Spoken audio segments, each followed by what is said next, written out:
Good evening, everyone. Welcome to the Board of Selectmen's meeting, Tuesday, March 5th, 2019, 6:30, McAuliffe Hearing Room. All selectmen are present except for Mr. Selectman Schifrin. First order of business is public comment. Okay. We'll go to the scheduled appointments. First is an interview for new constable appointment, Paul Tavalone. Mr. Tavalone? Hi, sir. Would you mind stepping forward to the microphone?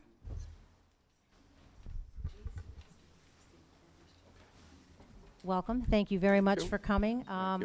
If you wouldn't mind just giving us a little bit of background on yourself, and I know we've seen a lot of information on you, but sometimes it's helpful for the public to hear it as well.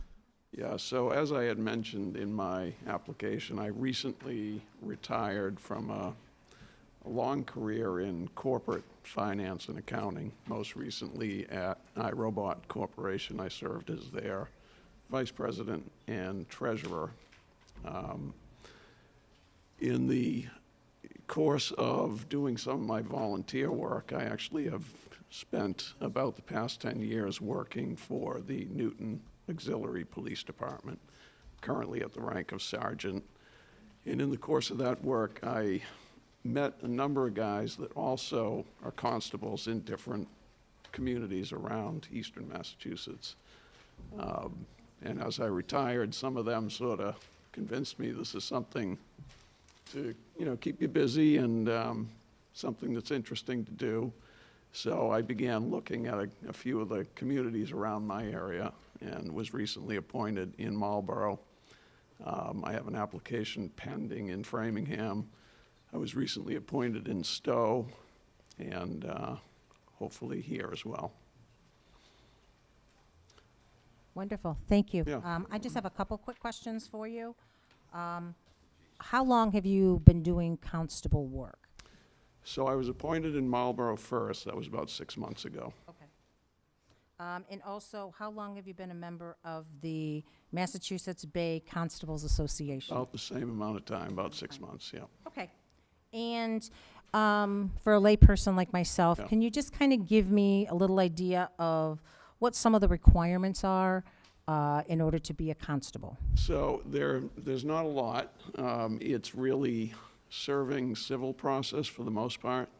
So I did go to a training that was offered by an attorney in Newton, and it was actually put on by a couple of Boston constables.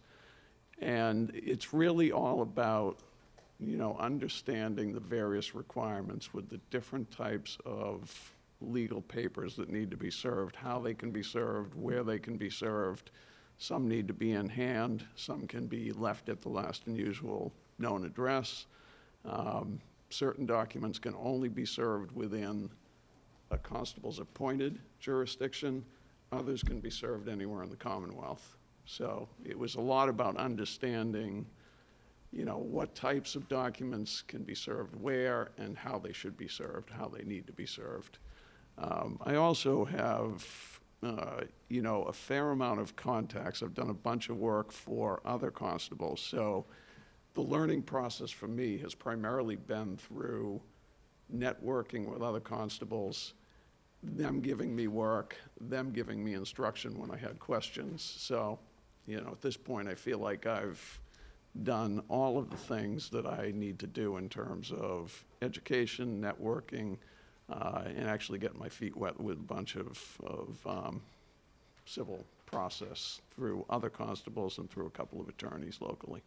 Wonderful. Thank Yeah. you. I'll open it up to the board. So thank you for applying for the position. I've actually read through everything that you have.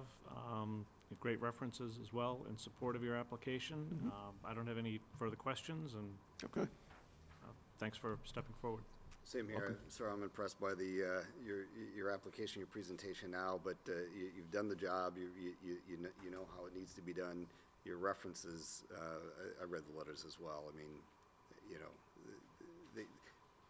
they're not just a one or two sentences. I mean, people think very highly of you, and I look forward to supporting. Great. Good evening. One quick question. It Sure. says that you've networked with several law firms. Are you aware of who our town council is? No, I'm not. Aldo Cipriano, have you worked with his firm at all? I have not. Okay, that would be my only question. Okay. Thank you. All right, thank you.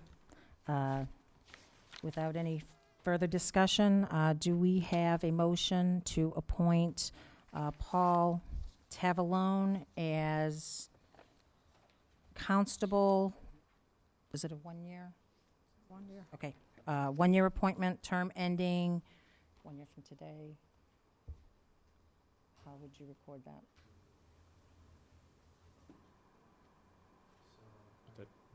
Would that just go to the usual end of June and then? End of June. Schedule, so. Okay. Appointment through 6/30/19. So moved. Do we have a second? Second. All in favor? Aye. Aye. Welcome, sir. Great. You'll Thank be you, sir. getting a letter, and the town clerk will Excellent. swear you in. Thank you. Thank you, appreciate it. Next up, new volunteer interview, Gordon Gus, Golf Course Committee, term 6/30/19. Mr. Gus, welcome. How are we all? Good, thank you, and thank you for stepping forward to one of the vacancies that we have. And I'll kind of ask you the same question. Can you give us a little background on yourself? I'd be and- happy to. Thank you. My name is Gordon Gus. I go by name of Skip. I live on 18 Bigelow Road. I've been a PGA member since 1985.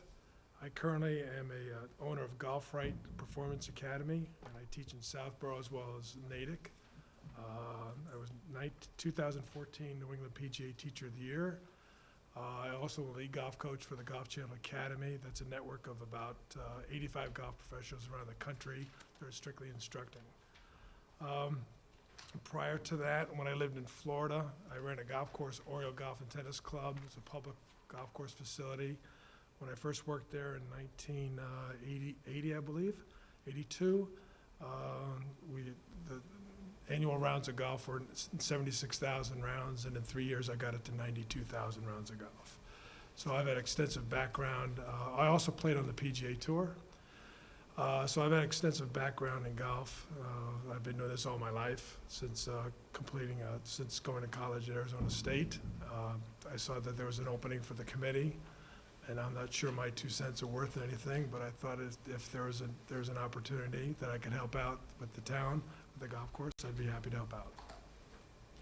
Wonderful, thank you. You actually answered a couple of my questions Good. off the bat, so that's great, thank you. I know they haven't met lately. Have you had an opportunity to attend any of the prior meetings? No, ma'am. I have not. I was trying to attend one time, but our personal schedule got conflicted, so I have not. Of I'm course. going at this blind. Of course, and your resume is very, very impressive. I think you'd be a wonderful fit for them. I've been fortunate to be able to spend all my life in golf. Just one follow-up question. So, based on your perspective with being involved in golf for so long, is there something specific you might like to bring or might like to see Well, happen through the golf committee? In broad terms, I think one of the things that's hurting the game of golf, especially here in New England, is the lack of customer service.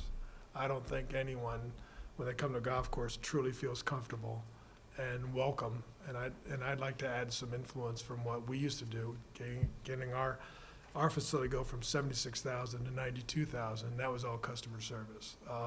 In Broward County, there was over 100 golf courses available, and we had to really work hard to attract students and players to our facility. So we tried to provide better value, better customer service, which made the golf course attractive, and that brought back repeat customers and added revenue. So I would probably think that those are more the things that I would bring to the table rather than nuts and bolts and budget and stuff like that.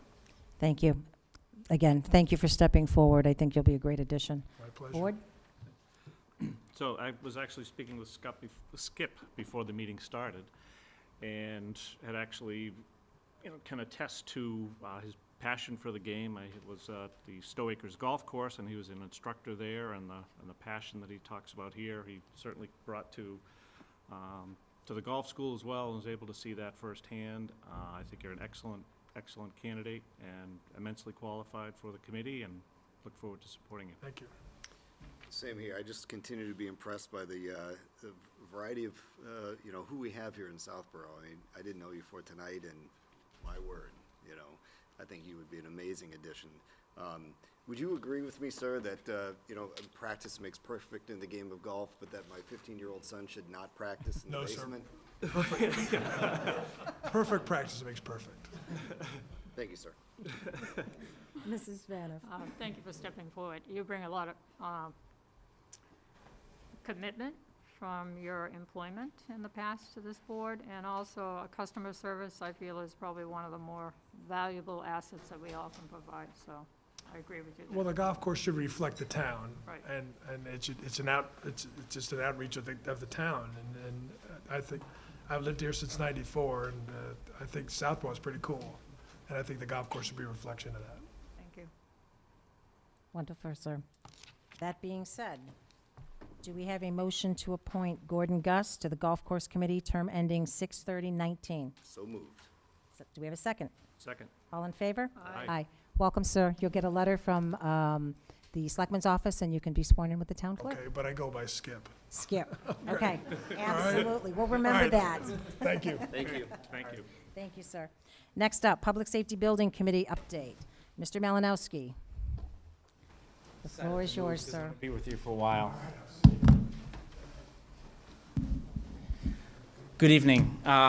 It's been since right around Thanksgiving since I last gave the board a full update, so figured this would be a good opportunity to bring you up to speed on a few things, and I'm going to kind of take you systematically through a few items we're going to need either consensus or decisions on tonight. So I guess in general, we look forward to welcoming you to doing your first tour of the facility on Saturday morning. Despite the weather this week, we're still going to be able to make that happen. So it'll really be the first chance for both you and our committee as a whole to take a walk through the facility. You're going to find stairs in the facility. You're going to find a lot of drywall. You're really going to get a good idea of what actually is going down at the site, other than the nice brick that you can see from 85 at this point. We continue to remain on schedule and very much well under budget. We have continued to, we're still in the area of about $3 million of savings that we hope to turn back into the town at the end of this. There's been extensive discussions between myself, Ms. Cook, who's a committee member, but also the advisory committee chair, and the town finance team to make sure that the numbers that are coming out of any presentations that they are making at town meeting tie into kind of where we're falling, as well as the current capital plan of how much you're actually going to borrow for the project, as opposed to how much is approved. It's my understanding that it's the board's desire for me to make a presentation under Article 1 to update the town more generally at the town meeting, which I'd be happy to do. And our goal really there is to help the taxpayers understand what they approved back in March of 2017, and really what it will look like at the end, given some of the savings. So we've been working very closely with the finance team on that to make sure that we have a cohesive presentation on that. In terms of the overall construction, you can see a ton of progress from the road. What's not visible that you'll see when you take a tour through the building is the amount of work that's been done inside. To quote a few facts, we are 45% complete on the exterior of the building in terms of brick. That work and 65% complete on the roof shingles. That work will be completed by the end of the month. The interior second floor is 40% complete. The framing and rough utilities are complete, inspected and insulated. The drywall is 25% complete on the second floor, and that should be done by early April. The interior first floor is approximately 20% complete. The framing is complete, and the utility work is ongoing. The apparatus bay should be done by about mid-March, and site work overall is about 70% complete in terms of utilities, et cetera. A few items that I would like to bring you up to date on in terms of the golf operation. So it was originally the golf course's intention to open on March 15th. Fortunately, Mother Nature obviously has had its own plans over the last week or so. So we have an access road for the golf facility, but that access road is also currently being used for heavy amount of construction traffic. Through a tremendous amount of work by our project manager, they were able to move, the contractor was actually using that as storage And we informed them that that was not storage, and that is actually a road that's supposed to be available for golf parking. So they've moved all of that, but there will be times where there's heavy construction traffic between now and early May that may impact golf operations before 3 p.m. on weekdays only. So weekends are fine, and after 3 p.m. are fine. So what we have made the golf company aware of through our project manager, but what I've asked Mr. Purple to kind of handle, because it's outside of our charge, is making sure that there remains constant communication to the extent that operations will be limited. Again, we're talking through early May, so by the time golf actually gets up and running, we're dealing with a very limited time period, and even within that, it's a limited time period throughout the week. But I thought that was really important to make you aware of, because it's not necessarily 100% what we were looking for, but the alternative is to build a temporary road over Choate Field that would cost upwards of $40,000 to keep a golf operation open for a month during what I'll call low traffic time period. So that proposal actually was not even brought forward to our committee just due to financial reasons. So that's kind of the overall project update. Believe it or not, we actually want to start thinking about how we open this building, because we still remain on target for approximately July 10th of when that first fire engine or the first police cruiser should be able to roll out of there.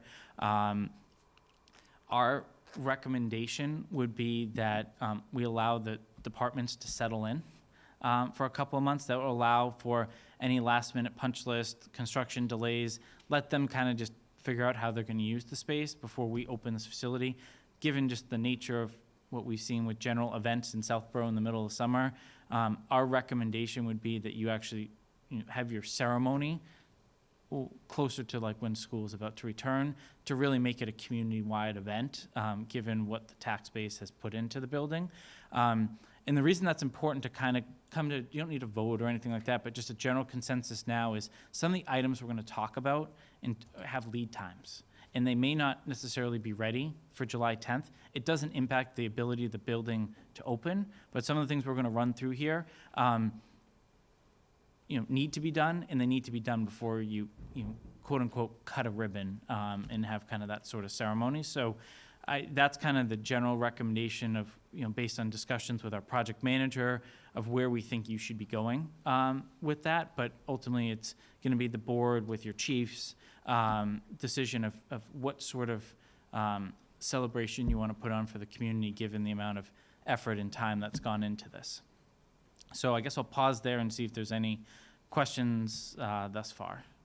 I have a question about the moving in part. Mm-hmm. We're not assuming they're going to move in a few weeks. I would assume it's a gradual move to set up, and they'll still be located at Main Street? The nice thing is we're not in temporary quarters, right? So we're in permanent quarters. We're well within our 3 years with St. Mark's that was negotiated. So it's going to be up to the chiefs of the departments in coordination with the project manager of how they execute this, and there is a prescribed plan of how you would do that. All right. So even if one department occupies the building, it doesn't necessarily mean both of them will be in there at the same time. Yeah, or I think whatever. we're going to really be leaning very heavily on the chiefs of the two departments to guide decisions so that their operations are not impacted. All right, and as far as the golf course, Mm-hmm. communications are already taking place as far as the equipment being moved and access and opening? It's gone. It took 2 months, but it's gone. Right, but the access to the golf course, as far as its use and opening date, did I hear you say that that might be delayed? Well, it's up to the golf when they open based on weather, but I would say what we have informed the golf superintendent about is that there may be times where there's heavy construction equipment it's more like trucks coming in and out that would impede access to that parking lot, so they may have to park, for example, at the senior center or find an alternative You parking. use the word "we," Jason, I have to assume it's Mr. Purple as part of the "we" and notifying, speaking with the golf. Yes, I would say it's unfortunately, it's his responsibility, not mine. That's all right.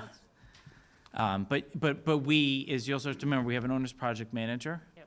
And between Mark and myself, a lot of decisions during the week, we delegate to them first to try to, what I'll call triage, before we get involved just because we're paying them to do that. That's the purpose of why they're there. And they're professionals and they do this all the time. You know, this is the first project Southborough's done in a long time. Mr. Purple, have any of these discussions with golf, or I don't know how new this is, whether, you know, this is just reflective of the meeting today, or as far as the golf goes, have any conversations been had with them regarding the possible impediment of the lot? Yes, as recently as today, the OPM has talked with Mr. Allen, the superintendent, just to make him aware. There's been a couple of logistical pieces, how the golfers are going to route around the fenced-off area to get to the first tee, discussions, as Mr. Malinowski put it, that there may be some times that, you know, that golf traffic could be impacted. I would hope that, you know, we're getting most of the site work out of the way, so a lot of the work is going to be now internal to the building or centered directly around the building. A lot of the big deliveries have come. I think what Mr. Malinowski is referring to is once we need to get that site shaped, we need to get the area paved, we need to do some of those things. There is going to be some disruptive time, so it's not saying that 5 days a week before 3 o'clock between March and May, it's going to be off limits. There's just going to be some times, and I think that you know, we will try to the best of our ability to be sensitive once we have an understanding what some of the golf leagues, some of the schedules. You know, we'll work with the OPM and see if they can schedule deliveries at certain times to avoid a lot of those things, so that we don't impede golf operations any more than we have to. Okay, thank you. If you could keep us updated on the progress of that. Yes. Any further questions at this point? All right, continue. Right. So with that, I wanted to talk about the building sign that will appear at the end of the street. So basically at Corderville Road. We have a plan that was approved by planning as part of the original process. I think we've been very clear and upfront with planning that that likely was not going to be the sign we went with, but we just needed more time to research and come back with a plan. We are narrowing in on a plan that would mirror the image of some of the what I'll call nicer signs. So if you think about like the DPW entrance, that would clearly call out Southborough Police and Fire. The sign would require approval. If we went forward with this, it would require planning to approve it, as well as the ZBA due to the size, but this is a sign that you want people to be able to find. If I recall the planning board discussions, they actually were, at least some members were advocating steering us back more towards a sign that is more comparable to some of the other buildings in town. So with Chief Paulus's help, he's gone out and looked at some of the other communities' signage and really brought back some very nice options that are not cost prohibitive as well, which is nice.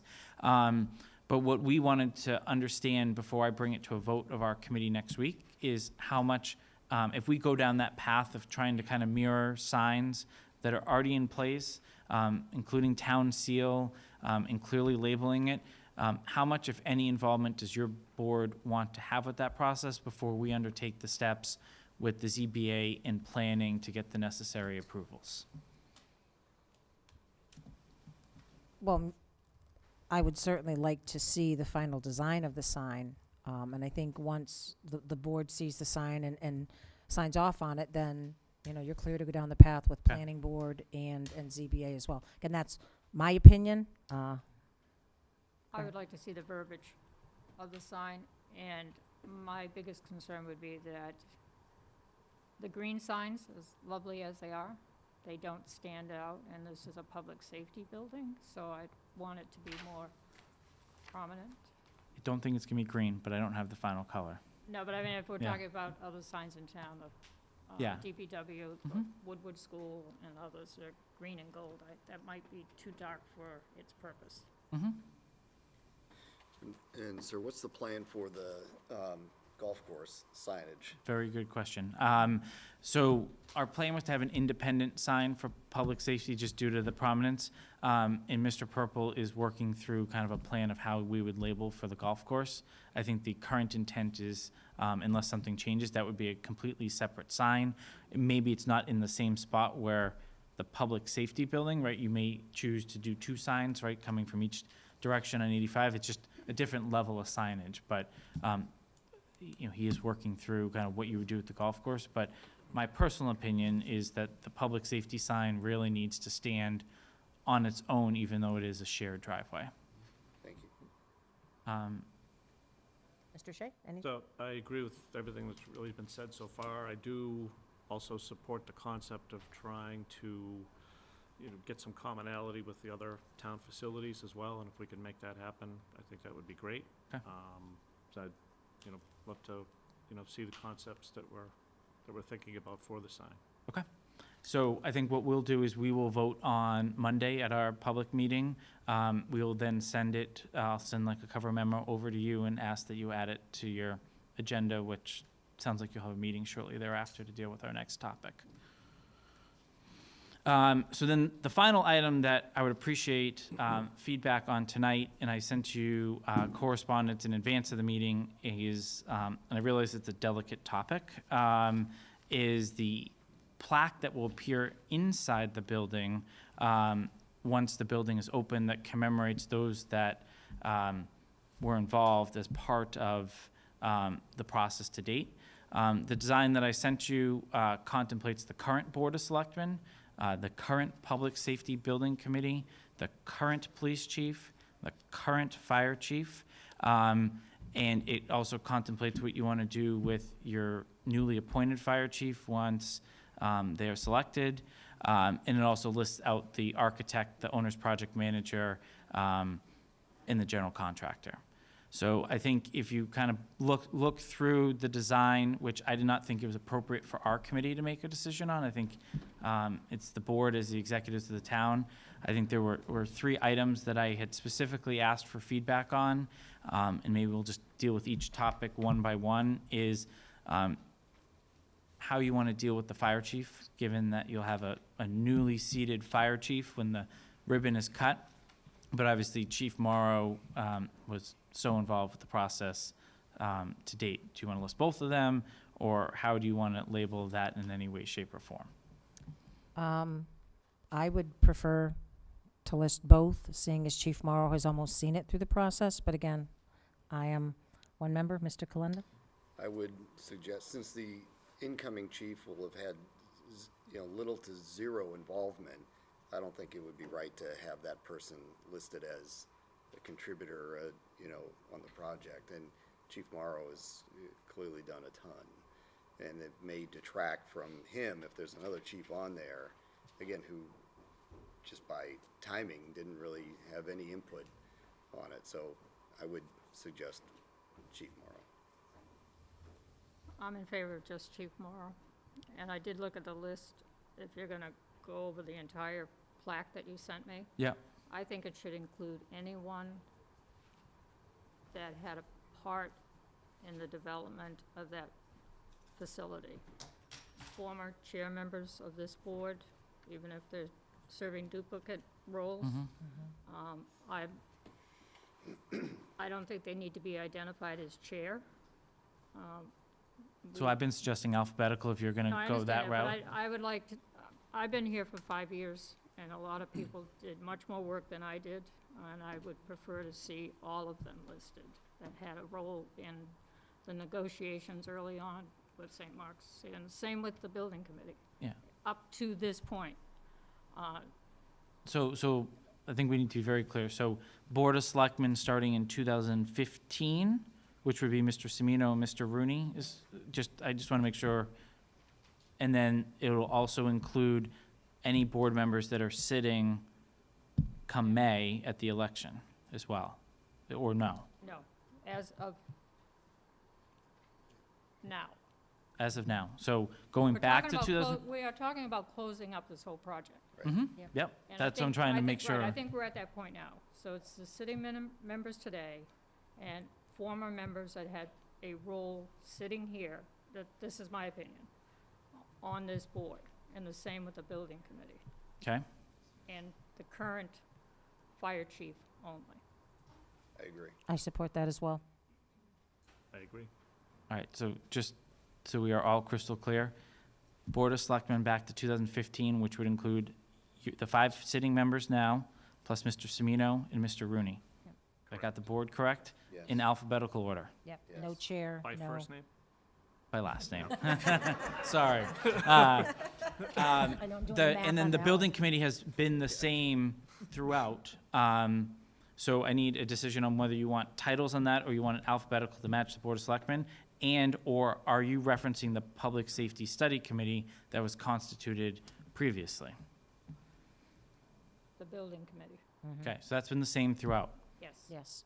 Do you want titles or no titles? And the chair has been consistent throughout. All of our roles have been consistent. Well, the chairs have changed here. Yeah. But I'm saying, Yeah, we've had the I same would chair, think- vice chair, and clerk throughout. I would think they could be identified. I support that. Same. What do you think? What is your? I'm not what is your offering an opinion? opinion, actually, for once. Serious. I will have plenty of opinions Okay. coming up, but this is, I think, sits solely in yours, and that's why I sent you what the architect drafted. I didn't have anything to do with drafting it other than fixing typos that I sound. Committee's comfortable with the titles there, then I would be as well. All right, so I will bring that piece forward only to the committee next week. Okay? Okay. All right. Any other questions on the public safety building?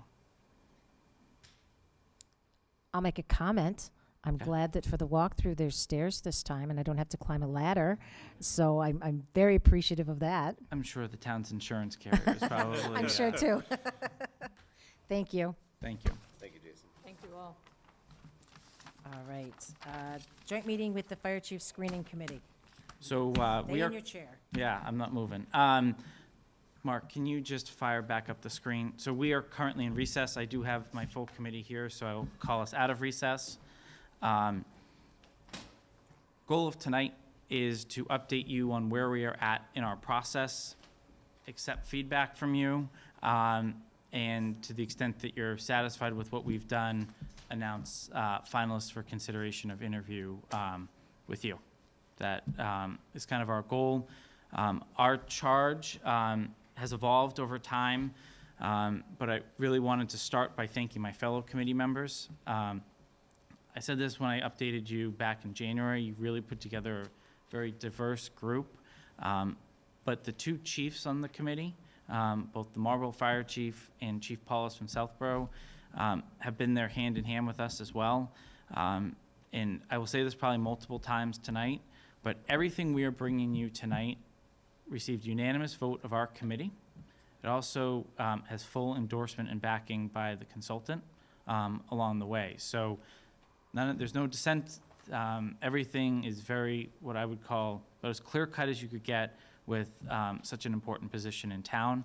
So I just really wanted to take the time to thank all of them. As you know, we basically got double the charge based on the process we took, double the time commitment, and people really had to take some time away from other things that had been planned to make sure we saw this process through to what we would consider the right conclusion. Brief outline of our charge. As you remember, it evolved over time, but one of the final culminating points are the 2 items that we performed today. We have spent all day in an assessment center with 4 candidates. I'll get to you how we got to those 4 candidates, and also provide you an update on what we've actually done throughout the process. Throughout the process, we've obviously all tried to be very transparent as much as we can, given this is a sensitive personnel nature, but we felt it was very important to keep you, the board, updated, both in public and executive sessions, but also the fire department personnel who so deeply care about the process. So really just for the public's benefit to understand what we did, we worked with the consultant to develop a timeline and process for the search. We worked with the consultant on both job postings, and with the second job posting, developed an ideal candidate profile to make sure that the candidates understood kind of the fit that we were looking for based on really what I'll outline in the third comment was the feedback received from fire department personnel in the public. As I've stated in previous meetings, the feedback that we received was detailed, it was very in-depth, and there's a lot that can be taken from it moving forward, but at the same time was incredibly respectful and professional with how it was delivered and communicated, which I really couldn't have seen that part of, which is what I'd say a difficult item to step up to the plate and offer feedback. I really couldn't have seen that part of the process go any smoother. We provided regular updates to you as well as the community. We conducted 2 rounds of interviews, mainly due to the 2 separate postings. We conducted preliminary background checks on those that appeared before us in the assessment center today, and then we observed the assessment center and then got what I'll call results from our consultant at the end of the day. Just a brief summary of how we got to this point. In the November application period, we had 18 applications received, 15 external, 3 internal. 6 were selected for interview, 5 external, 1 interview. 5 actually only showed up for the interviews, and of those interviews, we had 2 that appeared before us today for an assessment center. As you're all very well aware, we were not comfortable just taking 2 to an assessment center for a number of reasons, and we were candidly lukewarm on one of those candidates, which is why we approached you in executive session and then eventually came out in public with kind of what we were doing with a reposting. So what we did between the first posting and the second posting was they found through interviews of chiefs out there, whether they're job searching or not, that most people were not apt to apply here because they thought it was an internal job to begin with. So given that we had no internal candidates proceeding to the assessment center, we thought it was really important to emphasize that external applicants were encouraged. We really tried to better outline the public safety building and really what that shows about the community's dedication to public safety and the support of that. We talked a lot about the residency radius. I'll actually get into that a little bit in terms of how that factored in at the end of the day. Really ended up being a non-factor, but I think we gave it a shot, which we're very satisfied with where we ended up. We increased the pay range, which I think made a difference, and we also really outlined better what the ideal candidate looked like for the town of Southborough. So with that, we got 19 applications. All were external. 3 were repeats from the first round that hadn't proceeded even to the interview phase. So I would say we got 16 new applicants. 4 of those were selected for an interview. All 4 showed up. And we came out of that with 2 candidates for the assessment center. So if you kind of pare that all down, we ended up with 4 coming to an assessment center that we felt very, our kind of guiding principle along the way was no one goes to the assessment center if we didn't feel comfortable that they were going to be able to emerge and hopefully, appear before you as a finalist. I think it's important to understand kind of decisions on how candidates came and went through the process. No candidate was given an interview if they didn't meet the minimum job qualifications outlined by all of you in terms of education, years of experience, years as a command officer, et cetera. Basically, they did not meet your minimum qualifications in the job description. We did not advance them for an interview because we didn't feel like we'd be fulfilling the mission that you sent us out on. We did not send anyone to an assessment center if the committee did not feel they fit the ideal candidate profile.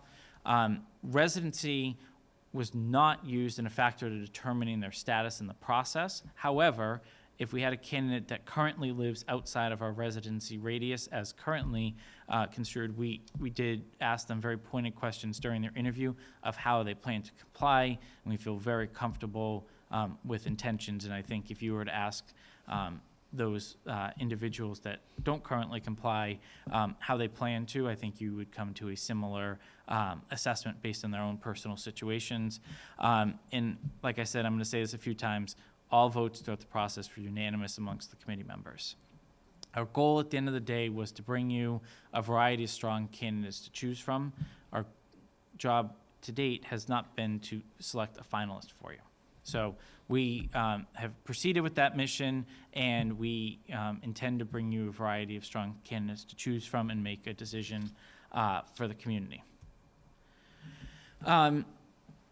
before I kind of wrap up, I think we learned a lot going through this process, and there was obviously a lot of hours that were invested as volunteers that we felt that we needed to put in writing, but also articulate to you, realizing that none of you may be on the board when you have another public safety chief search in the future, but I think it's important to kind of earmark this presentation, hopefully, to think through ways that we maybe could have done it differently and maybe already had a new chief on board. You can do whatever you want with this. Like I've mentioned before, enlisting the help of the chiefs was instrumental. I would argue if you're looking for a police chief in the future, you should have the current fire chief in the town. I mean, these individuals are going to be sharing the same facility going forward. It is paramount that they have a working relationship together. It's also, if you're looking for a police chief, for example, that you enlist the help of a neighboring community's police chief, vice versa, like we did here. We enlisted neighboring community's fire chief and had the current police chief. That really is a very important part of this. The consultant was hired before we were on board. We would strongly recommend flipping that. Let the screening committee be involved with the hiring of the consultant and outlining of their scope. I would say that is one of our greatest areas of concern coming out of this is we lost time with that process. Things were just not on par with our expectations, especially in that first round of screenings in terms of level of effort, scope of work, et cetera. We'd strongly recommend that you review job descriptions on a regular basis, so maybe you could use each contract renewal. What that would do is avoid kind of last minute, like you're now advertising for a chief and trying to refine the job description at the same time and allow more dialogue, because I think going back, right, should we have had more dialogue or on the residency or not? I don't think it's going to become important to this process, but it may be to your next process. So just kind of keeping that top of mind and realizing that the job does change over time. So instead of trying to catch up when you have a retirement or someone leaves for another position, kind of keeping that fresh. Consider whether the consultant is actually the best use of town resources depending on the makeup of the committee. I think you may find some strong views that we really only needed the consultant for the assessment center. In a lot of the heavy lifting up front could have been handled in some way, shape, and form through the town. But again, that depends on the makeup of your committee.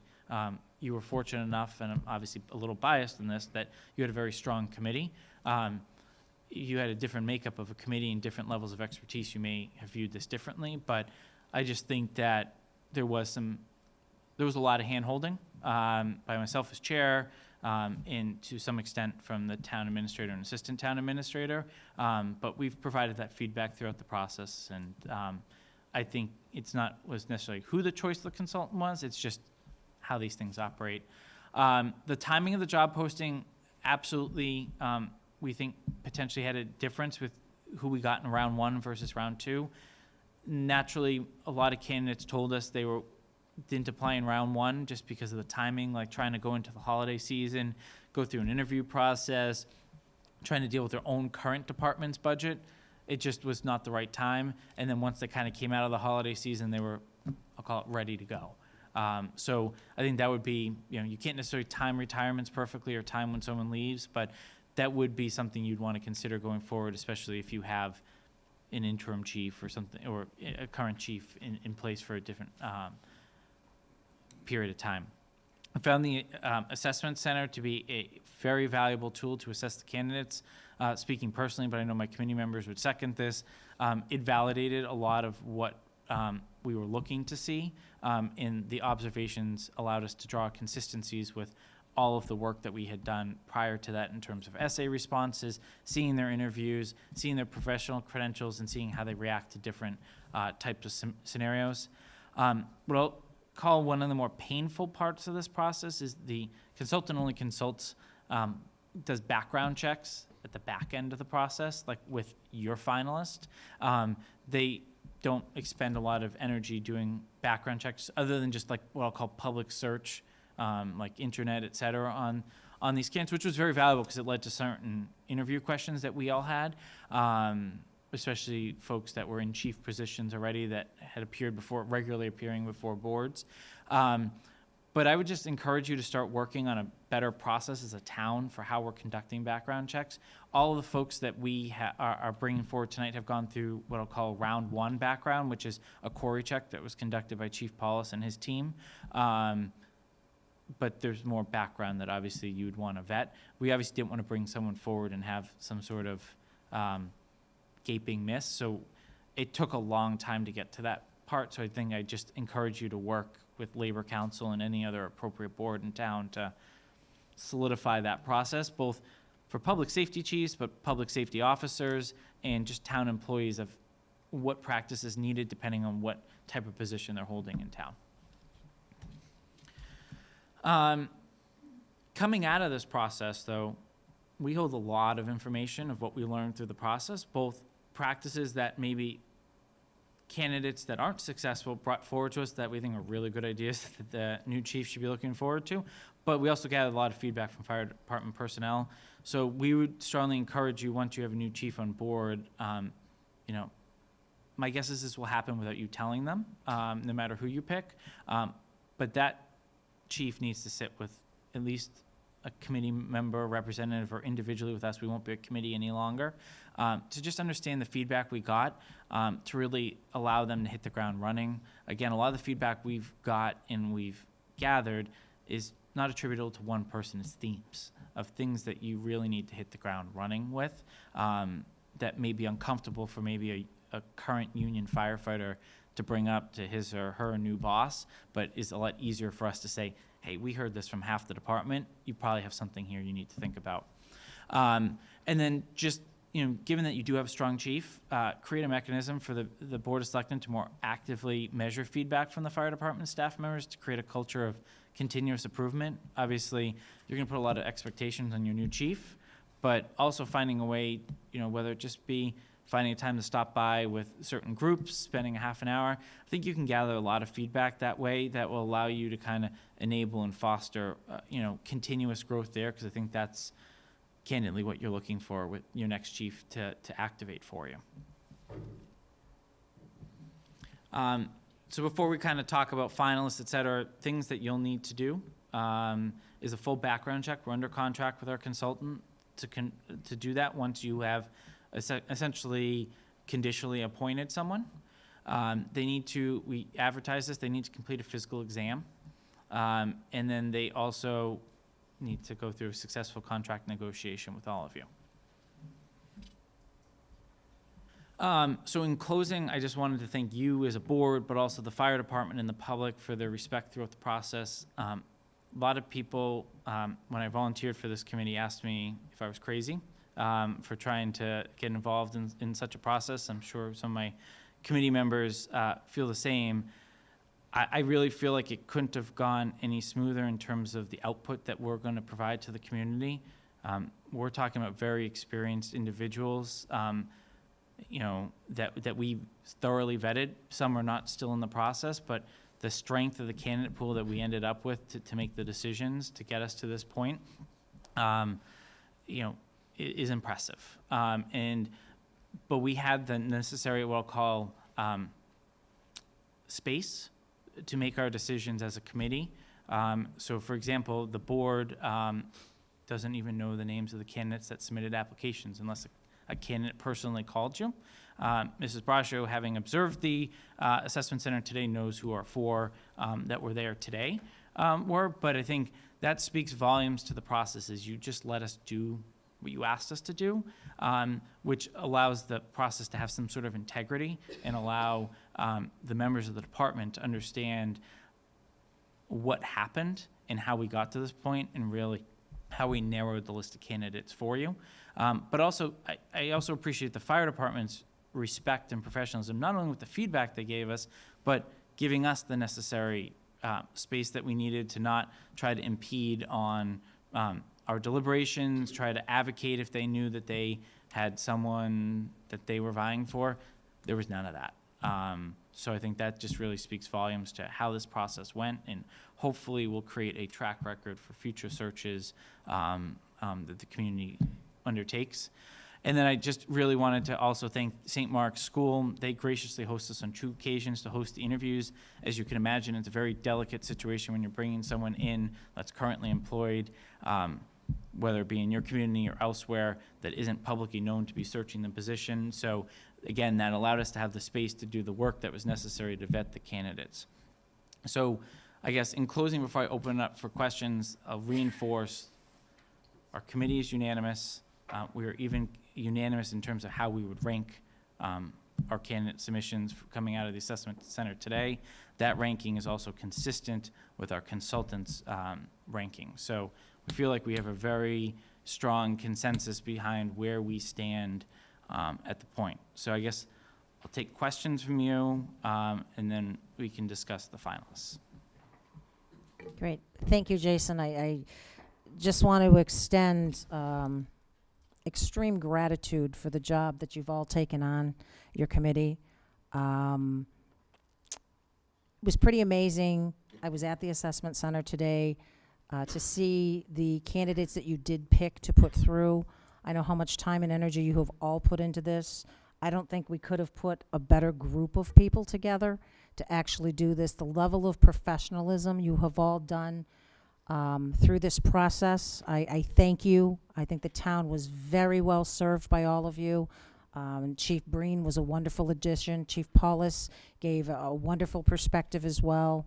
I'm sure Chief Breen was tired of all my questions I've asked him, but you know, and the committee as well. You've all been very open along with in the process, and the town is very well served. So right off the bat, I say kudos to all of you, and thank you very much for the time and the effort that you did put into this to actually give us the opportunity to have the best chief that we can have. So I commend you for that. Also, I just want to say that I take the things that you've said as far as future processes very much to heart. I think everyone on this board does. I think it's given us a perspective on things that for going forward, hopefully we can take some, if not all of these things and, you know, move us forward into the future. So again, I thank you very much for the work that you did, and I'll open it up to the board. I just want, Lisa said it best already, but we're each very familiar in this town and easy to reach out. If somebody wanted to reach out to any one of us or complain, there was not a single phone call made to my house on this process, which is very unusual. No complaints, no one stopping me on the street, nobody complaining. So again, I think what you did, you handled it. The expectations you certainly exceeded. And I have nothing but praise for the whole committee and everyone involved. Thank you. Beautifully said, Bonnie. And if I can just add one other thing, being able to be at the assessment center today, the level of professionalism and the quality of the candidates that were brought forward. Again, cannot tell you how impressed I was with the whole process, and I was fortunate to have been able to be there again. But I think, again, the town is well served, so thank you. Okay, so before I just announce the 2 finalists that we would recommend that you interview, I just wanted to make the board aware that our intent when we leave this room is that our committee is going to vote to essentially conditionally dissolve itself so that we don't have to meet again unless something goes awry with your interview process. We are technically on the books until April 15th, but our intent is not to call another public meeting unless you have a change in directive for all of us. I would like to see the board stay on through the hiring of the chief. I think you gave a great suggestion, Jason, as far as you've had this feedback from the department, and I think in sharing it, as you said, with the chief would be beneficial. I would like to see you stay on, depending on when the new chief comes, through at least the opportunity to meet with the chief. So potentially it could be sometime in May. I would like to see the committee not dissolve, but stay and be available for any other questions that may also come from this board as well. I would suggest through the 31st of May. I think that gives ample time, but that's just me. So I agree. I support that as well. So what kind of so they're a screening committee, and they've done their screening. I'm just curious, what other questions might we have for them after we actually hire a new chief of the screening committee? Well, I think as far as the screening committee goes, if there's any questions leading up to, from today through the interviews that we do, or there may be a question that arises from the interview, I think where they've had more of an opportunity, they've met with the candidates multiple times, they've been through the assessment process as well. I don't have anything specific, but I just like to keep that door open in case there is a question that one of us may have, and we may not, once it gets to this point. I think the most important thing for me isn't even the question, Dan, it's them being able to meet with the chief, as Jason said. I think that's the key point for me. We can take the questions out of it, it doesn't. So just, if your intent is just to have us meet with the chief based on the suggestion, I would argue we can do that as private. We don't have to do that. We can do that as private citizens. We don't have to necessarily convene a meeting to meet with the fire chief, right? And I mean, just get all of our concerned feedback to date has been in public, open session, meeting minutes. All of that was not part of executive session. The executive session Right. was the interviews, et cetera. So I guess to help kind of steer which way you want to go, I would say, if you think you're going to have questions on the candidates themselves, there may be items we can't answer in open session because they're subject to executive. We can help potentially, especially those with public safety, help you understand background of what community has this sort of staffing, that staffing, or if you have a specific fit or need that you're looking for, that you are looking for guidance on how credentials may fit into that. But we're not going to be able to sit here and say, XYZ candidate did this or did that in the interview with us. We've just obviously screened them and made sure that they are fit for appointment, because we realize once it comes to you, you have every right to appoint either one that we put forward. So that's my point. I mean, at that point, once we've made the call, we own it. Right. I mean, their job is done. I would like to see them be able to, disband upon our appointment of a new fire chief. I just don't know why they would need to remain as a constituted screening committee after this board has made the decision to actually hire one of them.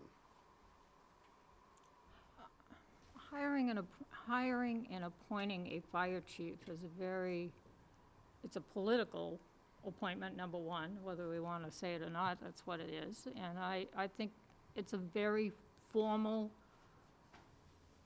concept when you appoint a fire chief or a police chief. And I personally would like the committee to be intact so they can be part of that. And we can say thank you again, and the individual or individuals can All right. approach each So of I you will warn you, we individually. probably, because we only have 3 resident members, we likely may not have a quorum, but it doesn't mean that individually we can't offer opinions, but we're not gonna be able to have a posted meeting and offer that, just based on schedules of one member. I just want to have you part of the process We'll to the vote- conclusion. I mean, but I'll yield to you. I mean, we're gonna vote to conditionally dissolve, but if you call us back, we can still post a meeting until you formally dissolve us. We can't dissolve ourselves. So we're just taking the steps so that if you don't need anything else from us, we don't need to call someone back from another state to conduct a meeting, because we're a committee of 5, Right. 3 residents. We need all 3 in the room. It's challenging, I would agree. And So- I would be very supportive of that. because it still will give you the option, if something's giving you pause, to call us back. Okay, fair enough. Okay. So with that being said, your 2 candidates that we are advancing forward, you'll get a full packet from Mrs. Hale of their submissions to us to date, are going to be Stephen Achilles, who is currently the chief in Portsmouth, New Hampshire. He clearly would fall outside of your residency requirement, but I think when you bring him forward, he will clearly articulate his plans to meet the residency requirement, and he's articulated it pretty clearly to us in a much shorter time period than what the job description actually requires.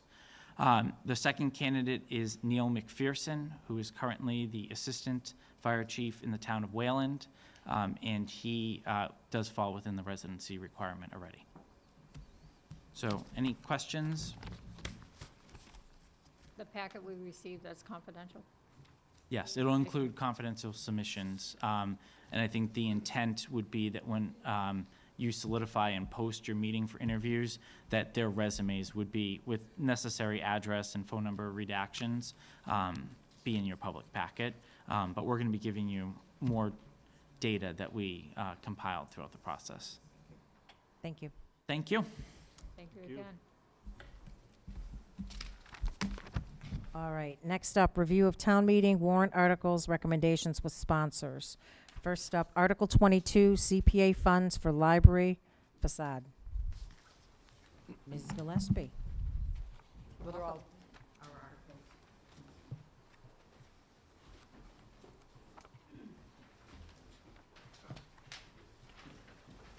Brian, did you wanna?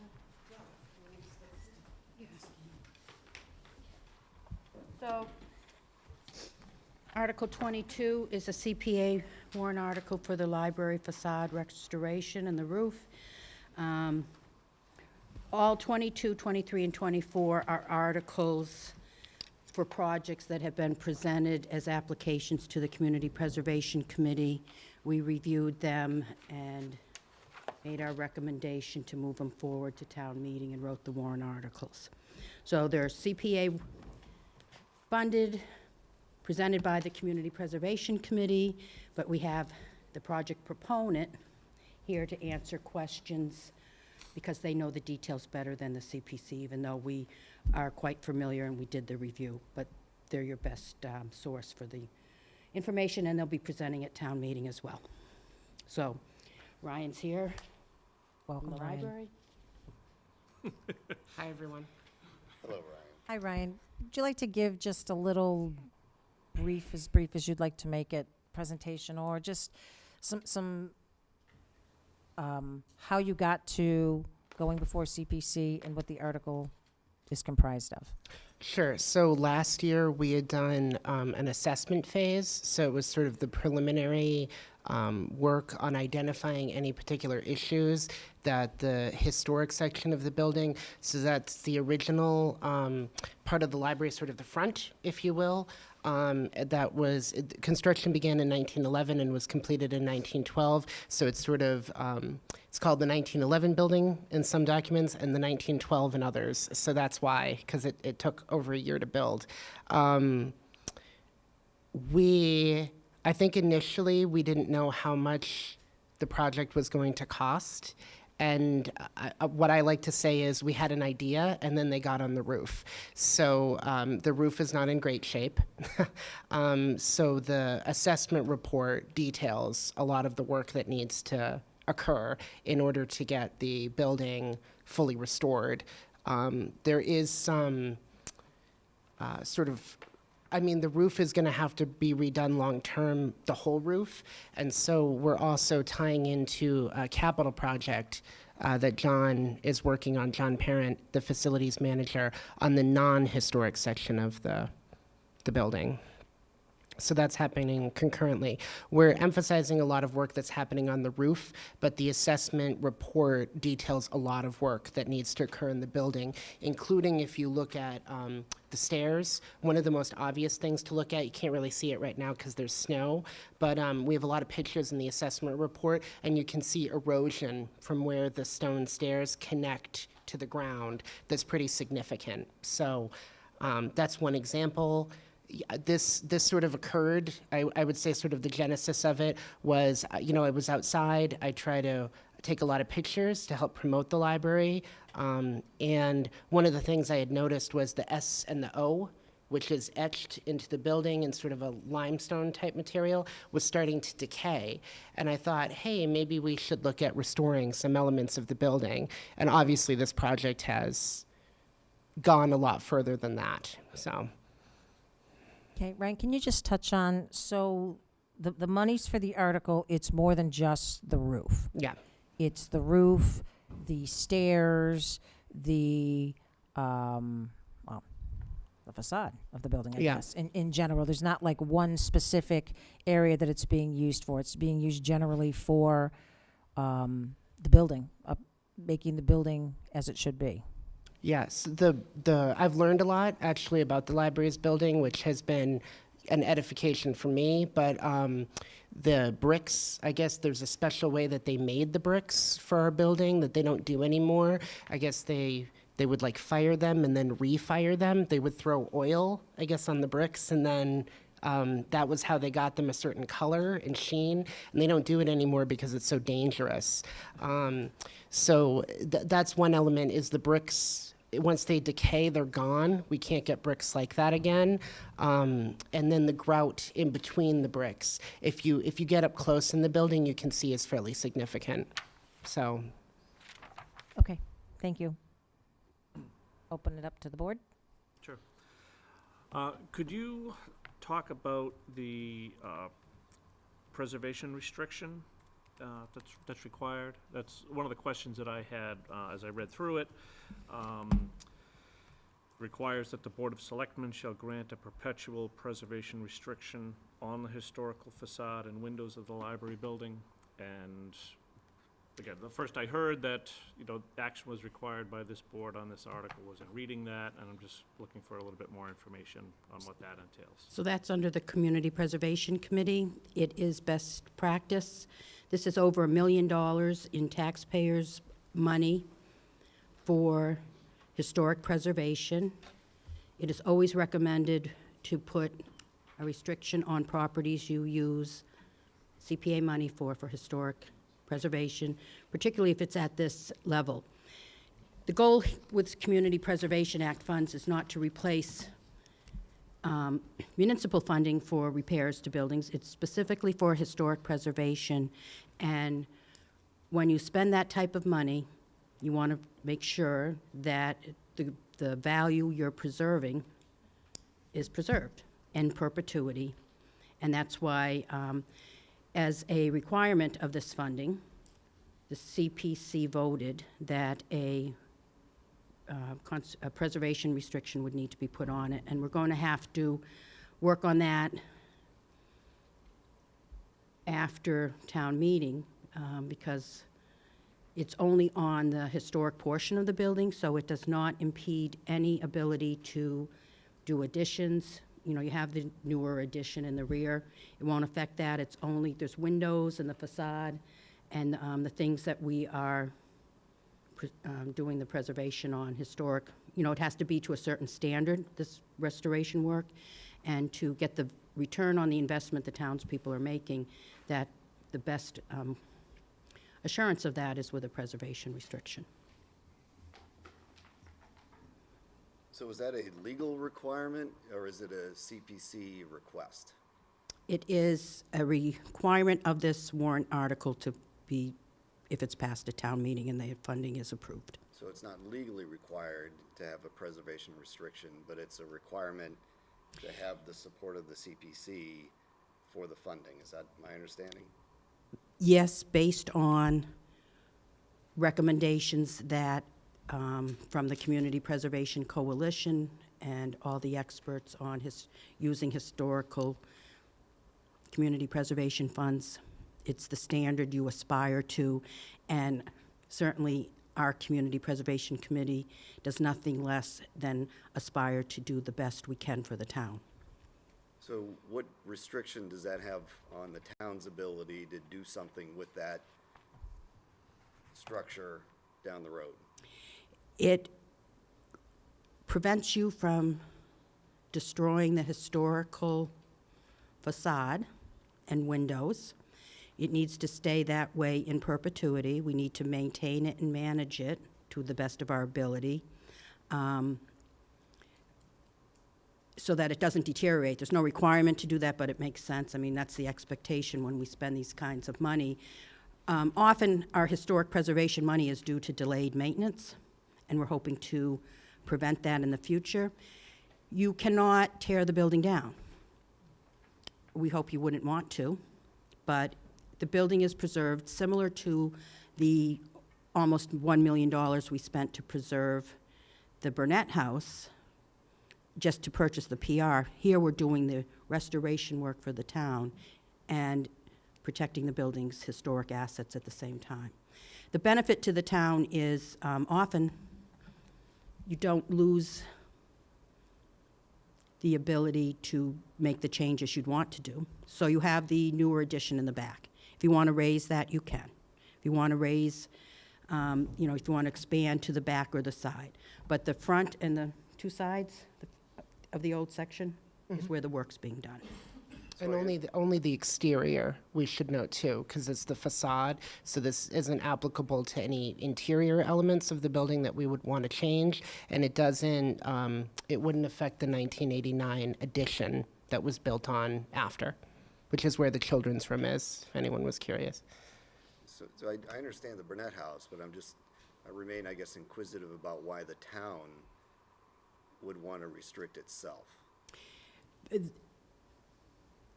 Because the town would value their historic resource, and they want to use community preservation funds to preserve it, and this is the best. We could use the funds without the restriction, could we not?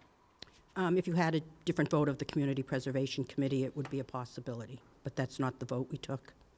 So at this point in time, no, it's not a possibility. Do you have a sample of a library restriction?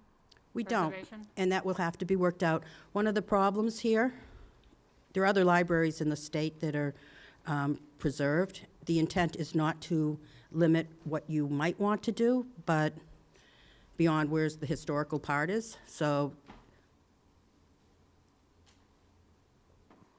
with any restriction, it will have to meet the requirements to get one recorded, just like we're more familiar with conservation restrictions. You have to meet what makes it a conservation restriction. But within that, there's also lots of things you can negotiate on. And the goal is not to make this overly restrictive, but to protect it. In a perfect world, we would have had the terms or the ideas of the restriction done ahead of time. What happened to us last year, they came to us with a project for like $400,000. And we were getting numbers a week after our warrant articles were due from a lot of our projects. No fault of the people working as the best they could. We have an early town meeting. The $1 million plus price tag sort of made the idea of a preservation restriction seem even more beneficial to get what we're paying for. I mean, the town can go out and do. But once we invest in the building with a preservation restriction, we're not restricting that building only for the purpose of a library. No. If the town decides, well, no, that needs to be made clear that that's not what we're doing, which that's what I assume. You could turn it into a B&B if you wanted. No, I'm not. I'm just But saying, the- you could do whatever you want. But the I'd like to keep it as a library. Right. Thank you.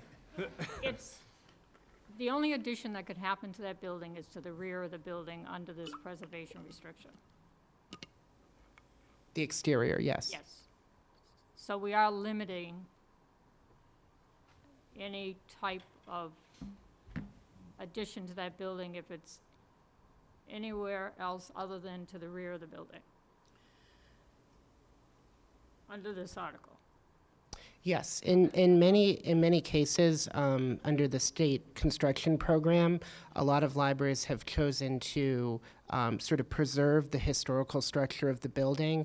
That would be my intention, at least going into a building project. We would look primarily at the 89 addition, which has led to assorted other problems, which I'm sure this board is aware of, in how we could prevent problems not from above, which is what part of this project's aim is, but to look at some of the problems below with flooding and everything else. All right, well, for one, I'm urging you to tell town meeting voters that the passage of this article prevents any addition other than to the rear of the building. Unless unless this board suggests that we not support the article unless it does not contain a restriction. And then CPC asks CPC to take a vote, They may say, no, we're not gonna support the renovations at the library unless we get a restriction. And then maybe they have no money. Well, I'm supportive of what they're trying to do, but I'm but I'm supportive of saying it there's too. limitations to what we can do after. But I'm not, I'm very supportive of the needs of the library and what should be done. I just don't know why we're complicating it with a restriction that doesn't legally have to be there.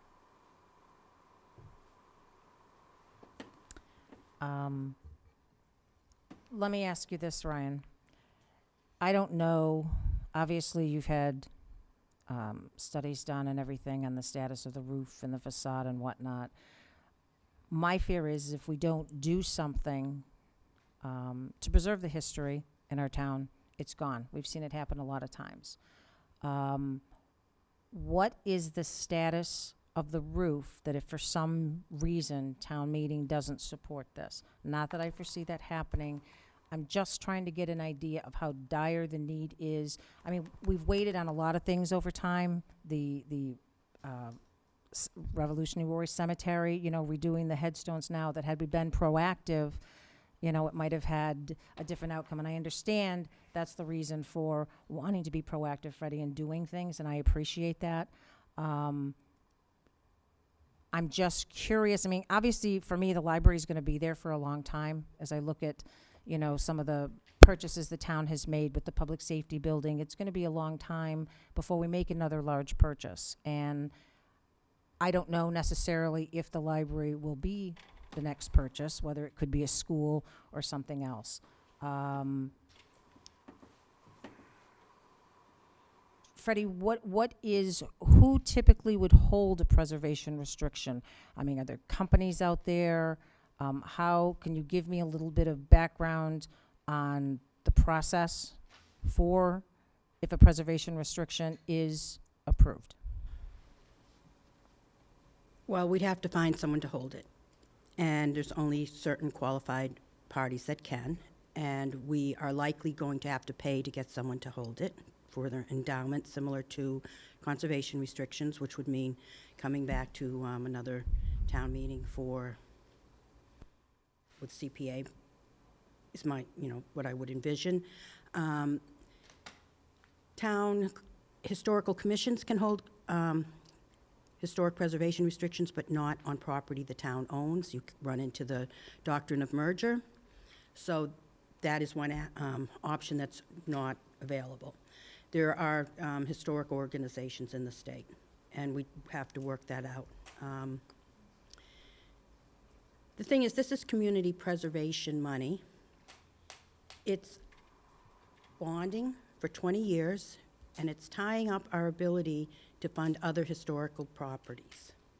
There is value in putting a restriction on it for the town. It says this is who we are, this is our downtown, this is an anchor to our town, and it was there 100 years ago, it will be there in the future. It only restricts the value, typically a preservation restriction, if you were to sell the building. It can add value, but it's unlike a conservation restriction, which limits property value by like 80% because the real value in a building is, in a property is the development of it. Historic preservation restrictions tend to limit the value of a property by 5% because you can still do mostly everything you want to do except for change the outside. And as far as putting an addition in, if you look at the position of the library where it stands, it's pretty close to the street on the front. It's not likely you're giving up, it's not like it's in the middle of a big field and you're giving up your ability to do big additions. Also, I believe some preservation restrictions allow for building up. So you have that has to be something you write in, but if the building can even support more weight going up. So, we viewed it as an asset to the town to preserve it, and it's also, again, tying up our ability to do other projects to a significant level for 20 years to invest in this one historic property. To answer your earlier question, And again, just to follow up, and again, in general, very, very supportive of investing in the library. I just want to just make sure that we're fully vetting the restriction aspect of it. So you made mention of the events that have happened at the library over the past few years with the water damage that we have experienced.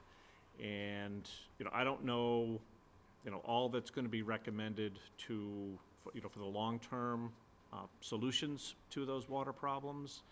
And do we think that there's the potential that there could be foundation work to the 1911 portion of the building that might somehow be impacted by having this preservation restriction on the facade, on the exterior of it? I'd hate to be put in a situation where, improvements that are needed for the long-term stability of the building, are put in jeopardy because of this restriction. Do we see that? no, that's a I potential? understand what you're saying, Brian. I would say that a lot of the improvements that we would recommend that would be substantive to the structure would be applicable to the 89 edition. They don't build them like they used to. I think you hear that a lot, right? The original structure of the library is actually, that's what we're investing in, but it's probably in much better shape than the 89 edition. It just was built, it was built and not connected to the building in a way that was as it should have been, in my opinion. And I'm not a building expert, but I can tell you every time we have heavy rain, I don't just have problems with potential flooding. You can actually see where the old building meets the new on the interior. You can see water damage that occurs in the plaster where that addition was met. And that's water that's coming in through the roof. So to answer your earlier question, there has not been substantial attention paid to our roof at all since the addition. We've done repair work on it, but we haven't made a massive investment in the building structure. So that's part of the aim of what this project has become, really, especially with the historic portion. Mr. Purple, do we have a preservation restriction on this building or any other town buildings?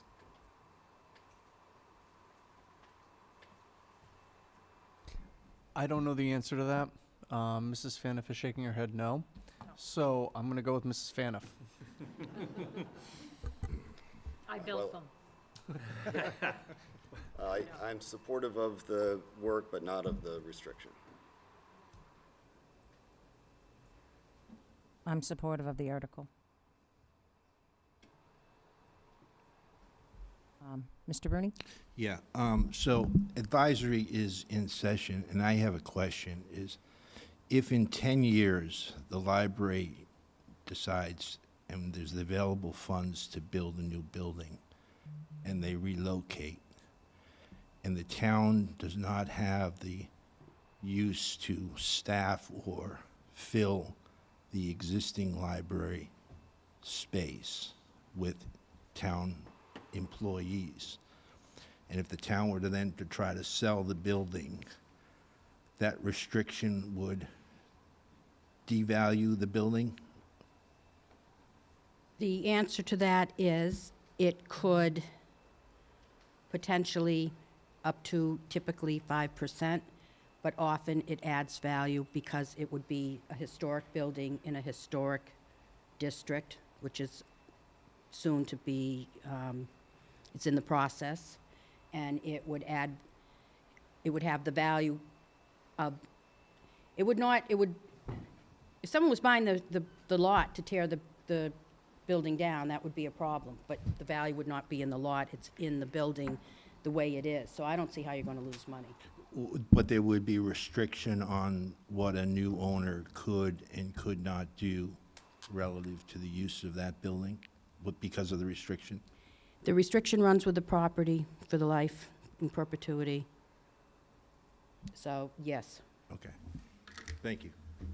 But that's just to the facade, not Re- to the inside, correct? Correct, and it's not to the other areas in back and to the sides in back.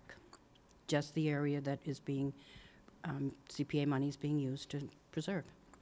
The Board of Trustees of the library and I do intend to apply for a future cycle of the state construction program.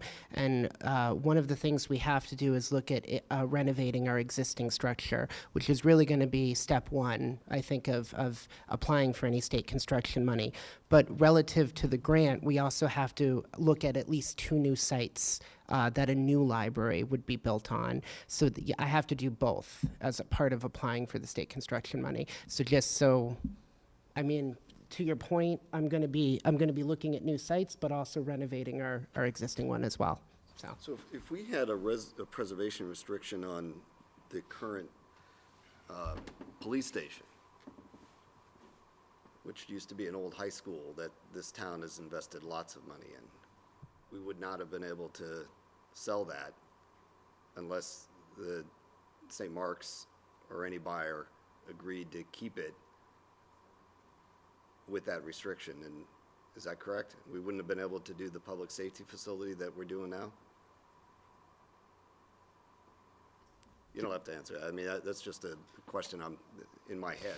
I mean, I always say the library is my wheelhouse. You know, I go where the books live. But it's hard for me to imagine. I have to. I would say, as far as long-term planning, the library being anywhere else. I think it's at the perfect location in town now. I don't disagree. Yeah. I don't know what this benefits the town to restrict itself.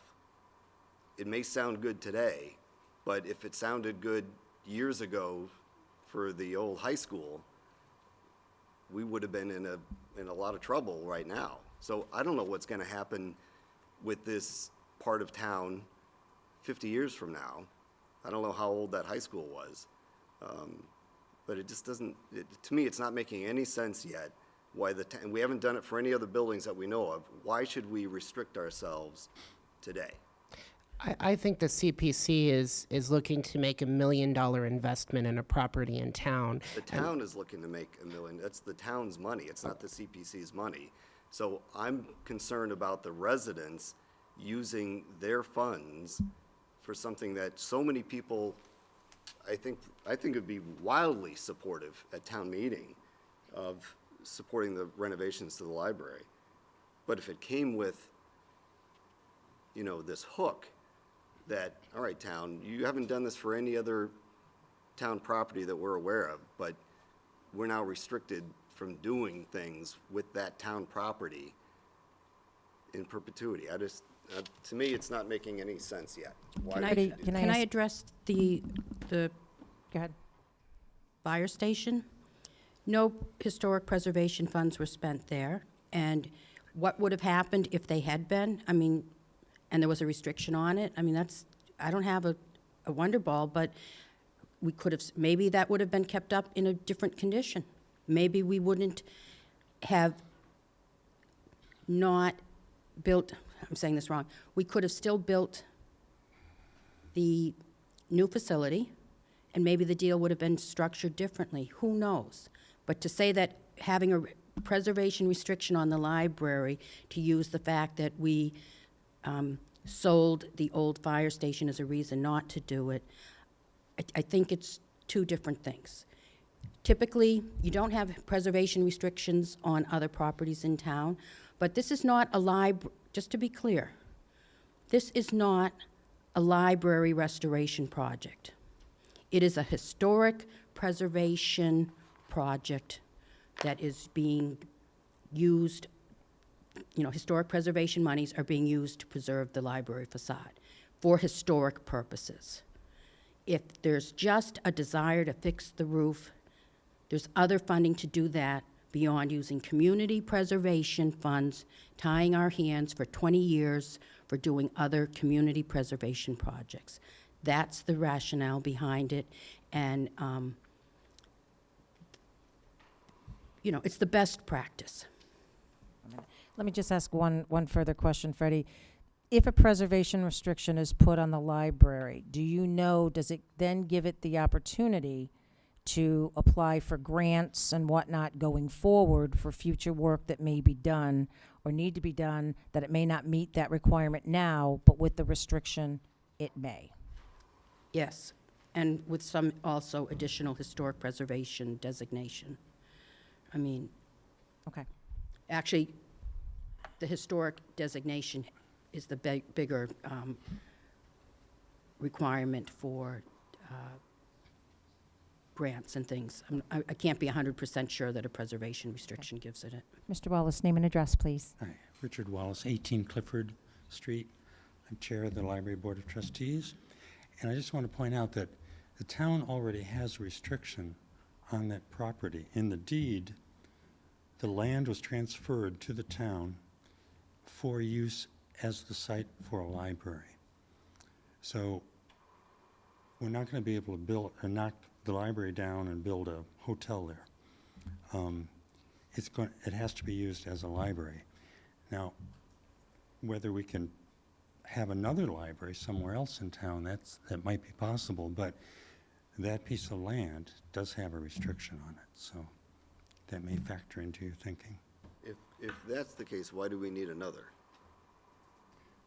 Well, that specifies what the land will be used for, but not the preservation restriction would keep it, the building itself as it is.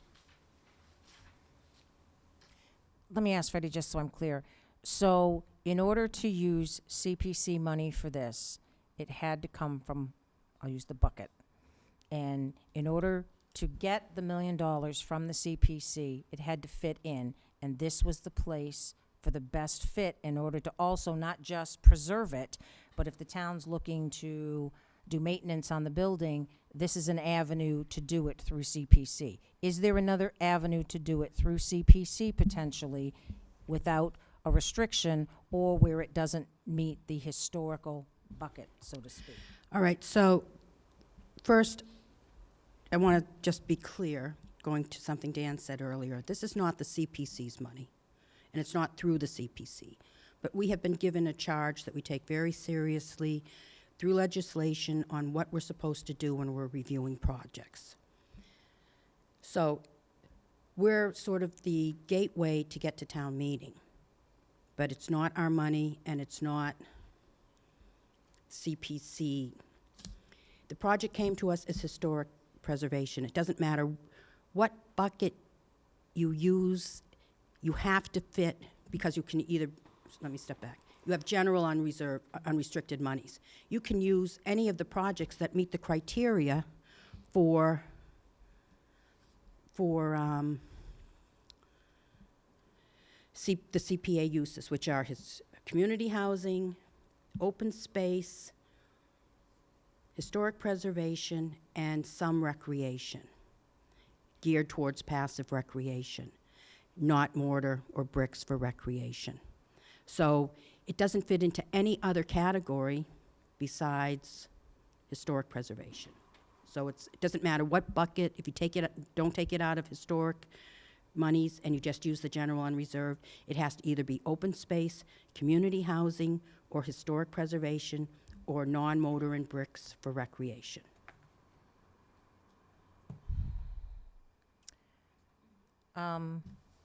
Just a follow-up. I have a concern that we have a building, that the town has been very supportive in a lot of different ways. Not that the town isn't going to support this. I'm not trying to imply that one way or the other. I understand the concern about the restriction. I do.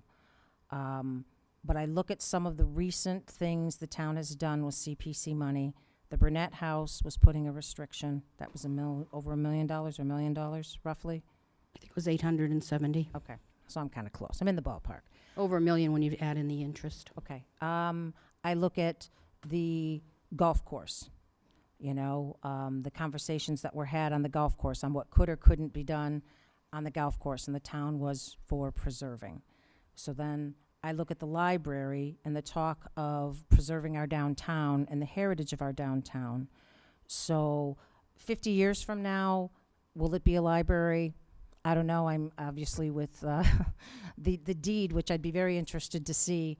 I have some concern on that now as well, that if it's not a library, what would it be?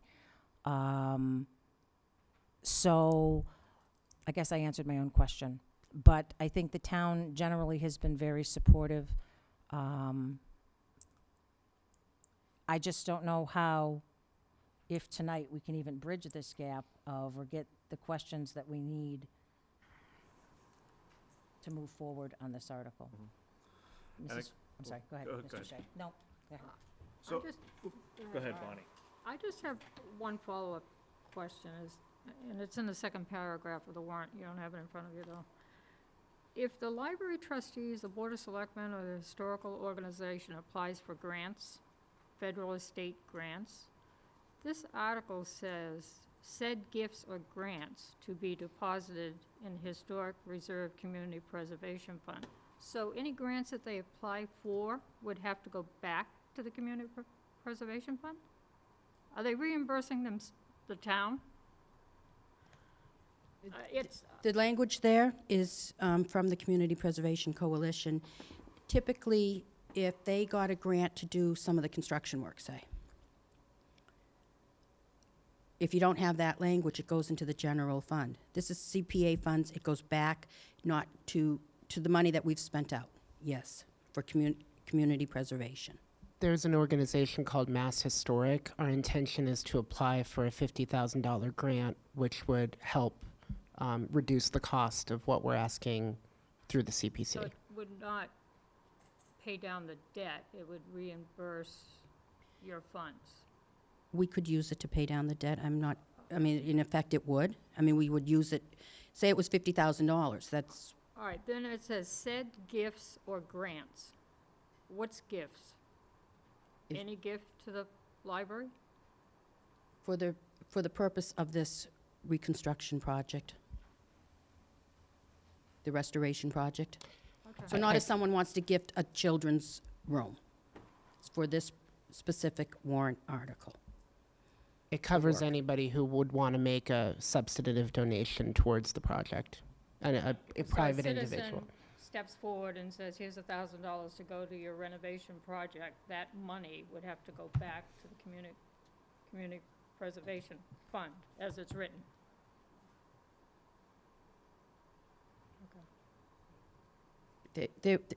It's for, if a gift were to be reducing the cost of the restoration work. Not if they wanted to gift money to buy books. No, I understand. I would just think it would be paying off the debt if someone's giving a gift, that would go to the debt. That's instead what of we would 20 do. years. That's what we would use the money for, in the historic account. We're having to pay over $100,000 I a know, year, I think, so it would go towards that. So let me ask this question then of the board, or it's something to ponder. If there's $1 million worth of work that we know at this point in time needs to be done on the library, and some of the work sounds like it needs to be done sooner rather than later, how are we gonna fund the $1 million to offset? So, well, as I understand it, we can still pass this article without Right. the preservation restriction I requirement in it. don't believe you can. It says Why it's not? up to the Board of Selectmen. So I'm Why not? My understanding is that our vote, which wrote the warrant article that you have in front of you, requires a preservation restriction. But if there was an amendment on town meeting floor to take that out, that the money that this is allocated and the improvements that we want to make to the library still fall under the historic preservation category and are still eligible I believe under that bucket, correct? there's 4 corners. I might be saying it wrong, but you have to be within the intent of the warrant article, an amendment. You can't change it. And I believe that's no? I've been told that before. Well, I understand, but I think that's the moderator's call as to what the 4 corners actually are. And it'd be up to him as to whether taking that out would be, I think including something like that that's not listed might be outside the 4 corners, but removing it, I think that's his call. I'm not sure whether that's a cut and dry decision. So for that reason, I support the article. And again, you had made reference to the golf course article and the restriction that we have on that property. You know, as we were going through that process, I never had any other plans to build anything other than the public safety building on that property. I think it obviously had the potential to, you know, to open it up to other things in the future in the town. And at the time, I didn't think that we ought to tie our hands with a restriction. It was made very, very clear by the townspeople that they did not want to pass that without the restriction. And I changed my mind on that. And I supported and I voted with it, for that with the restriction. I have zero plans to do anything else with that building other than to continue to use it as a library. I want you to continue to go there and be the director at that library. But my initial reaction, similar to the golf course, is not to, you know, to bind the town and tie their hands in perpetuity. But I obviously want to invest in the library itself and incorporate the improvements that they're looking to make. So for that reason, I'm leaning towards not supporting the preservation restriction. Now, if it turns out at town meeting floor, the hall is overwhelmingly in supportive of that, I will, you know, change my mind similar to the way it did on the golf course article as well, so. Yeah, so I am very similar sentiment as Mr. Shea. In fact, I would ask the CPC to take a vote, whether or not they would support it without the restriction. Or if they would rather not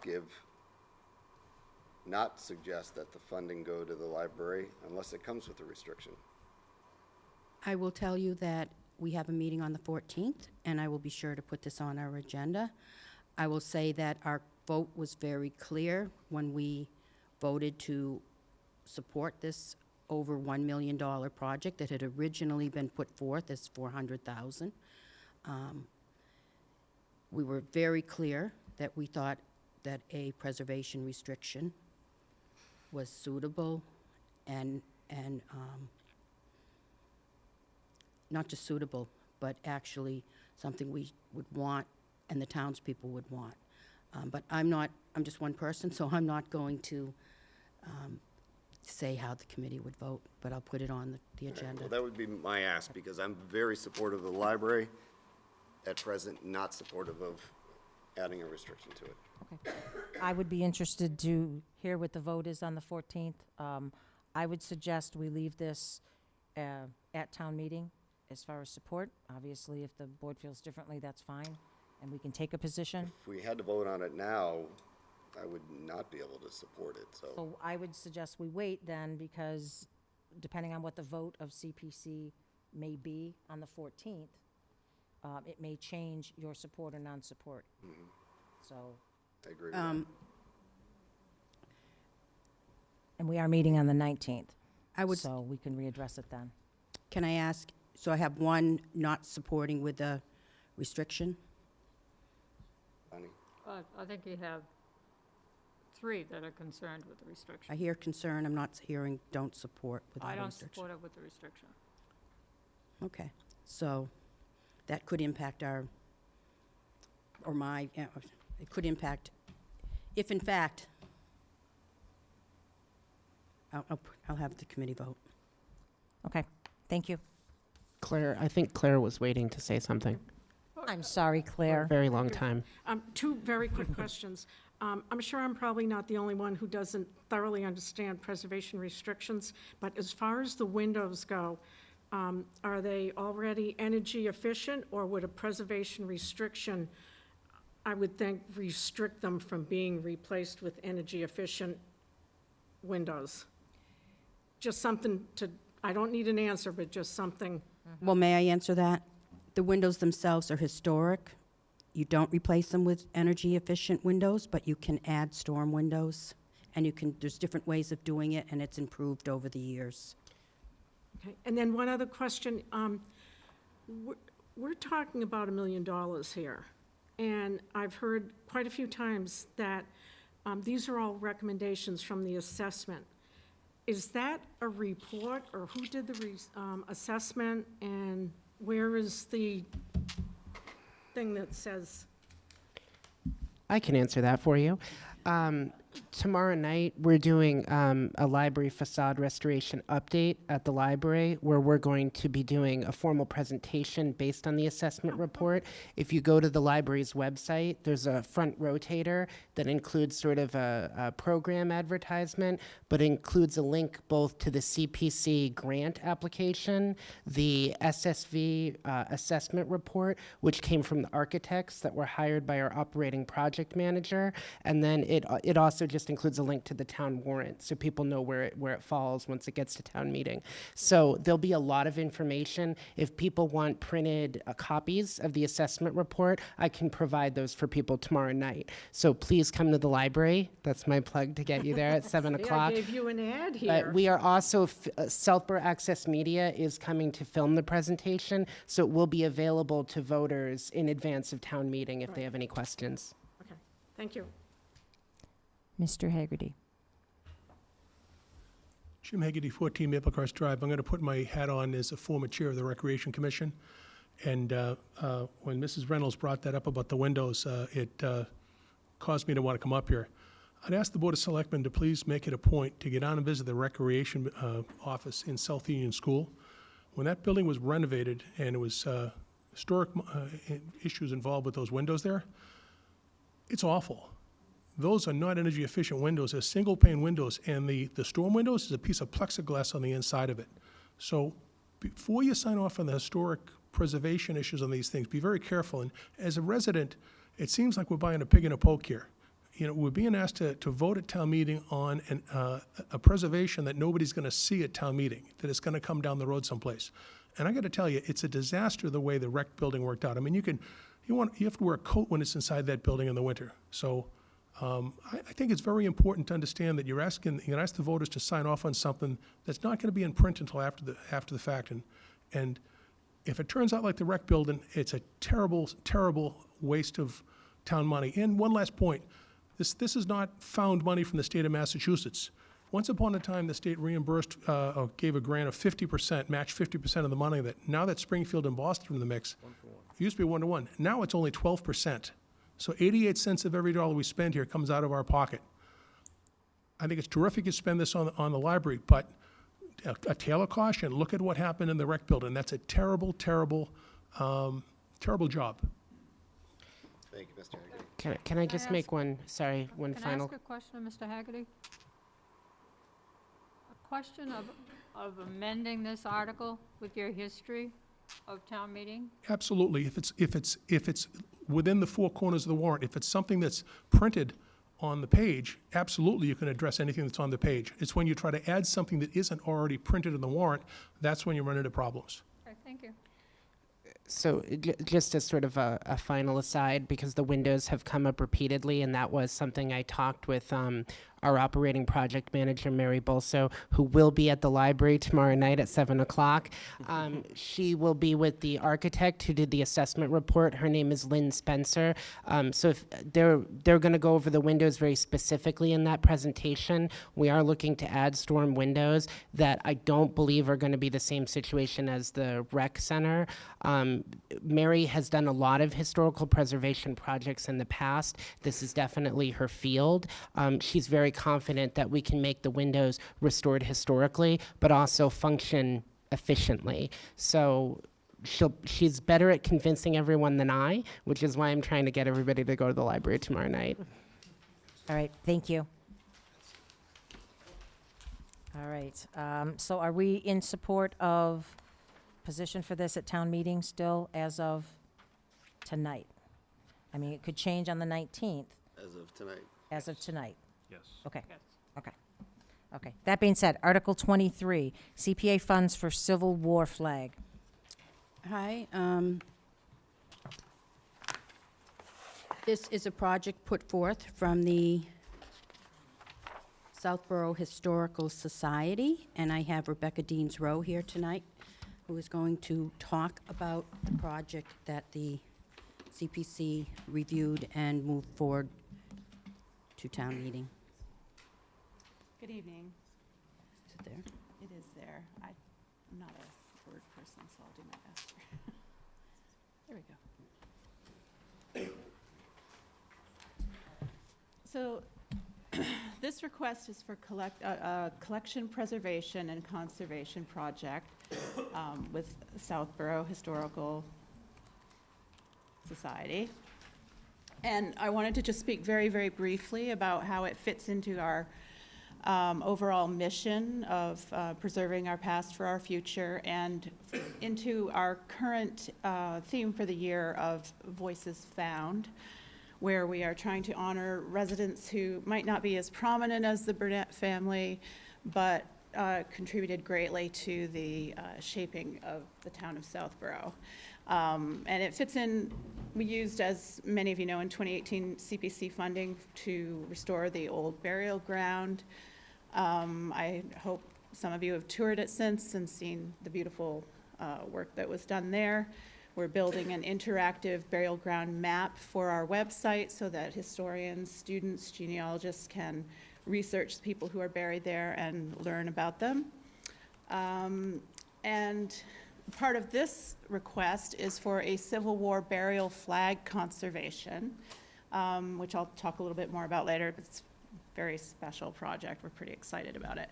And next year, we're hoping to investigate and obtain grave markers for Civil War veterans in the rural cemetery who are currently in unmarked graves. There are about 6 of them that we know of. William Buck's flag was brought to the society from the library, where it was found in a paper bag, not recently, as long as Ryan knows that. Man, was it found here in Southborough or Correct. elsewhere? Oh, yes, yep. So William Buck's aunt, Frances Buck, was the librarian there for many years, apparently. So we think that that's how it came about. It's a burial flag, probably was for the coffin. It's in pretty fragile condition right now. William Buck was in the Civil War. He was in a few small battles, and then he was shot in the head at Antietam. And but he didn't die. He never regained consciousness, but he was taken to a hospital where they gave him a bed, and he died about 10 days later. And he was buried there. And the Board of Selectmen at the time requested that he be brought back to Southborough. So he is currently in the rural cemetery. This flag, we believe, was made by his family. The name Buck is inscribed in ink on the end of it. It's made of wool bunting and cotton for the stars, I believe. And our request is to restore and mount it for wall display, most likely in the Historical Society Museum. So it will be archivally preserved in the condition it is right now, stabilized. It will be cleaned, stabilized with netting, spaced behind UV glass, and hopefully remain stable for years to come. It's a very large flag. It's about 7.5 by 4.5. And it's the work we have requested to be done by Museum Textile Services in Andover, Massachusetts. They're a very, very competent firm. They've done work for the Smithsonian. It's pretty tricky business trying to correctly stabilize something like this. So that is part of our request. The next part is for professional archives, services, and supplies. We have spent a long time going through and an enormous hundreds of documents and objects, trying to kind of categorize and triage what is of the highest priority, what needs the most work, what is of the most value, and many have been already put into archive sleeves, and we just need to continue that work and refine it. There's still, I think we requested 750 hours or so of archivist work to be done, and supplies of, archival sleeves and boxes to conserve and restore our documents and objects. And I think the benefit to the community is pretty clear, but it's appropriate stewardship of our collection, of our history, so that is preserved for the future. Understanding the history of the people who shaped the town, but probably most importantly, the accessibility of these items for students, genealogists, historians, and more. And in the background of this picture, you can't really see, but the object that they're looking at is our copy of the Declaration of Independence, which we were able to bring out for the third grade students who tour through the museum every year. And they can touch it now because it's in a sleeve and, really get a good up-close look. So we hope to have the Civil War flag there by this time next year. So that's basically it. So I'm happy to answer any questions I can. Thank you. You may have said this already. How old is the flag? Do you estimate? It's 34 stars, so we don't really have to estimate very much. It would be 1862 when he died. Okay. See, it was easier for me to ask you than me to try to look it up and figure that out. So, thank you. 1862. Just a question from the Remembering and Honoring Residents, not necessarily having to do with the flag itself, but on the burial ground map. Did you say which cemeteries that was? I may have missed That's for that. the old burial ground. It is for the old Yeah. burial ground specific. I mean, Okay. it's a fair bit of work. We hope to do the rural cemetery too, eventually, but Okay.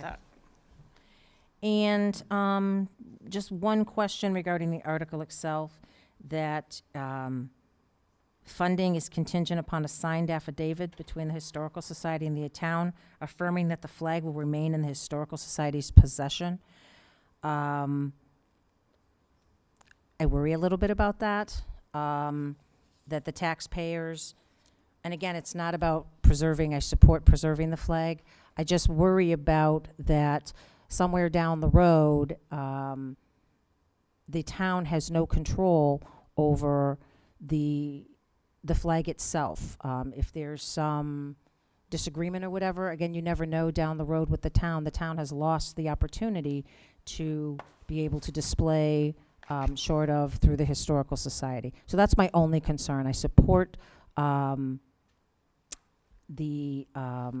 preservation of the flag. I think, again, it's a very important part of our history. And with that, I'll open it to the board. Can I answer that question, though? You may. I'm sorry. Is that all right? Oh, you're the chair, sorry. That is that was added by the Community Preservation Committee, and the goal for that is, this is the property of the society. Mm-hmm. And just like we have funded other restoration that they have done, it's their property.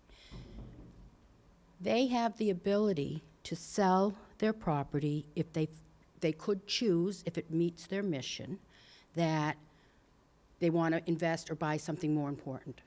And they could sell it to get the money to continue on with their mission.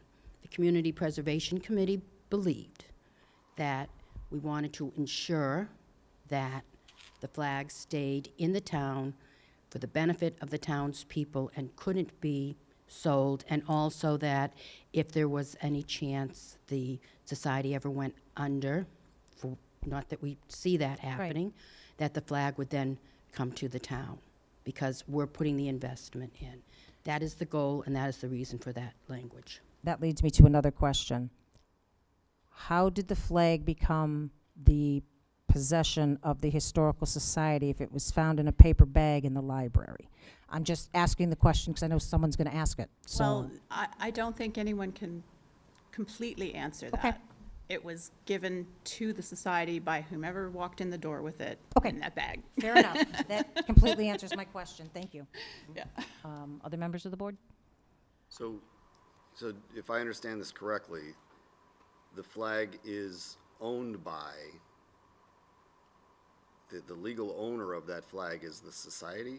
Is that what I'm hearing? Correct. Yeah. Okay.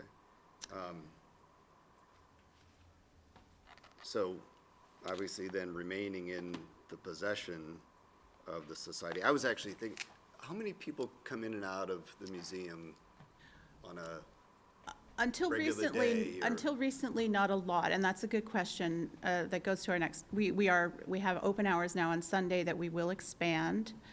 We're having events now because of the restoration work, because of the support we've gotten from CPC and others. The whole purpose of the volunteers being there, so many hours every week, is to open this up to people so that they can come and access what is important to the town. And in terms of, selling the flag for something more important, there really wouldn't be anything. This is one of the prized possessions of the museum of the town of Southborough, so. We didn't think you were going to sell it. We just wanted to be sure that it stayed as a resource for the townspeople. So because it's not increasing, owned by yeah. the town. So, what are the hours of the museum? They're 12 to 2 now on Sundays, and that has just, And that's it now. it. So It will expand. how many people were there, would you say, last Sunday? I wasn't there, but we get about 8 to 10. But we also get the entire third grade class of Southborough, like all the classes come through every year. And we have started having events. We just had we have a series, and since Ryan got to do a plug, I will too. Saturday, we're having Living History, Sally Ride, the first woman in space from the United States, a portrayal of her for students at 2 p.m. About a week ago, we had a portrayal of Deborah Sampson. We had about 25 people in the museum then. It makes sense to put it there. It's the safest place for it probably right now because of humidity and climate control and the light, but it is a portable item, and if it meant, if it made sense to put it on display somewhere else, I think that we would be open to that. That kind of was what I was very inquisitive as the traffic that comes through. I think this is one of the neatest things. And I am incredibly supportive of this. I was inquisitive as to what would be the best place to actually display something so historic and so tied to our town. Memorial Day somehow, that would not be. Amazing, right? I mean, at the library, place where hundreds of people go through. I get worried that 8 people on a small window on a Sunday may or may not. But that's just so many, the start. No, I know, but that's my, I think it's such a that so many people in the town are going to, if this passes, which it will overwhelmingly, with, at town meeting, with CPC money, which is the townspeople money, I would just want and encourage you to consider getting the biggest audience you can for something like this. Yes. And maybe it should be displayed somewhere else, or even if you said if it's portable, Part of the time, yeah. maybe you start out at the library and or whatever it might be, or just strongly encourage you to make sure that this isn't seen by 15 people a week. Oh, that's maybe definitely not our intent. This has to be something. Again, especially that's what townspeople's funds are used for. I did a little research on Private Buck. He was a mason in our town. It'd be really cool to know if he actually did any work that still could be seen. But he was part of the 20th Massachusetts Infantry, which was called the Harvard Regiment because there were so many Harvard graduates, including Oliver Wendell Holmes, one of our Supreme Court justices, who was a young captain at the time. So, again, incredible, fully supportive.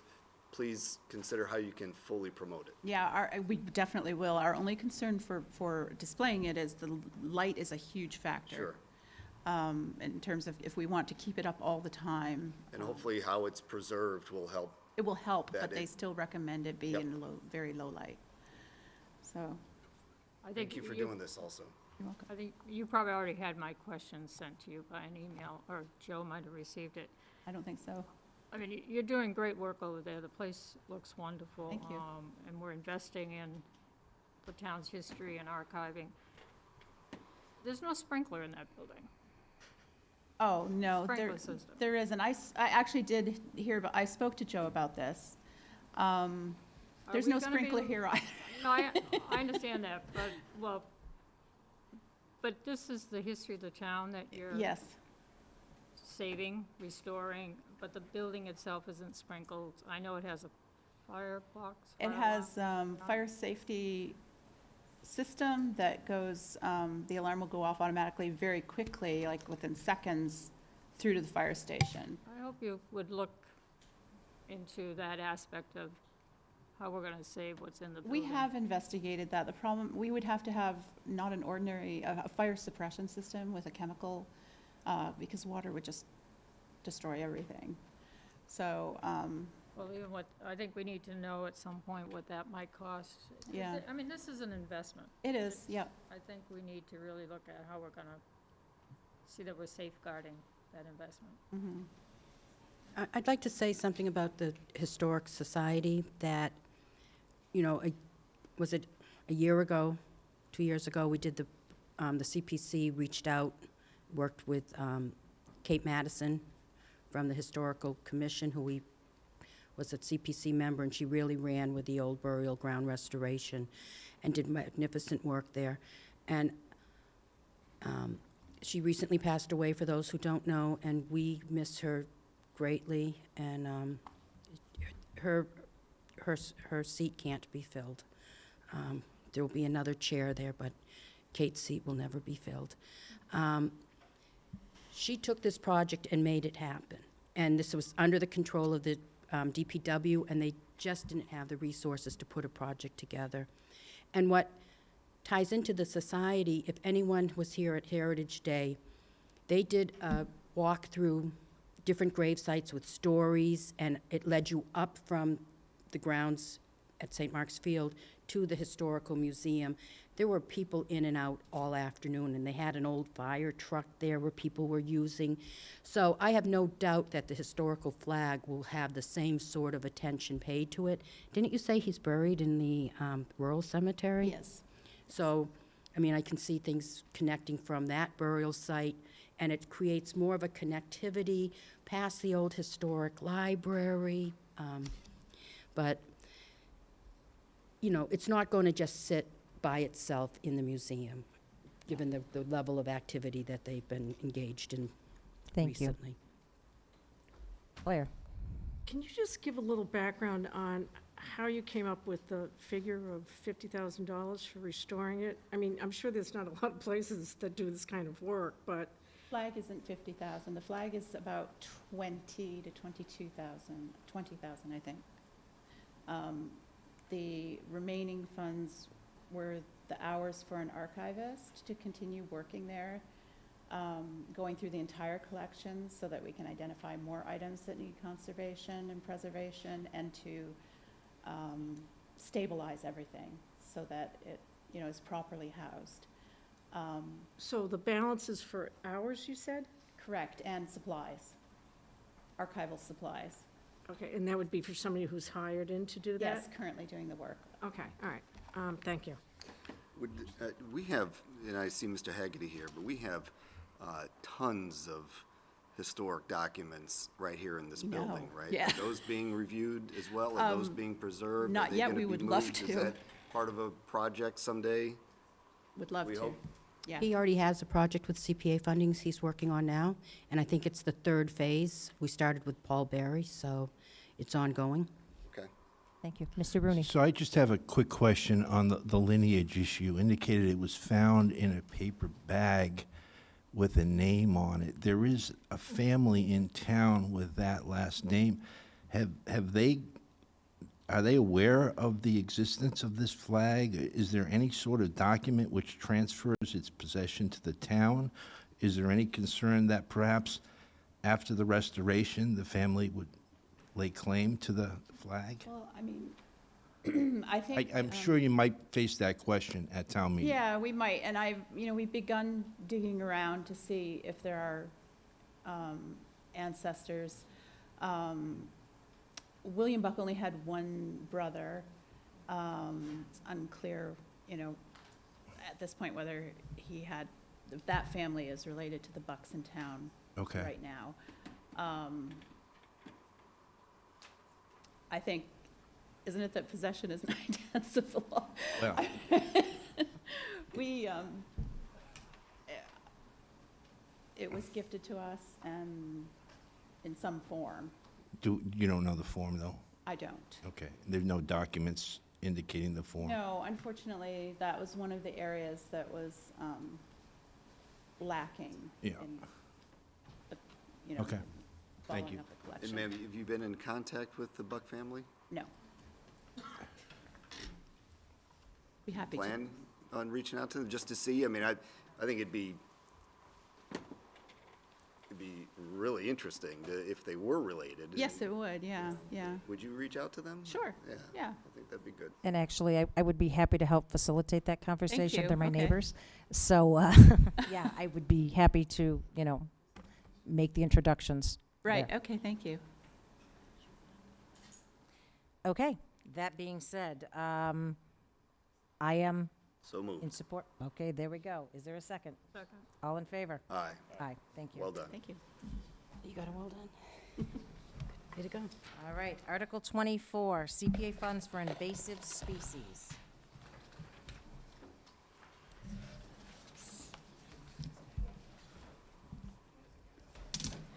Hi, this is an article of the CPA, the Community Preservation Committee for CPA funds under open space, and it was put forth by the Open Space Preservation Commission, and Karen here is going to give the presentation, and I'll let her introduce herself and take it from here. Thanks, Freddie. Hello, everyone. For those of you I haven't met, my name's Karen Svitkovich. She just didn't want to say my last name. That's why she... I've lived in town a little over 20 years, and for the last year and a half or so, I've been a part of the Open Space Commission, and really pleased to be a part of helping to protect and promote the open space in town. So today, for about 5 minutes or so, what I want to talk about is some of the really beautiful open space in Southborough, some of the potential threats to that space, and some of the potential solutions and opportunities around that. So what you see here is the Halloran property, which is the newest conservation land in town. Really beautiful space, you can see here from the pictures. A lot of old growth trees, a number of existing cart paths, very much a kind of heritage property. And thankfully, there are not a lot of invasive species in the Halloran property, but there is some oriental bittersweet, which we'll talk about a little bit later on in some of the edges of the property that's impacting it. We also have 32 Corderville Road, and in 32 Corderville Road, there's a stand of invasive tree of heaven, which is bait for the spotted lanternfly. Now, I'm a management consultant by day, so I don't know a lot about the science behind this, but I'm learning more about it and the potential threat that this has. So it actually looks surprisingly beautiful, but very dangerous. I grew up in Boxborough, and I remember the caterpillar infestations there and the impact on the trees. And this is destined to be even worse than that. Right now it's in Pennsylvania, and it's done a huge amount of damage in Pennsylvania. So you see here a couple of different examples of it. And also what it would look like in terms of a tree infestation. So it's not a pretty sight, and potentially could cause a huge amount of impact, not just on this particular open space, but throughout the town. So as we start to think about ways to prevent this from happening, one of the ways that has been recommended is to take this stand of Japanese knotweed and to really take that out of the heritage landscape. So this would be something that would prevent some of the damage that is happening right now to the stone walls that are a part of the open space. And we want to make sure that the historic portion of the stone wall, of course, is also not, not damaged by the bittersweet and some of the other invasive species, and to protect it overall. The other piece that is really beneficial about taking out a lot of these invasive species is it gives us the opportunity to really replace it with native species. So you probably heard us speak in the last meeting about the Native Plant and Pollinator Garden Initiative that the Open Space Commission has been promoting. And it's pretty exciting, some of the things that have happened that we've noted around that. One is that in Breakneck Hill, we've been able to track some very rare bees that have been detected. And we've been really fortunate to have the support and work of Dr. Robert Gregier. He's someone who's pretty famous for his work with bees and has been written up in a number of publications. And so what we really want is to have native plants, have native species.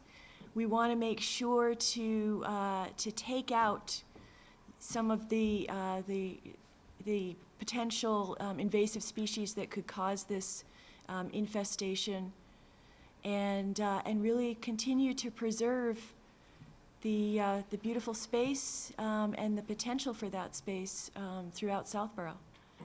So our work is to try to propose to remove the invasive species from some of our open space, to replace the invasive species with native plants and pollinators, which will allow us to have more beautiful open space, to save money because the native species are going to be less expensive in terms of water and more hardy in terms of the space, and also to promote a more healthy environment for the town and for the pollinators within the town. Just before you go to questions, I have an update that just recently the state, it was in the paper, found a spotted lanternfly in West Roxbury.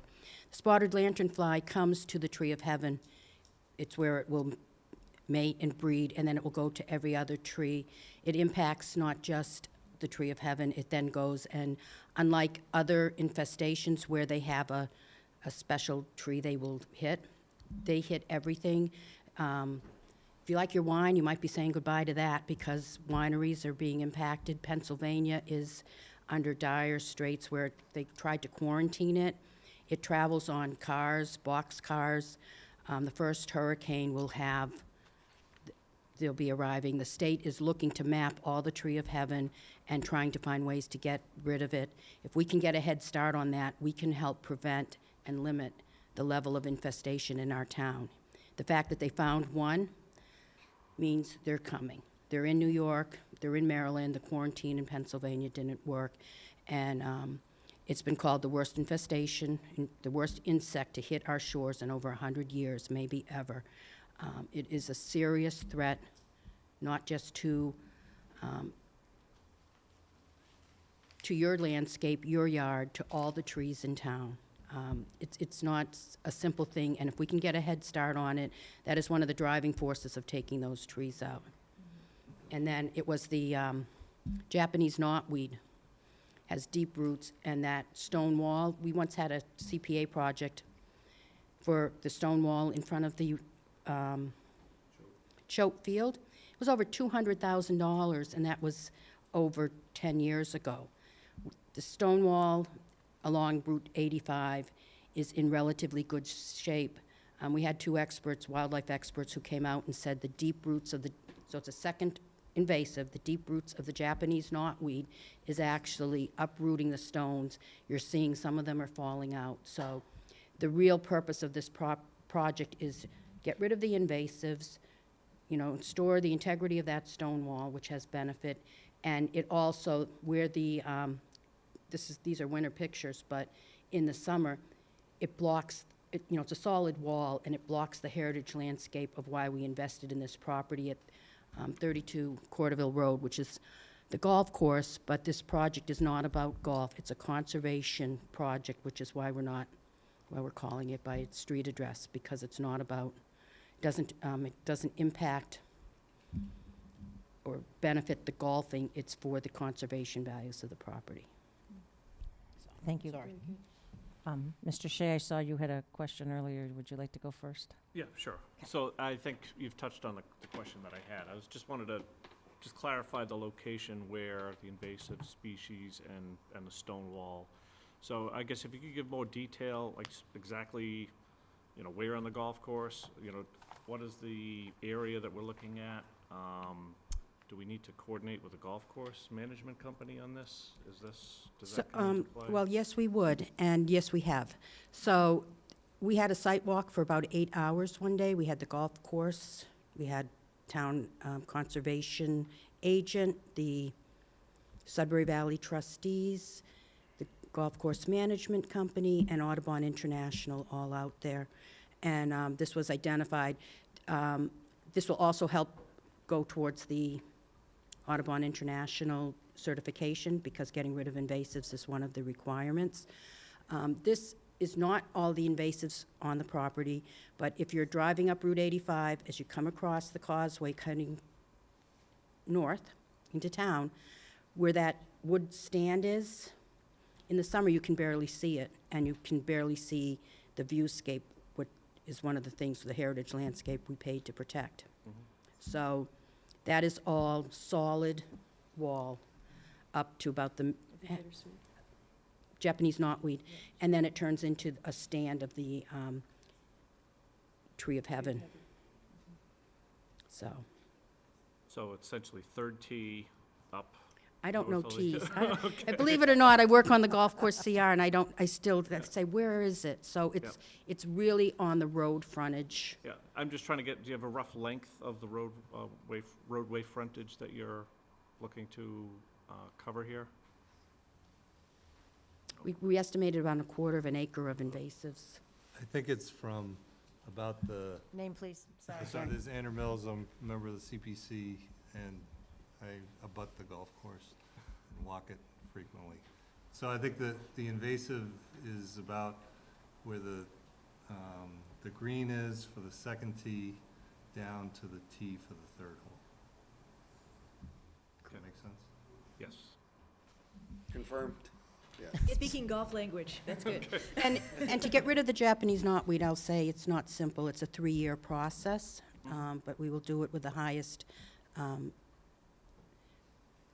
best practices. We've been working with one of the best, highest-rated companies in the state at Breakneck Hill, and they're the same company we'd use for this.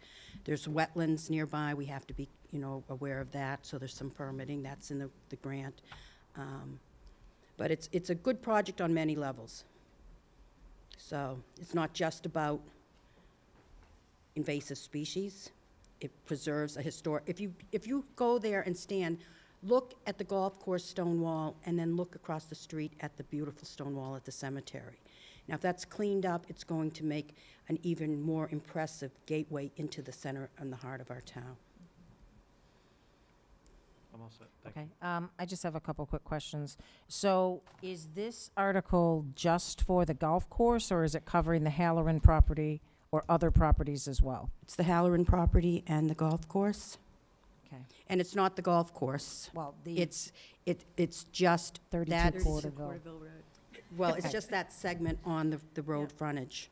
Okay, and so is your contention that the infestations typically are caused by some of these critters, if I can call them that, because I don't know the names? Are they created and caused by the invasives, and that's part of the reason? The Tree of Heaven is one of the things that especially attracts. And the Tree of Heaven is an invasive? That's correct. Non-native, so it just kind of makes sense. We have non-native species that outcompete our native species.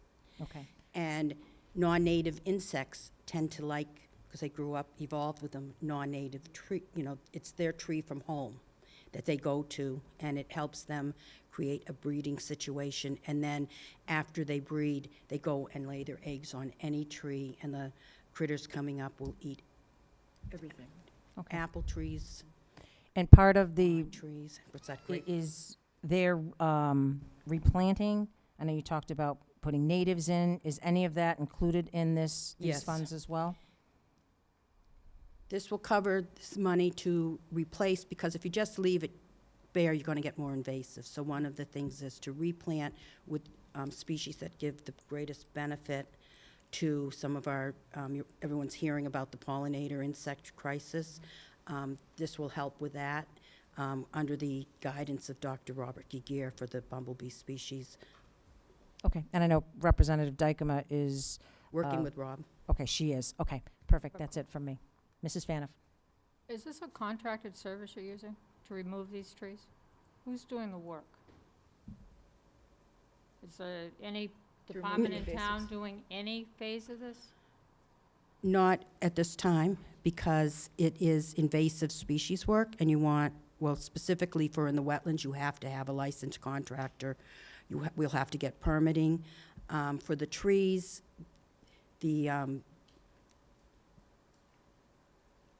again, so when we work with,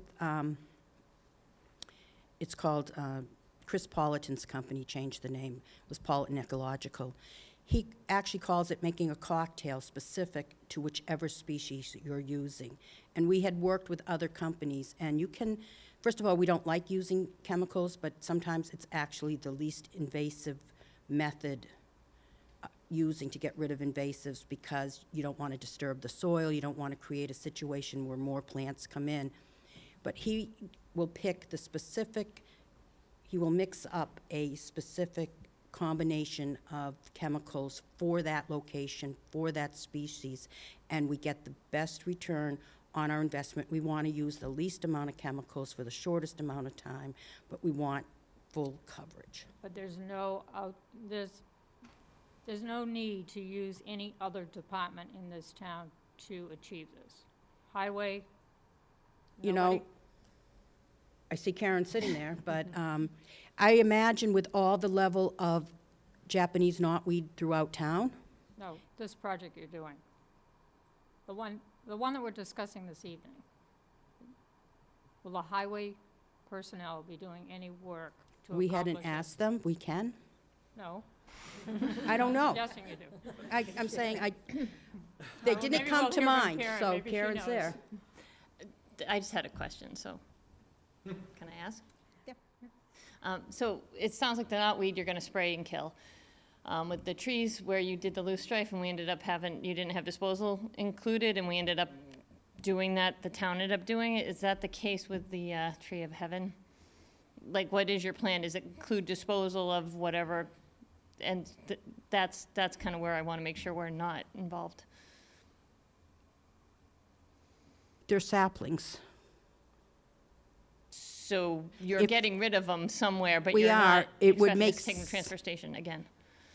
If it can't be the transfer station, it won't be the transfer station. I don't know why we wouldn't use the DPW for that. I don't know, I'm Because sorry. I'm not aware of that you're doing this project, and we haven't, I just don't know how much we're talking, what kind of money, what kind of tonnage, what, Can you go back last to year it was a lot more on the loose strife. It was, ended up being a lot of bags of material that budget paid for that we weren't expecting. So I just want to know if your disposal is included, that's all. I believe it is, and if we need to set up something with DPW to pay, to dispose of.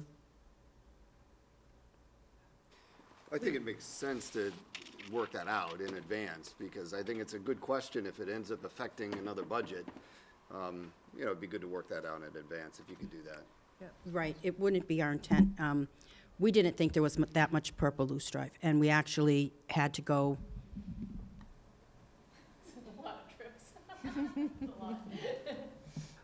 We had to change our plan because there's still way too much, so. So as this is written right now, you're not planning to utilize DPW? No. I misunderstood the question, I think. The discussion we're having this evening and what you're attempting to do, you will not be using the DPW for any resources. No. I thought you wanted us to, and I felt bad. I took it the total wrong way, like I should have asked them. They're still trying to clean up the blue stripe. No, they got that done really well, thank you. Thank you. Mr. Kalenda. How many years will this take? Well, the Tree of Heaven, we're going to get done right away. The purple loosestrife, it takes 3 years of treatment. Did I just say that right? The Japanese knotweed is 3 years. The Oriental bittersweet is usually a 1 year with a few touch-ups. But it will look better right away, and it's just to make sure it doesn't, the roots are deep. You don't want it coming back.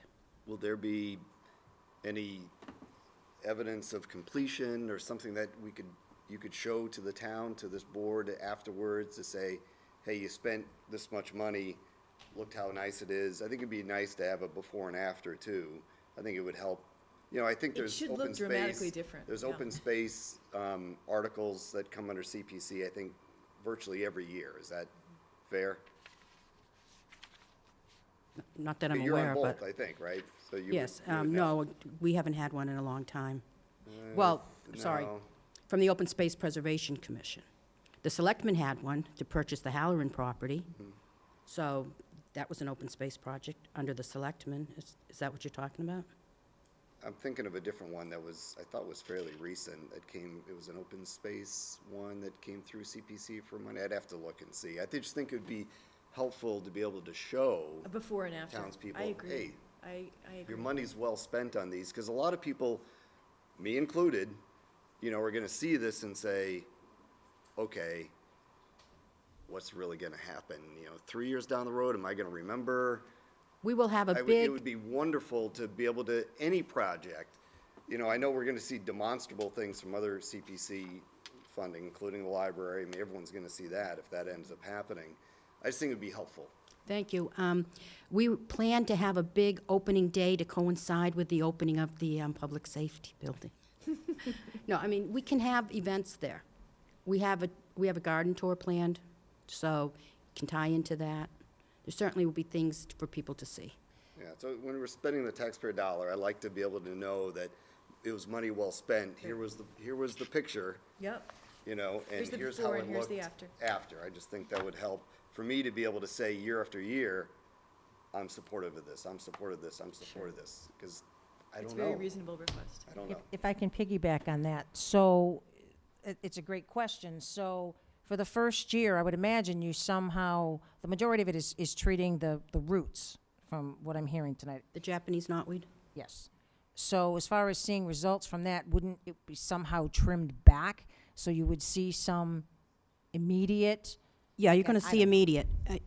I believe, and I'm not 100% sure, but I believe they actually, the Japanese knotweed, if you cut it, it's hollow inside, and they drip the chemical in. So you will see noted difference right away. Okay, thank you. Ms. Reynolds? I think the article that Mr. Kalenda was referring to was, it wasn't this past town meeting, I think it was for 17, for about $100,000 for Breakneck Hill. That was, is that, Going, I think we're on the same wavelength. okay. Yeah. For a Breakneck Hill that I think was sponsored by Open Space. Yeah, that one there is ongoing, and if anyone walks at Breakneck Hill, that gets over 100 people on most days, year-round. What- No, Breakneck Hill, so there's Wasn't many. that an invasive species removal? There's invasives removal, there's native plantings, there's habitat improvements. So there's been a lot going on there. Some of it is still not done yet because we had to put it off due to, we're actually looking for another The reason that I'm grant. bringing it up, and since you mentioned it, it kind of triggered something, is the pictures are really a very, very good idea. I think you just have to be prepared for it. At some point in time, somebody's going to stand up at town meeting and say, yeah, this is CPC money, but folks, it isn't free. And if you look at taking some of this money that's being spent and what it's being spent on, in other words, like an actual, report on it, people may want to look at and say, well, later on, when properties come up that, like the Halloran property or whatever, that the town, would want to pick up, maybe that might be a better use of this money than, the invasive species, I understand, but I just, $100,000 on Breakneck Hill is a lot of money. I mean, I know it's a big area, but I've walked up there and I can't spot invasive species other than the Japanese knotweed. It's just, I think, something to consider because it's a lot of money that is going out. I'd like to give my pitch. Every single year since we passed the CPA, the Community Preservation Committee has a public forum. Everyone's invited. We send out invitations to all the boards and committees. We publicize it widely. We ask people to come. We have a detailed presentation on all things CPA, how the budget works, which a lot of people don't understand, what the requirements are, as well as we reach out and in our outreach, we ask people what their goals and concerns are. Our committee works really hard to know what's out there and what's coming down the road and what the citizens want. And they're welcome and invited to come and talk to us ongoing. I think you're getting to a very good point, though, which is you can't get away from the nexus of CPC and open space sometimes. And so a citizen, most citizens, we're members of this Board of Selectmen, and I've never been to one of those meetings. Maybe that's on me, but. You're invited every year. I know, and so are 11,000 residents, but it's a very small group of people that decide to put an application in, and we spend, and then it goes to town meeting, as opposed to, I will say, there may not be that much out there that people are overly concerned about, so it comes back to the same, generally small groups who then make an application to another small group that end up getting for the into the CPA, article. our committee is made up of representatives of, you have housing, recreation, historical, conservation, we have at-large members. And I'm only suggesting that, back to the earlier point, it would be great More to then visibility show, is what- This hey, isn't an open community, space here's issue, what it's a we've CPC done. issue. Let's, you may not have even known about all these things. Look at all the great work that's been done, and then maybe it'll encourage other residents to come to one of your meetings and say, I got a neat idea too. And I'll say at our presentation, we do present our great projects. It's not, and as you say, you have your meetings that you go to. All of our representatives are representatives from other committees. We are well-versed in all areas of the needs of, say, recreation. It's not just one person. He represents the Recreation Commission, who should be doing their, or I shouldn't say should be, who would be doing their work knowing all the recreation needs in the town. So if they come to us with a project, it's not just them. They're representing the town. They're the Recreation Commission. We're not a special entity. We're the Open Space Preservation Commission, who should be and are well knowledgeable about the needs of open space in the town when we make a presentation to the committee. Do those members, do they recuse themselves on votes where they're, for things that, if they're on a commission, a committee, and they're also on CPC, do they recuse themselves for It's a little votes? bit different than when you have a conflict of interest. The goal of having these members sit on the committee is for their expertise and input and to bring projects and welcome to vote on them. So the answer is no. They sit and they vote on them. All right, Ms. Gillespie, I'm going to go to Mr. Mills at the Yes, mic. Andrew Mills, 2 McNeil Drive again. I'm a vice chair of the CPC and also on the planning board. I just want to stress from what you were saying, Mr. Klenda, about the CPC's goals. We help fund the projects and we vet the projects, but we don't create the projects. So those people in town, different groups, town boards, where's the town clerk? The library, the town clerk, who see that as an avenue where they can leverage CPC funds for something that fits into one of the four areas that Freddie said earlier, those are the people taking it, utilizing the CPC to get projects done. The CPC itself is not going out saying, oh, we want to do this or that. It's individual, either individuals or groups, boards, committees, libraries, who are coming and saying, hey, I have a project, can we make it work? So it's not the CPC driving the specific project. So a member of a different board who also sits on the CPC, that, they can't, you can't come to yourself. I mean, they could. There could be, you know, a member of a different board that could come in and say, oh, we have a project and be familiar with it. But it's not, the CPC doesn't sit around each time and say, okay, you know, what is our agenda for this year's funds? We look for the projects to come to us. We don't go out and drive the projects to the community. We do look to see that the projects where they fit in the master plan for the town, things like that, the support from, say, historical, open space, you know, historical society, other areas, recreation, where they fit in their plans. But we're not driving, you know, how to spend the money. Can I also, just to say that, though, we do, like, every year I reach out as the chair. Facilities. It's time of year for applications. You know, do you have a project that fits the requirements? Come in and talk to us. Come in and talk to us. We're having our public forum. Housing, the same thing. I have gone to, I mean, that's another whole nother area for another discussion. We even hosted a housing workshop to see if there's a way we could spark some interest. It's one of the areas we haven't done our full work in. But it's, we don't create the projects, but we encourage people, and there's, you know, I won't tell you how many times I've gone up to the transfer station or to pizza shops or banks, putting up flyers, asking people to come in and talk. You can only do so much outreach. So I will say, if there aren't the projects here that you want to see getting done, you know, come up with something, come to us. We can only do so much outreach asking people. Thank you. Mrs. Faniff? Freddie just touched on what I was going to say. They had a public forum. I was there. Citizens were there. Scouts was, there was a scout there looking for funding for a project. It's there. They're available if you're interested. It's on tape.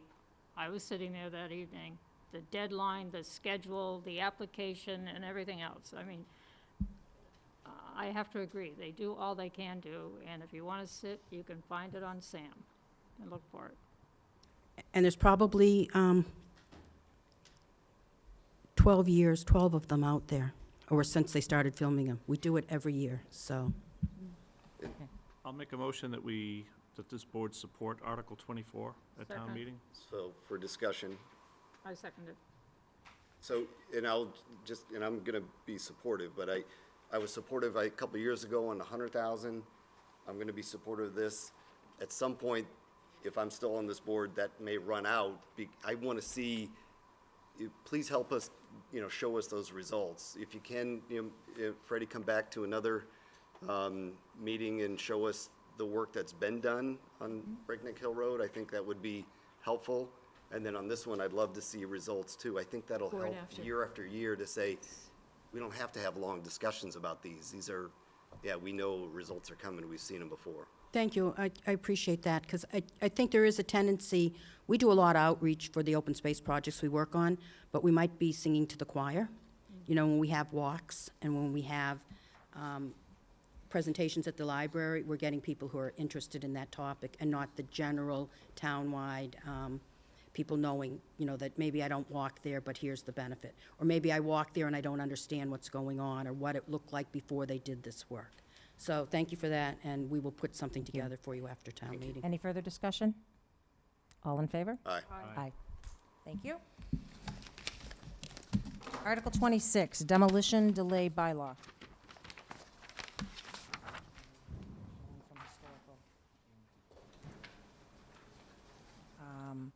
There was an email that was sent out to the board prior. I'll make a motion to support. Second. All in favor? Aye. Aye. Okay, All right.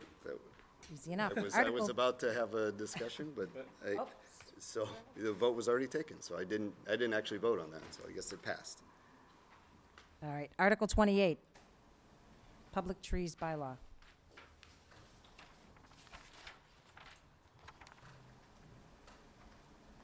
One patient man.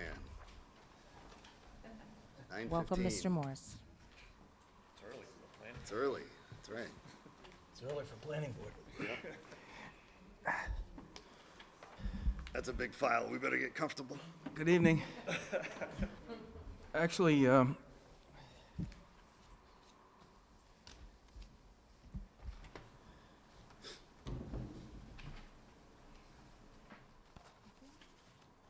Thank you, Mr. Morris.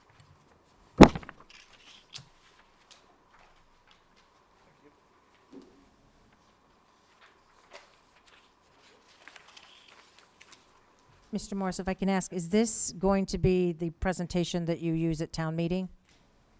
there's extra copies here. I have one, Don. Oh, what, I skipped over you? Yeah. Thank you.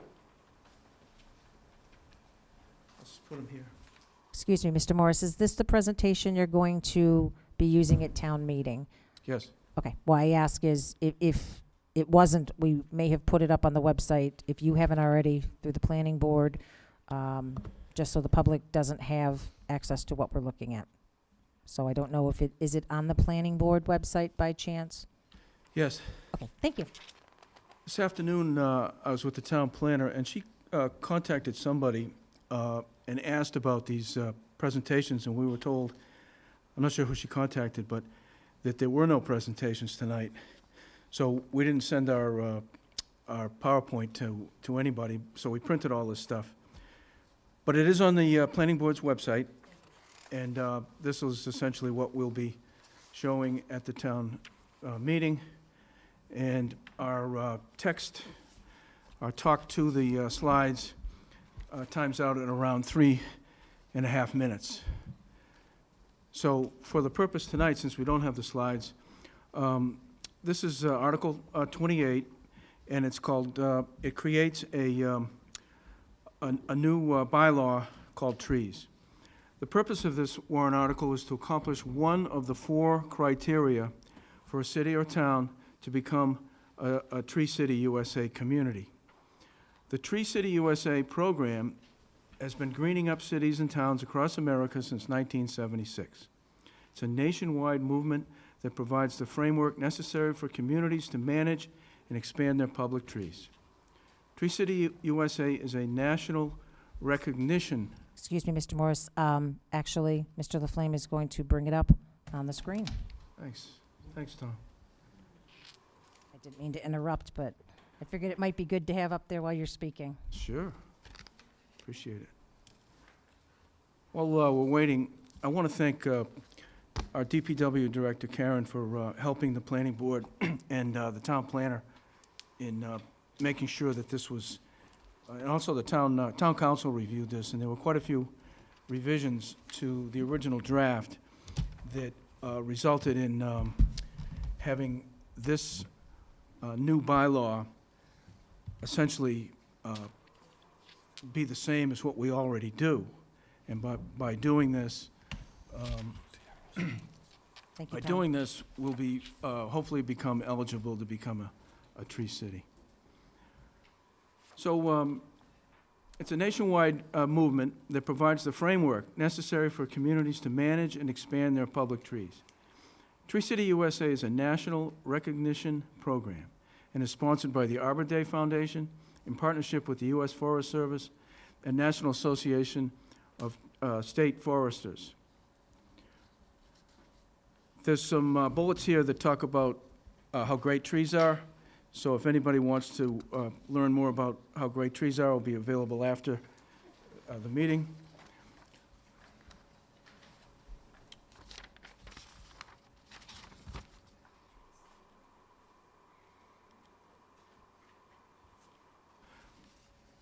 More than 3,400 communities have made the commitment to becoming a Tree City USA. They have achieved Tree City USA status by meeting 4 core standards of sound urban forestry management. According to the Department of Conservation and Recreation, the DCR, There are 87 cities and towns in Massachusetts that are Tree City communities, including some in our area. And you can see that we have Westboro, Marlboro, Framingham, Grafton, Natick, and Weston. Other tree cities include Boston. There are other tree cities out in the Berkshires and way out on Cape Cod. These are the 4 standards: a tree board or department, tree care ordinance, and that's the focus of this article, is to establish a tree care ordinance. Community forestry program with an annual budget of at least $2 per capita, and then an Arbor Day observation and proclamation. Southborough has had a tree warden for a long time. Additionally, the DPW frequently uses the services of a professional arborist. So this satisfies the first standard.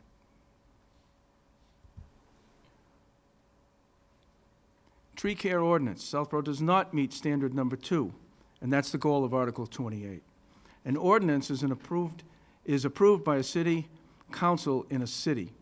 In a town, the ordinance is called a bylaw and is approved by town meeting, and that's what we're bringing to this town meeting. Southborough does have a tree policy stated 2010, but it does not meet the standard of a bylaw. It's well-written, it's very usable, but it doesn't quite meet the standard. Article 28 will be our bylaw that will meet standard 2. The bylaw simply codifies what we already do relative to public trees. We currently comply with the applicable sections of Mass General Law 87 and MGL 40, Section 15C, Scenic Roads.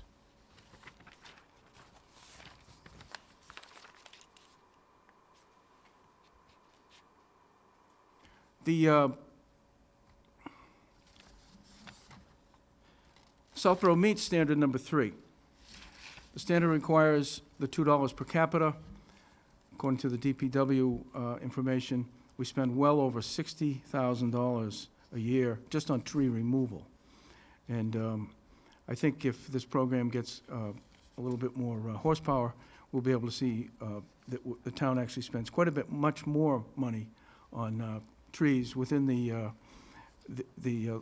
listing here of Arbor Day expenses, arborists, tree planting, watering, fertilizer, the equipment, all of that stuff. So it's well over $2 per capita, and we do meet that standard. Will you be able to give a definitive amount at town meeting? That may help. If the DPW can provide that, we'd love to have it. No? We don't track our people's time that way. But do you know that it's demonstrably more than 2, so there won't even be a question?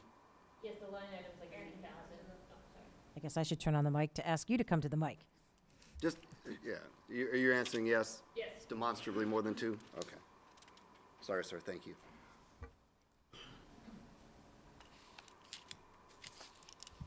And then standard number 4, Southborough does not meet this standard.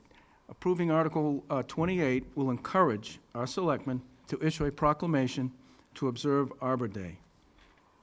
The proclamation can call for actions that may include involving school children, scouts, church groups, sponsoring contests for young people and adults, Tree of the Year contests, presentations by celebrities, honoring individuals who have made important contributions, and of course, planting trees.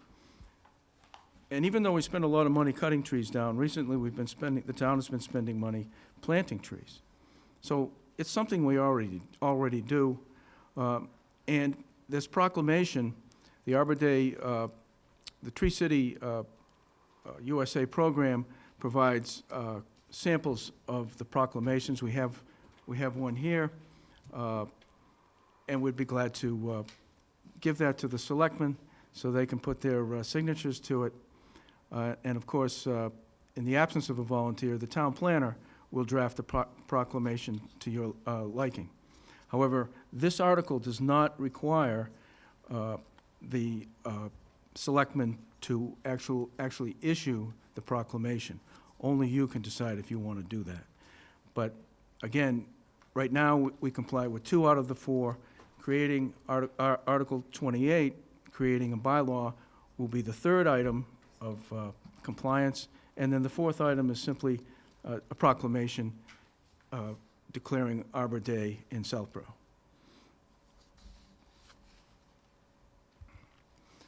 So those are the 4 steps. And the application would then be completed and uploaded each year. There's no fee. And again, in the absence of a volunteer, the town planner would complete and upload the application each year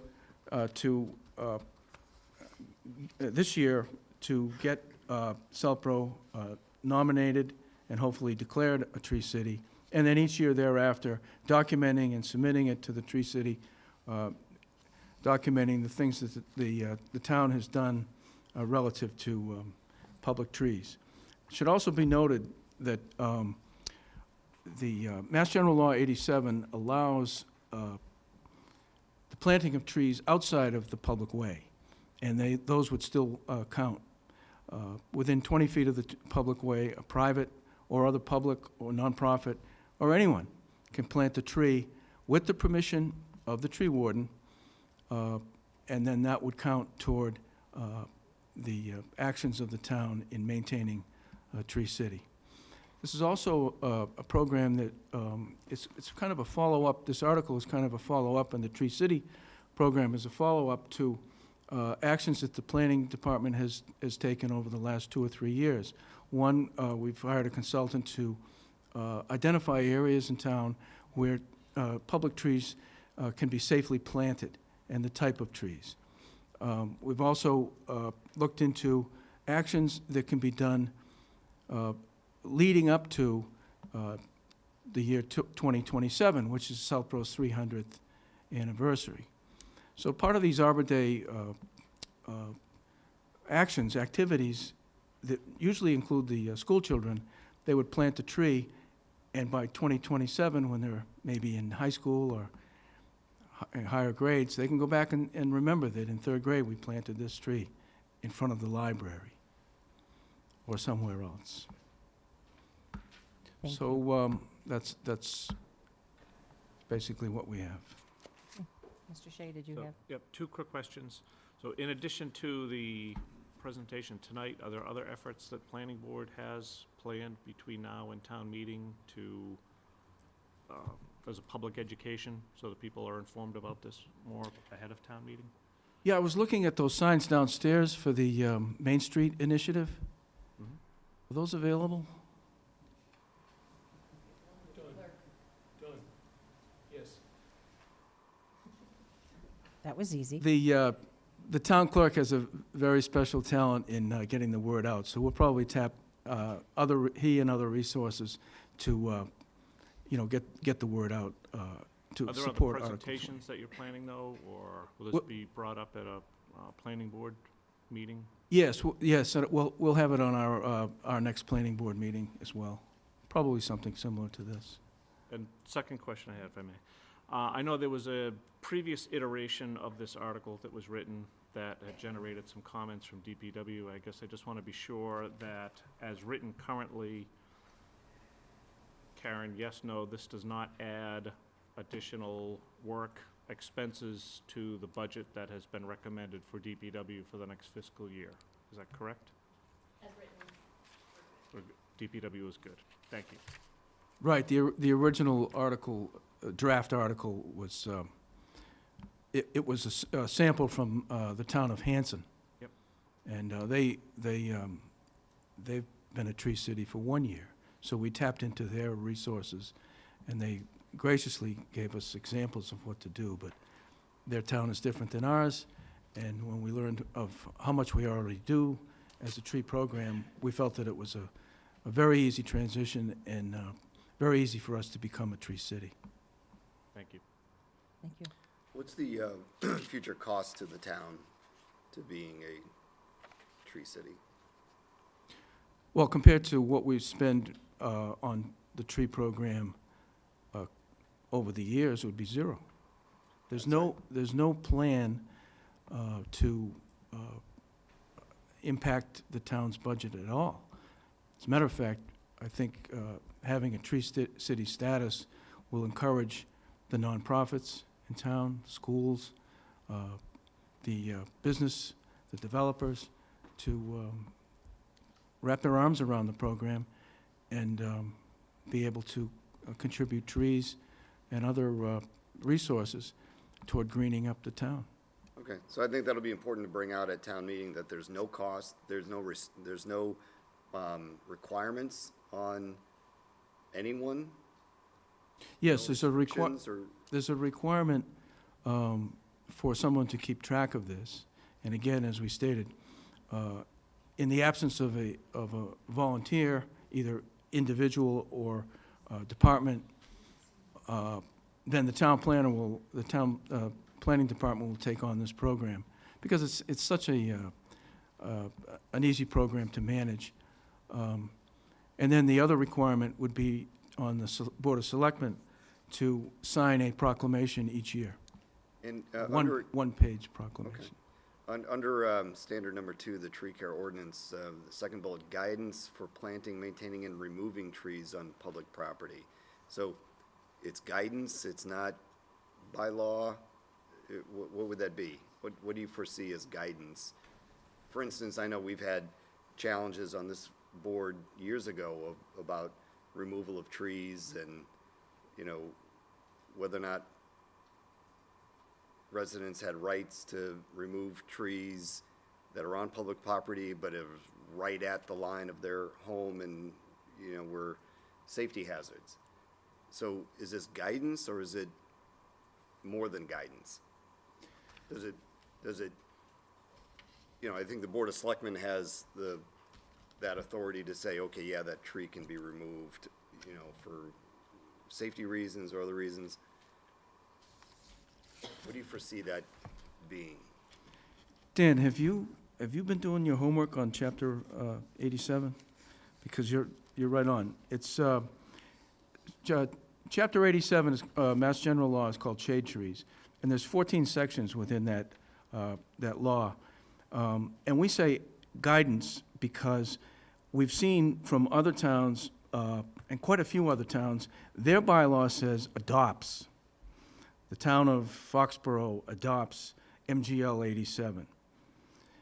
That's kind of the verb that we see more commonly. But when this was reviewed by town council and our consultation with the town of Hanson, the Tree City program will accept that we follow the guidance. Doesn't require us to adopt it, and adopt a state law, because based on guidance from town council, it's a state law, and we follow it. However, further into the article, it says applicable sections. For example, section 13 says powers and duties of tree wardens in cities. So we're not a city, so that section 13 doesn't apply. There's also sections in, and this goes to what you're saying, there's a definition of a public shade tree, which we follow, the powers of the tree warden, which we follow, cutting public shade trees is section 3, removing shade trees, approval of selectmen and mayor,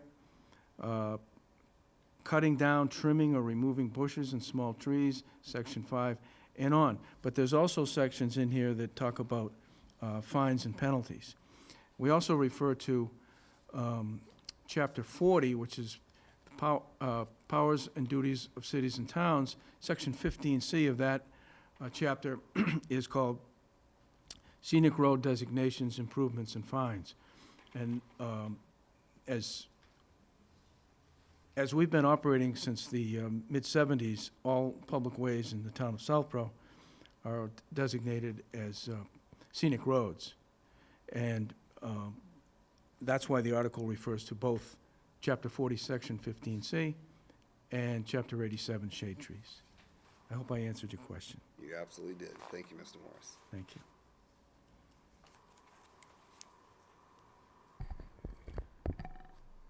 I have no questions, so I'll make a motion that Article 28, Chapter 153, trees be supported by the board. Do we have a second? Second. If before you vote, there is one other, it's a non-scientific piece of this. that we haven't verified, but it's well-known, that anyone, any selectman or city councilor that votes against a town or a city being a tree city, somehow all the leaves in their, around their property, all in the autumn blow into their yard. Thank you, and I'm glad you added that for discussion purposes, so thank you. Any discussion? All in favor? Aye. Of my own free Thank will you, and Mr. not Morris. coerced at all, I vote aye. Thank you, Mr. Morris. Thank you, Mr. Morris. All right. D, joint meeting with advisory committee, Article 13, capital budget.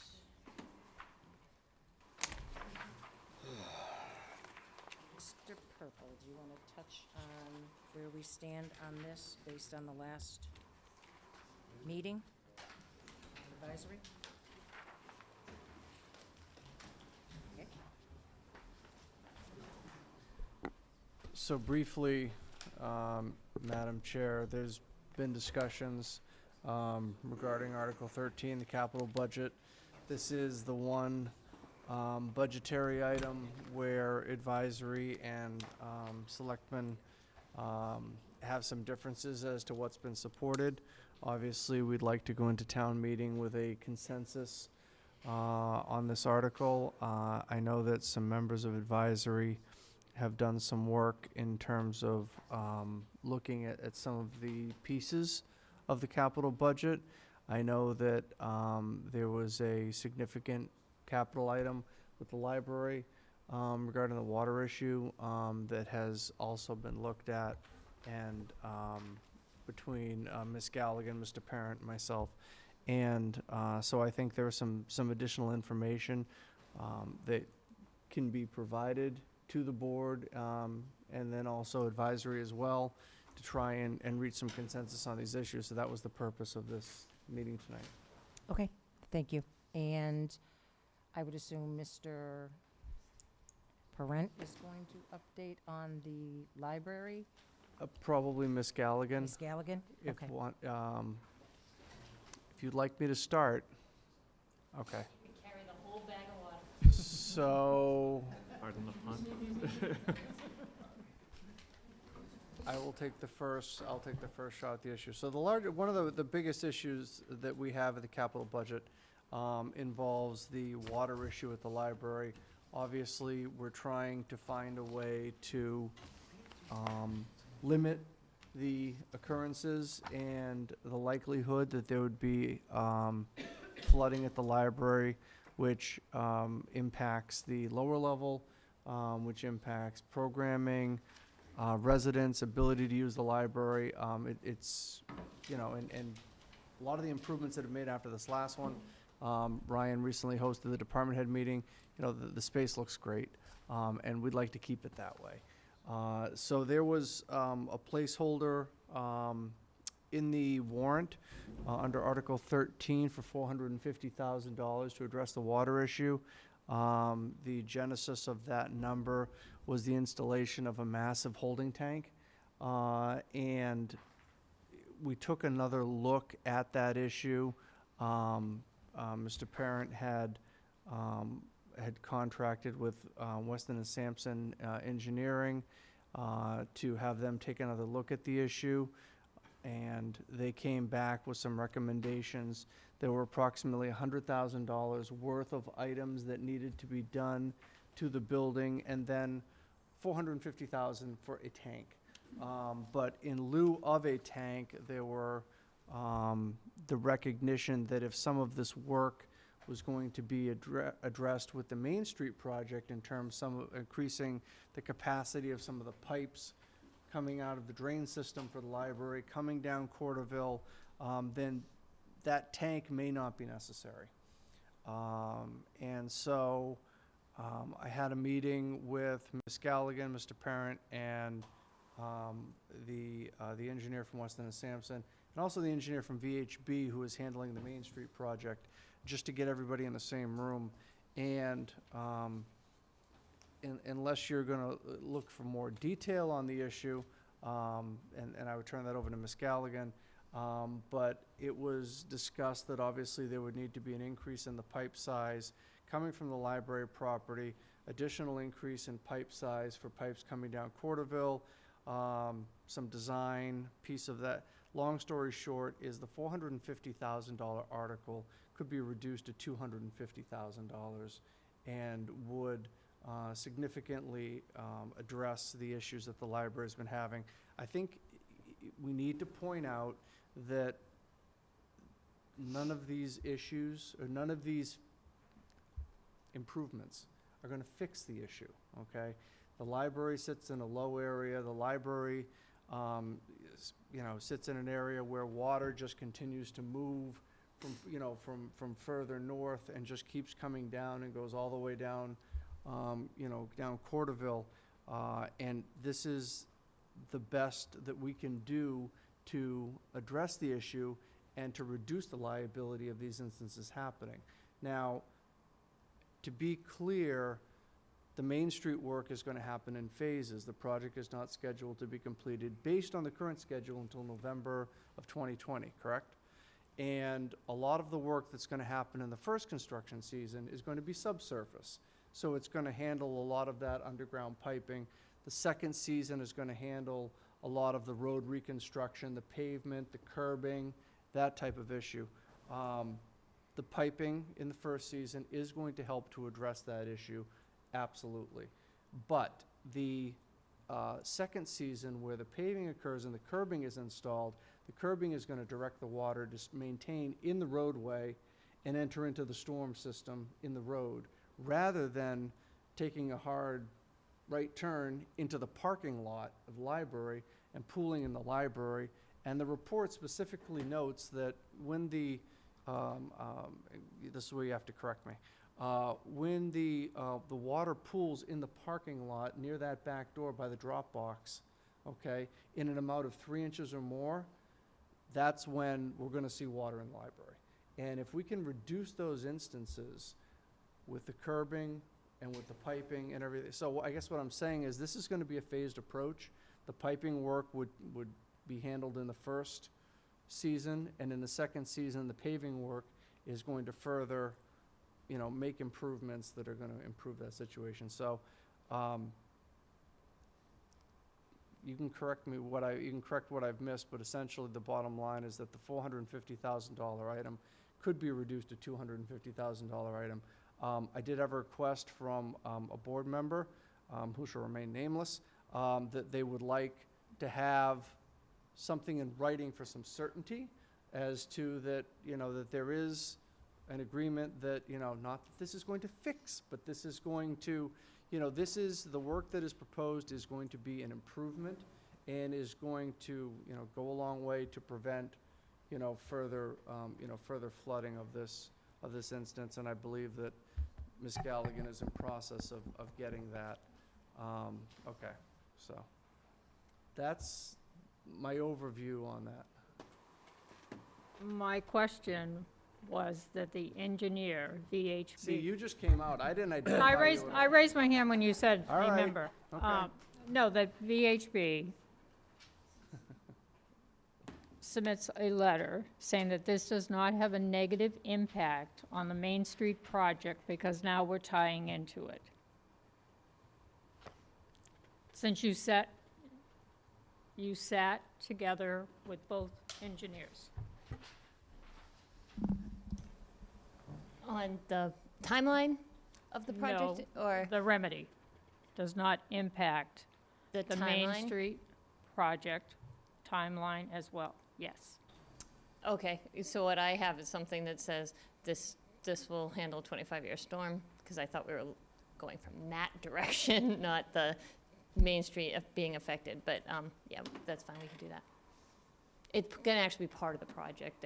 We're just adding it in as a non-participating piece.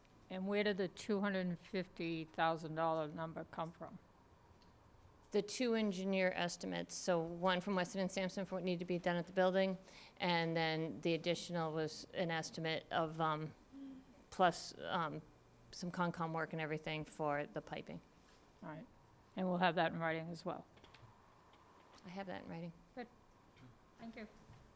Mr. And just to be sure, so by doing this work and then conveying additional drainage down Corderville, there is an engineered solution to where that water is going to go. We're not looking to move a problem down lower on Correct. So Corderville Road, the correct? current outlet is a 30-inch outlet at the public safety driveway, and we're going to be able to continue to use that. What it is we have a pinch point beforehand, and that's what we're actually getting rid of, and then we're using existing. So then, so the Main Street project then, that will be new drainage pipe down Corderville Road to that 30-inch outlet? Correct. So originally, the Main Street project did have that, Yep. did have additional pipe, but it was designed for 10-year storm, because that's the design standard for the state. Yep. The pinch point, I had talked to our highway crew and said we really should just adjust this now, so we were already in process of doing that. And now we're just trying to accommodate the library into that. Okay. So it does change what we're doing somewhat. Just want to make sure that there are no other No, so problem that areas 30 that we're inches creating gonna be good. in that Corderville Road area. Yeah, no, I think we're good. Thank you. Thank you. As this is a joint meeting with advisory, I see Chairperson Ms. Cook at the microphone. So I thought we were ready to go until Mr. Purple said 250. So we haven't heard the number 250 until right now. So the 250 doesn't include the 75 that Weston Sampson is recommending for steps 1 through 3? Yes, include that. It does include it?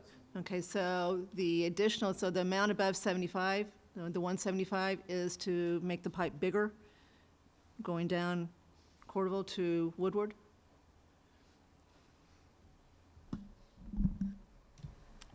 My understanding was it's about 100 in the area around the building that would be for the facilities to work with.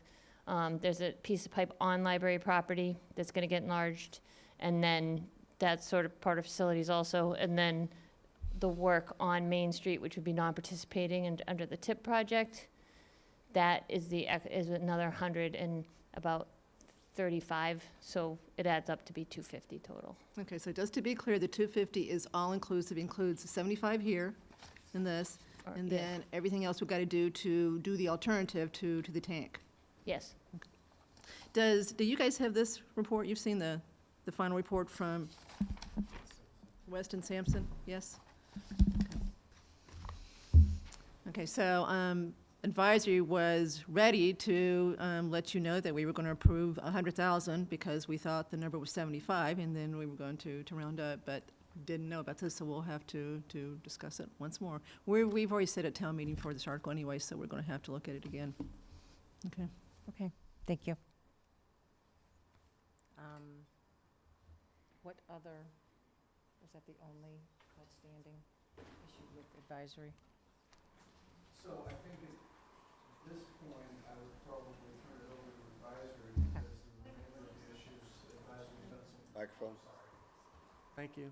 So advisory, I'll turn this over to advisory. Advisory's done some work on a couple of other items, notably the road maintenance. And then I know there's been some information that's been passed from the IT director to advisory, so I'll let you go. And I was worried about Miss Malinowski getting back here on time. Anyway, she's here. So, Mr. Malinowski, I think, would have liked done it the so other way. anyway, Chelsea's done a lot of work, sat down with Karen, so we think we've got a pretty good spreadsheet that talks about what the annual road maintenance article is going to need for the next 3 years. Mark Purple and Brian have seen it, so I think that let Chelsea talk about it. Okay.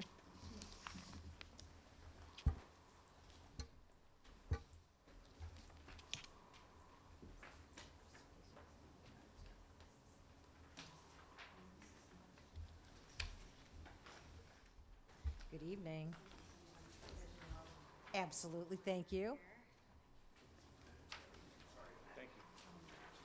Thank you.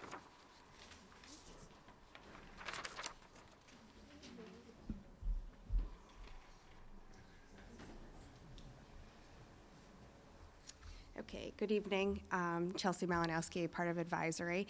I had the opportunity to meet with Karen Galligan a few weeks ago to talk about what a 3-year plan would look like for road maintenance, given what's going on with the current projects that she has, the current contract that she has, and any Chapter 90 money that comes in yearly. So I tried to outline for you on this sheet to try to figure out what we should be requesting for town meeting this year and then for the next 2 years. So if you look at column B, Karen has already allocated $250,000 from this year's town meeting to the current Main Street downtown project. That's kind of a placeholder, but it's the buffer. She probably will need to dip into it, but that's what she was felt safe with having for this town meeting.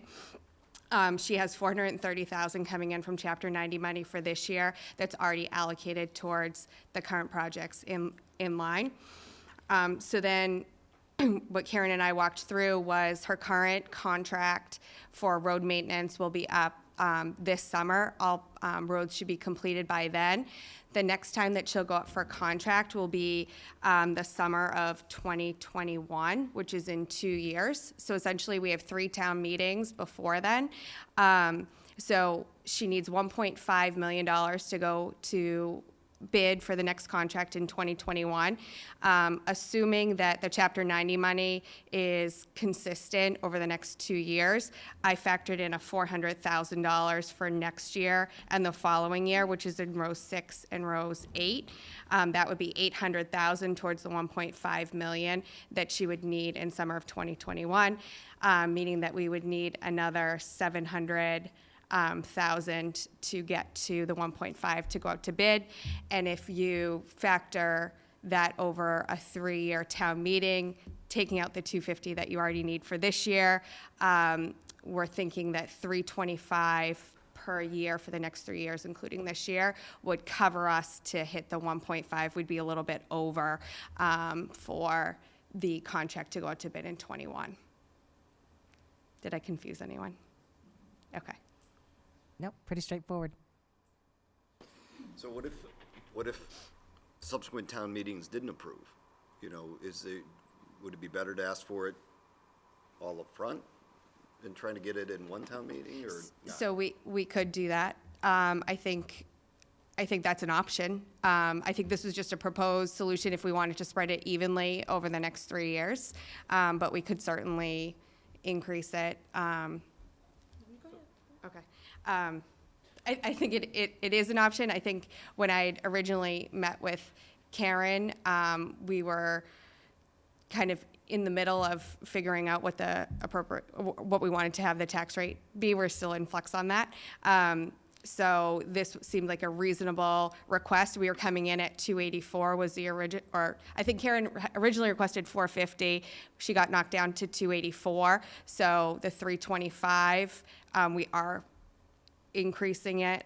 We do have the 75,000 that's not yet allocated that would be put into her pool in the warrant. I just continue to hear from Mr. Ballantyne that next year's gonna be worse, the year after is gonna be worse, the year after that's gonna be even worse, and so that was We just a know thought. that. So what we didn't want to do is see it go up. So we wanted to either start high, go down, or keep it level. So we didn't want it to go up because, you're right, we've got the tax increase down. Yours right now is 3.03, ours is 2.31.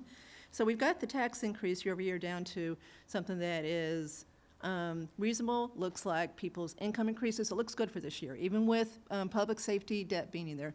Next year, the debt is going to go up, so we're going to have to work for the next 3 years, and then it's going to level back off again to do it down. So we didn't want it to go up. We wanted to either a little bit higher this year and go down the next 2 years, because we need things to go down next year. We need to find things we can replace with lesser monies. But this is the normal road maintenance article, so we don't have any trouble passing this at town meeting. You know, it's been $250 for years. We did $400 last year, so I don't think anybody needs to worry about it not passing. People understand we've got to pave the road, so I think that $325 seemed to make sense to us. Mark and Brian seemed to think it was a good number. We've got a little bit more in the 3 years than what Chelsea came up with, so there's a little cushion in there. But we've got work to do for the next 3 years. That was my only thought, that yes, I completely agree, it's gonna pass. So it'll pass at a higher number as well, if that'll help us in subsequent years. we've got some ideas for subsequent years, so maybe hold the press for that piece of it. And we just think that, presenting in the first year that the public safety building is in the budget, presenting a budget that is, the high twos as far as year-over-year tax increase sends a really good message. It's on message with what we said 2 years ago. So we like the idea of the tax increase we've got right now, and we know we're going to show the town, the advisory is, what we expect the next 3 years, and we're going to show the town a list of ideas we've got to mitigate that. I've talked to a couple of things with Lisa, so we've got some ideas for the next 3 years. So we haven't baked in a huge increase in 3 years. We've got ways we think we can get it back down, but we got work to do, no doubt about it. So will you put it on? So I'm just.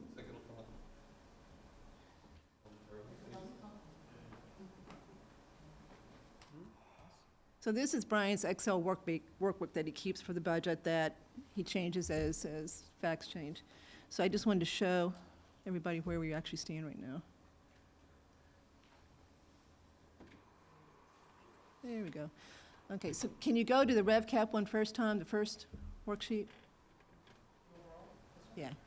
So what Brian's done is he's shown, can you go down some? I'll go back up. You got, no, this is the wrong one. Sorry. So he's got one that has got 19 to 20, it's got the advisory and board selectmen comparison on it. Okay, here we go. Okay, so can you put the cursor on where the tax rate increases are? Right, so this is where we are right now with board selectmen still having 450 in the library water fix. So you're at I can't see from back, it should say 303 for a board selectmen, is that what it says? 304. 304, sorry. And then I think we're at 231. 249. 249? Number there. Okay, well, he's changed something since I saw it. Okay, now can we go to the budget capital? And go to the articles, yeah. There you go. Okay, so you see where you've still got 450, we've got 100 there, so I think both of our numbers are probably going to change. And then going down to road maintenance, so we've got 400, you've got 284. So advisory's already voted on those, so we voted the 325, so ours is going to be 325. Unless you can. Wrong column, wrong one. Yeah. Maybe it'll be wrong presumptuous. Well, I shouldn't say, advisory has voted 325.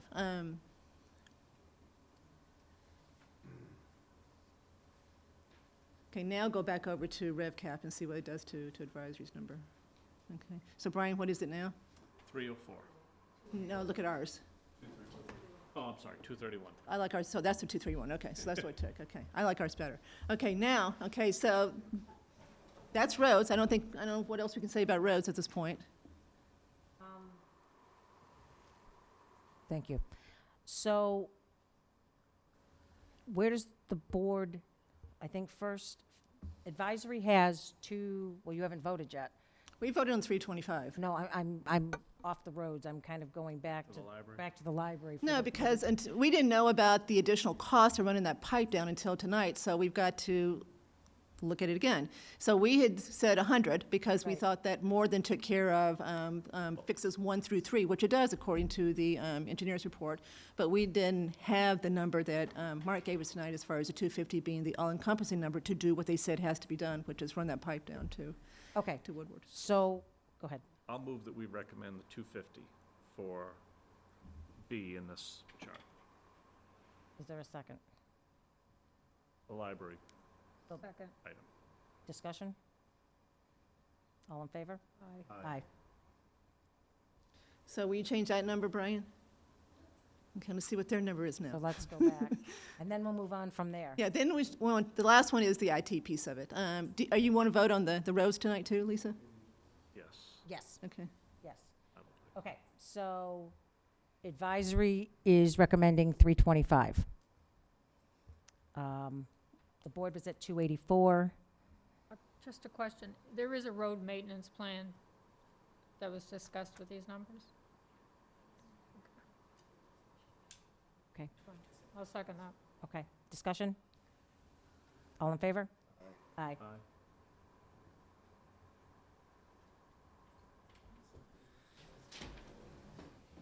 Okay, so now let's look at the rates again.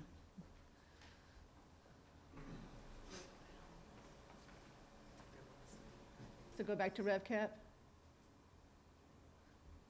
Okay, so Brian, what's your rate now? We are at 2.67. Okay, so you got a 2 there. You got a And 2. advisory is 2.31%. And the Right. difference is the library. That's all, well, that's all it is. Now, the other one that we need to talk about. Yep. Go back to, there we go. Okay, so there's 2 related things. The first one, the private fiber line, okay? And now go to the budget capital. Actually, sorry, go back to and then go down. See the ambulance fund? So see the $70,000 there? Those 2 are related. So this is a hard one. You know, I've talked to Chief Paulus, who has told me everything he can about it. I've talked to Chief Morrow. I've talked to Tom. And none of them will say to you they understand it completely and they're experts in radio systems. So by way of a little background, Public Safety has in their budget about $350,000 for a whole new radio system for the building. That's part of the Public Safety Building Committee. Ms. Galligan has, in an old warrant article from last year, $120,000 to upgrade her radio system. Okay, so that's $470,000. What the chiefs want to do is they want to replace the equipment that's on Overlook Drive and the equipment that's at the EMC location. So there's a repeater at EMC, there's a receiver up at Overlook, and then there's a line that goes from Overlook down to the current police and fire station. So they want to replace all of that. So the question is, the equipment's 15 years old, so it sounds like it's old, it sounds like it probably does need replacing, but the question is, what's the best way to do it? And there's a little confusion about what the best way is to do it.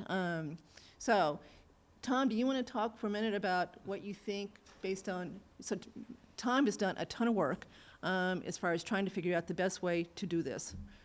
So, and just to be clear, the total that's needed to do this is not here. According to the last number that Chief Morrow put together, we need about $130,000 to replace the repeater and receiver. They've got $70 coming out of the ambulance fund, which doesn't affect the tax rate. That's coming out, and it's coming in, going out. So whatever you put there is not going to change your tax rate anyway. I believe that the Finance Committee, Mark and Brian, are going to use some money that is dedicated to fire and police that we get as donations from the Primate Center as one way to pay for some of this. And then Tom thinks he's got a little bit of money left over in his current year budget to maybe pay for it too.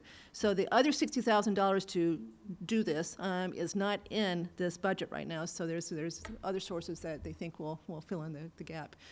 So take it from here. Good evening.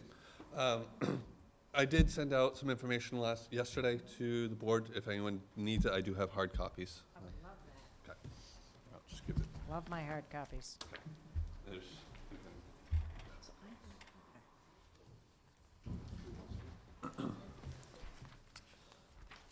just by way of summary, we are looking at 2 distinct but related issues here with the radio system. We do have, as was stated, an aging system. And by aging, if I remember correctly, it was installed in 2003.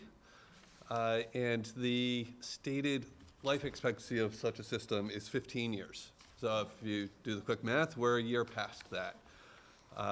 And that was basically deferred because there was the known move to the public safety building, the new public safety building. With that said, I will put the caveat out there that it's kind of like a heating system that, you know, if we say it's going to last 20 years, you might get 30 years out of it.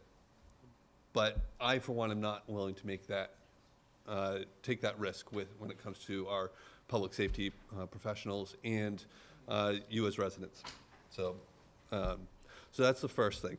The new system does allow for what I've referred to as P25 digital radio.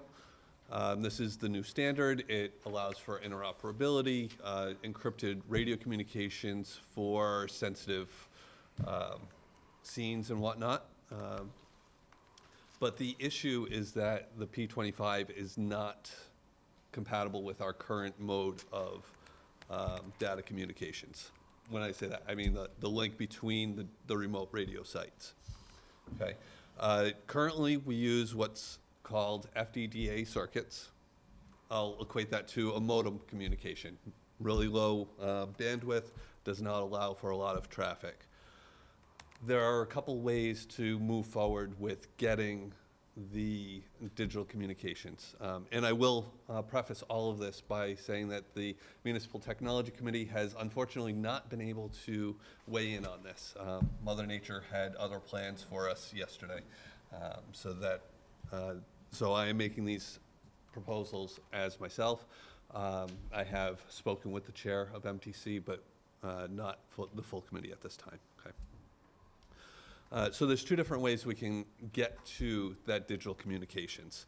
The first is by using leased lines through Verizon at a T1 service, similar to a DSL communication.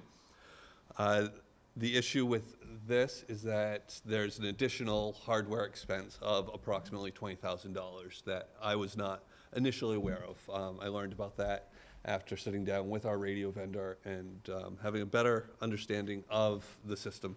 By no means am I an expert after one meeting, but I do feel like I have a much better grasp on it. So that is one avenue.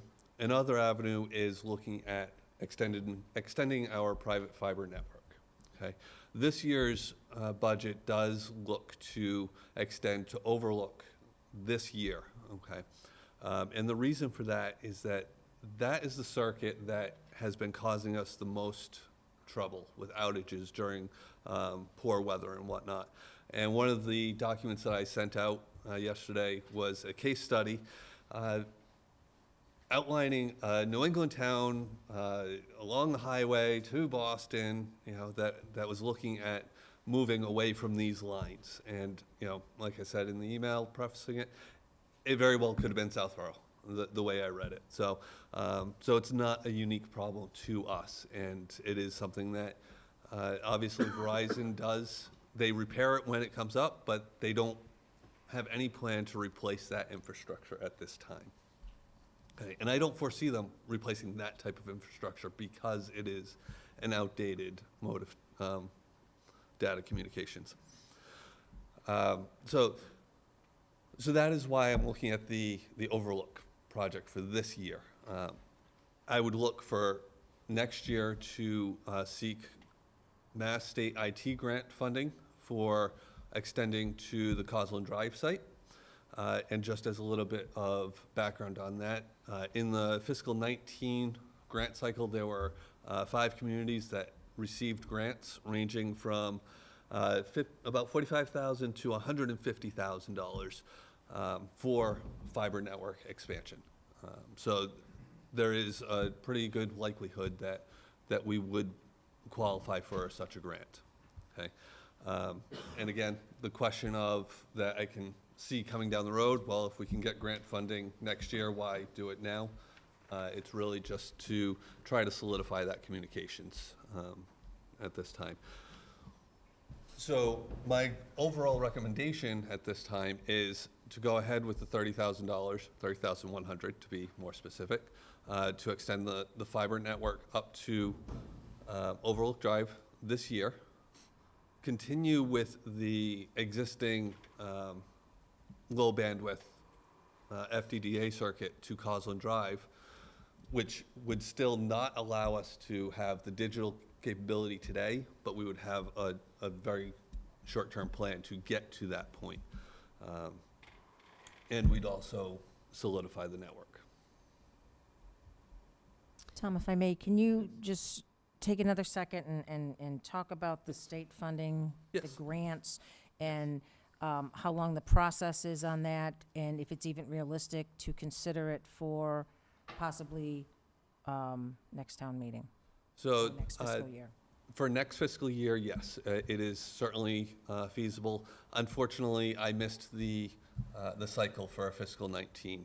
They moved the date up a little bit, and I wasn't connected with the right people to become aware of that. So, but I am now connected with one of the administrators at the state level, so I will be notified when it opens up. As far as I understand it, it's not a long process.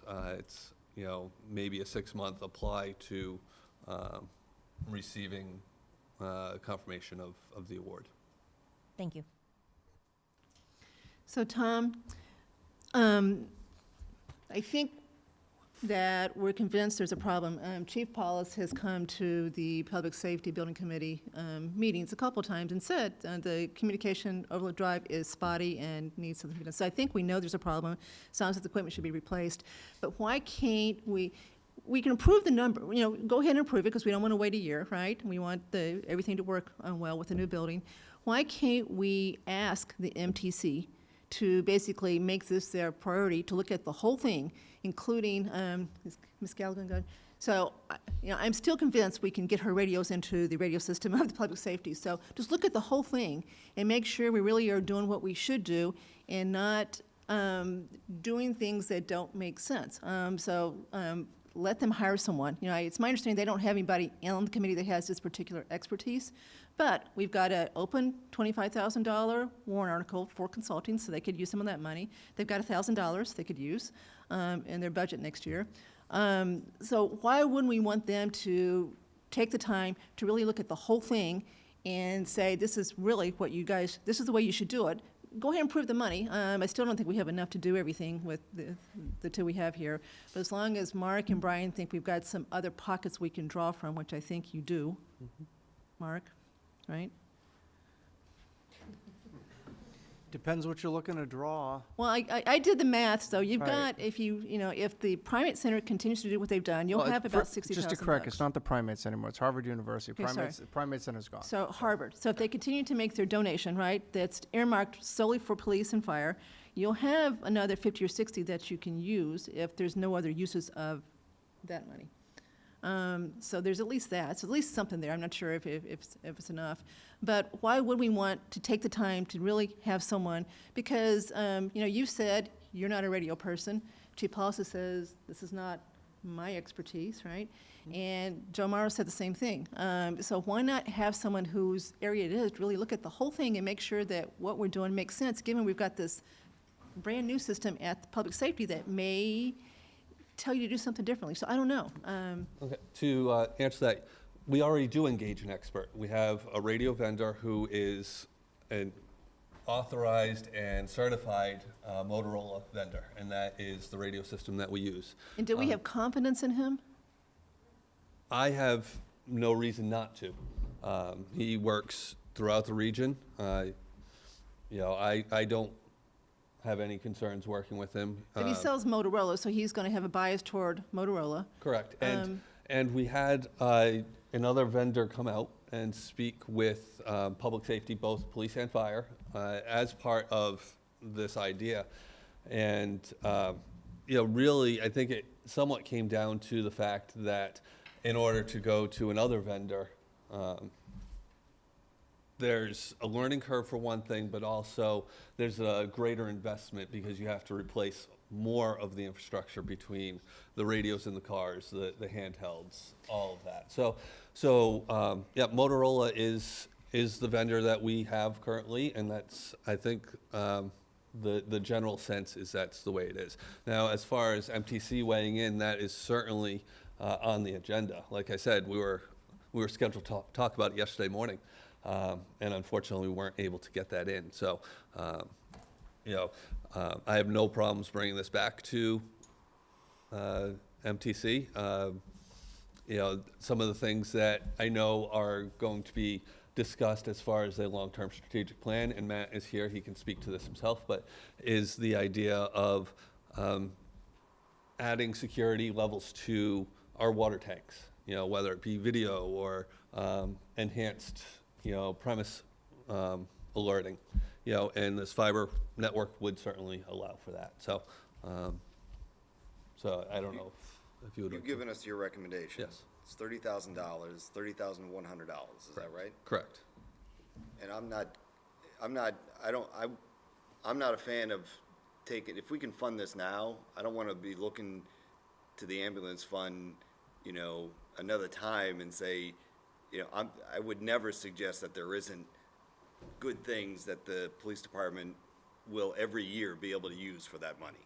So if we're able to fund this, do we have a big delta between us right now? We're talking 30,000. No, I think we don't have any delta. I think think that we've been- advisory is, we're just saying, okay, let's fund it. Let's approve this, right? Knowing again that there's still a gap, though, with what Joe Morrow's saying is needed to do both sides, right? That we need, he says 130 is what's needed to do both EMC and Overlook, and we've got 70 coming out of the ambulance fund. So, no, there's no gap. I'm just saying, do we want to make sure that we at least let MPC weigh in on the way we're doing this and approve that, just as a check, and to make sure we don't make a mistake and we do use cutting-edge technology, not necessarily rely on a vendor instead of, someone who's totally independent. I don't know, this is not my area, obviously. I can't sit here and say how to do this, but. In the town has been very well served, I think, by Tom. So I totally agree with that. Yeah, so totally. If we need more time and you have someone you can contact and we don't need to do this piece tonight, I mean, we could, we've been here almost 4 hours. We'd have just a discussion on this for another hour, I bet. I mean, you could. But, so what do we want to do? Are we going to table this piece? Well, we both said at town meeting as far as Article 13, so, we don't have to do anything tonight. We can talk about it again. Tom will tell you, I think, that he's much more expert in the fiber than he is in the repeater receiver. So we can leave it like it is, but there's not enough money to do everything that's supposed to be done with what's there now, so that's a fact. The 70's not going to do the trick as far as what they want done. So there's got to be more money coming from someplace else to do the rest of it, so that's not enough money to do everything. If I may, the funding, I believe, has been addressed through discussions within town, so so I believe that will handle what needs to be done out of capital, as long as the other funding sources are approved. Well, if part of it is your budget for fiscal year 19, your budget gets closed out on June 30th. Mm-hmm. So that would have to get spent, or at least done whatever we've got to do so we could use it. So that would have to be done pretty fast, too. So I just hate to see it rushed. When we've got an MPC, they could weigh in on this and really say, this is the way you should do it, and do it. We don't have to do it tonight. You No. can go back to MTC and get some guidance. Why not? We don't have to do it tonight, right? That's what I'm hearing? We have another meeting coming up. So Town meeting, right? The one piece that I will say is that,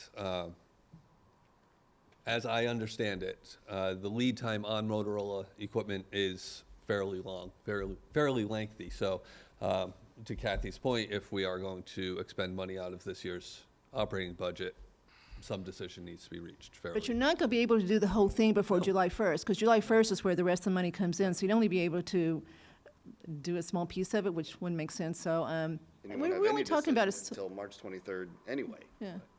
So, Kathy, if I may, just so I'm clear, we're talking $130,000, correct, to replace. So. And you got 70 coming in the ambulance fund. And there's 30. Well, the 30's, that's for just the fiber line, so that's not Okay, the 130. That's fine. That's, Okay, that's so you're where my 60 short. confusion lied, 60. All right, that's fine. Okay. Thank you. All right. So I guess we can leave this at town meeting or until our next meeting? If I there's would new like to information. resolve it by our next meeting so we don't have I to agree. go to town meeting. But I it sounds agree. like we're not going to come to agreement tonight because some additional information is requested. You may be able to get it by our next meeting and And we'll I'd make like a decision then. to talk to the finance team as well, and Yeah. as well as Right. advisory. And figure out where the other 60 is going to come from if we're going to do it, Well, I think we've had this conversation about where the other 60 was going to come from, and I think Joe Morrow's had that conversation with you, is there are two other, I'm going to screw this up, receivers, repeaters, for that $60,000.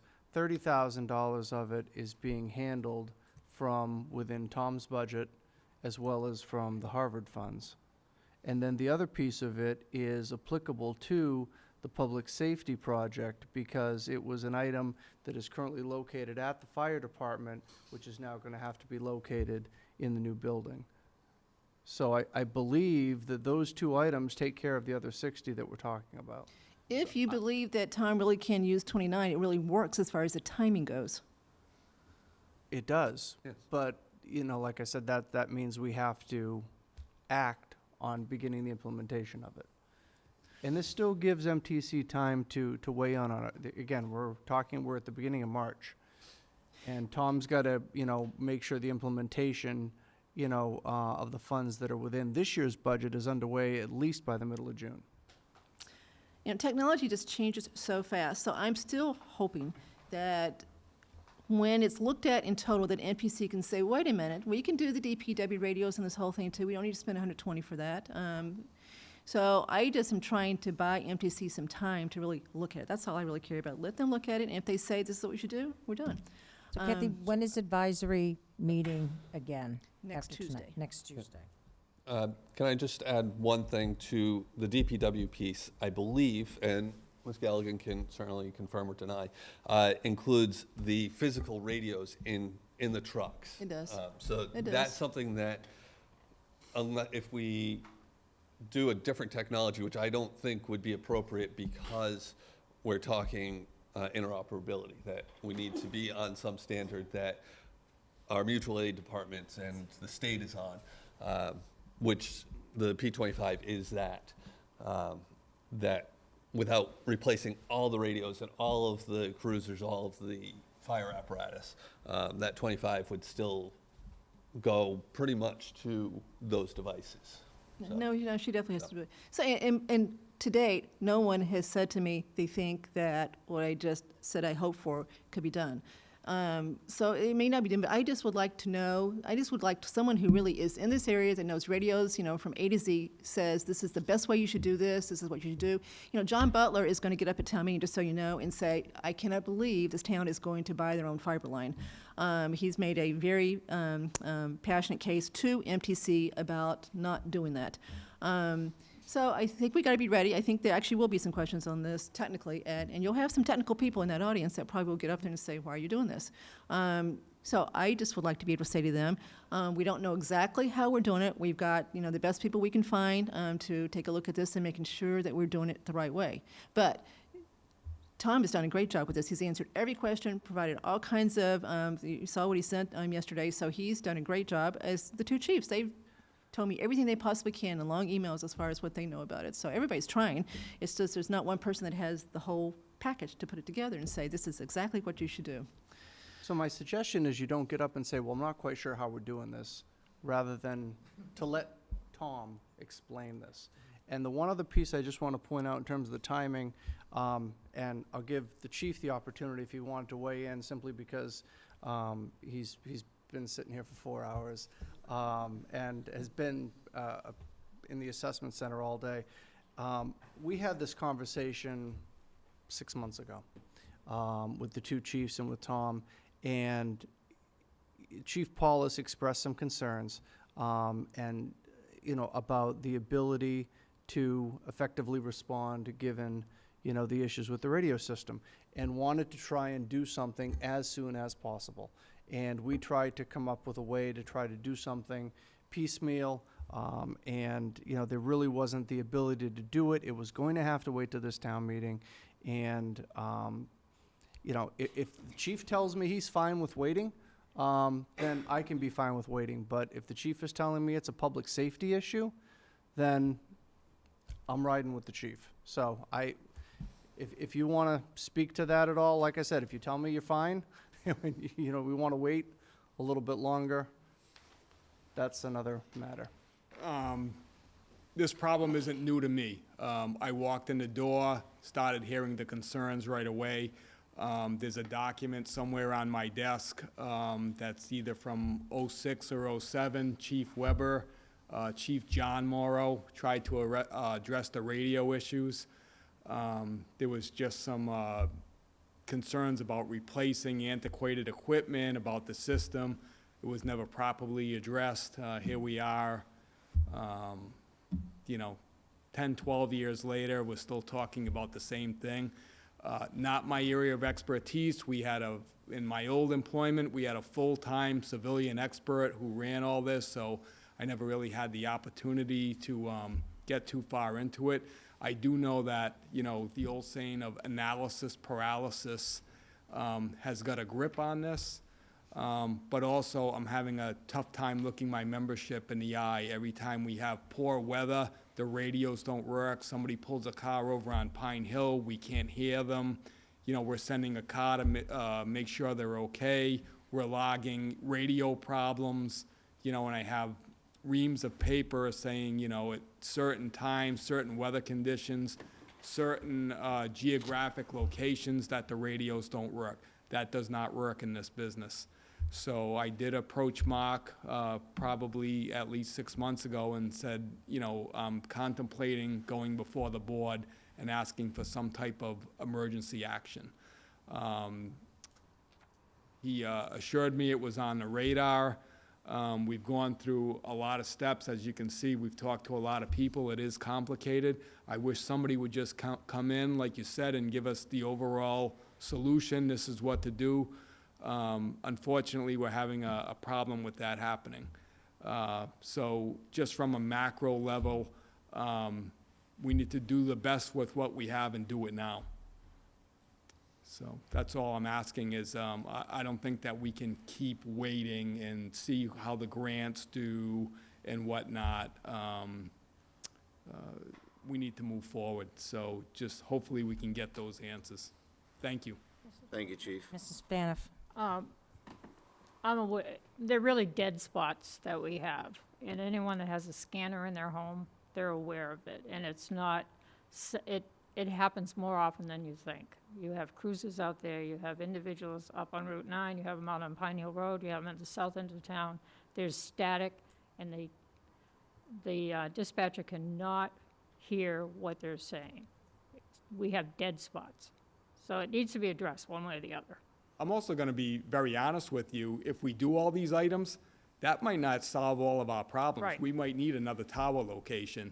And I don't think that we're going to find that out until we start replacing the antiquated equipment and the copper lines and moving forward. But we just have to start moving forward in some way, shape, or form as soon as we can. So by next meeting, we'll have a vote to move forward in some way, shape, or form so that the chief and the residents are taken care of here? Because this, we can't keep doing this. I'm ready to move Chief forward can't now. keep doing it. Same here, so, but I'd like to make a We're all motion not. that we fund the request as requested. Discussion? so, well, seconded. Discussion? Will this, minimally, will this, we hope this will help solve the issue. It may not solve it, is what you're saying, but you're supportive of what Tom is asking From what I for. understand, the equipment is at its end of life. So it needs to be replaced, and it needs to be replaced to accept the digital technology anyway. And then also, they've moved away from copper, so those lines, one way or the other, are gonna have to be replaced anyway. And then once that's done, we modernized what we have, then we can see where we need to go forward, if we need to go forward. All right. Thank you, Chief. All in favor? Aye. Aye. Thank you, Tom. Thank you.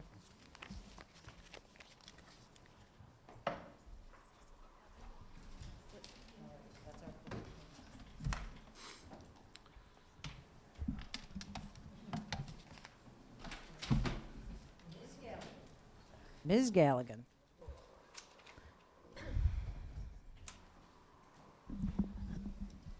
All right, not to bring bad news, but when the Calandra Field, the 15,000 that Recreation had put in for that, it's shy $4,270.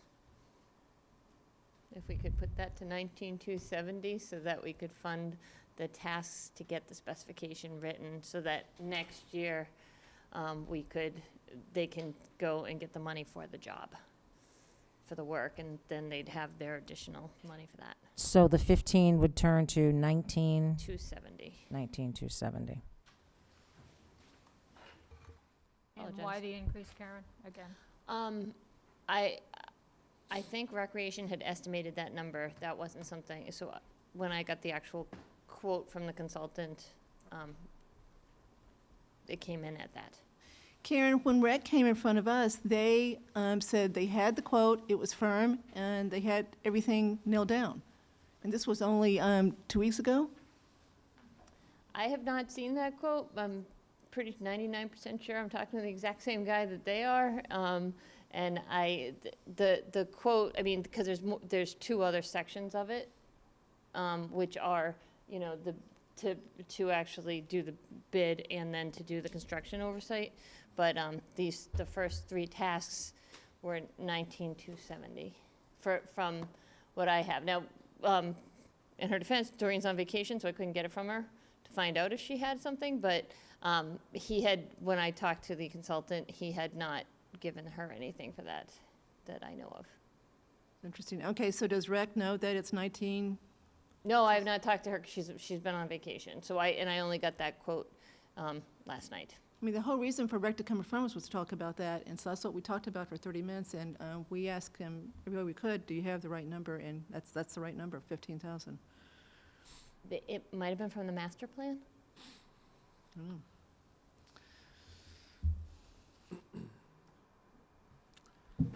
So this is it? So, This at is the least- number? So from my perspective, I appreciate that Karen is the one coming forth with this, but, you know, it really ought to be Rec coming to make an official request. So I don't feel comfortable I agree. taking a vote I on agree. this one right now.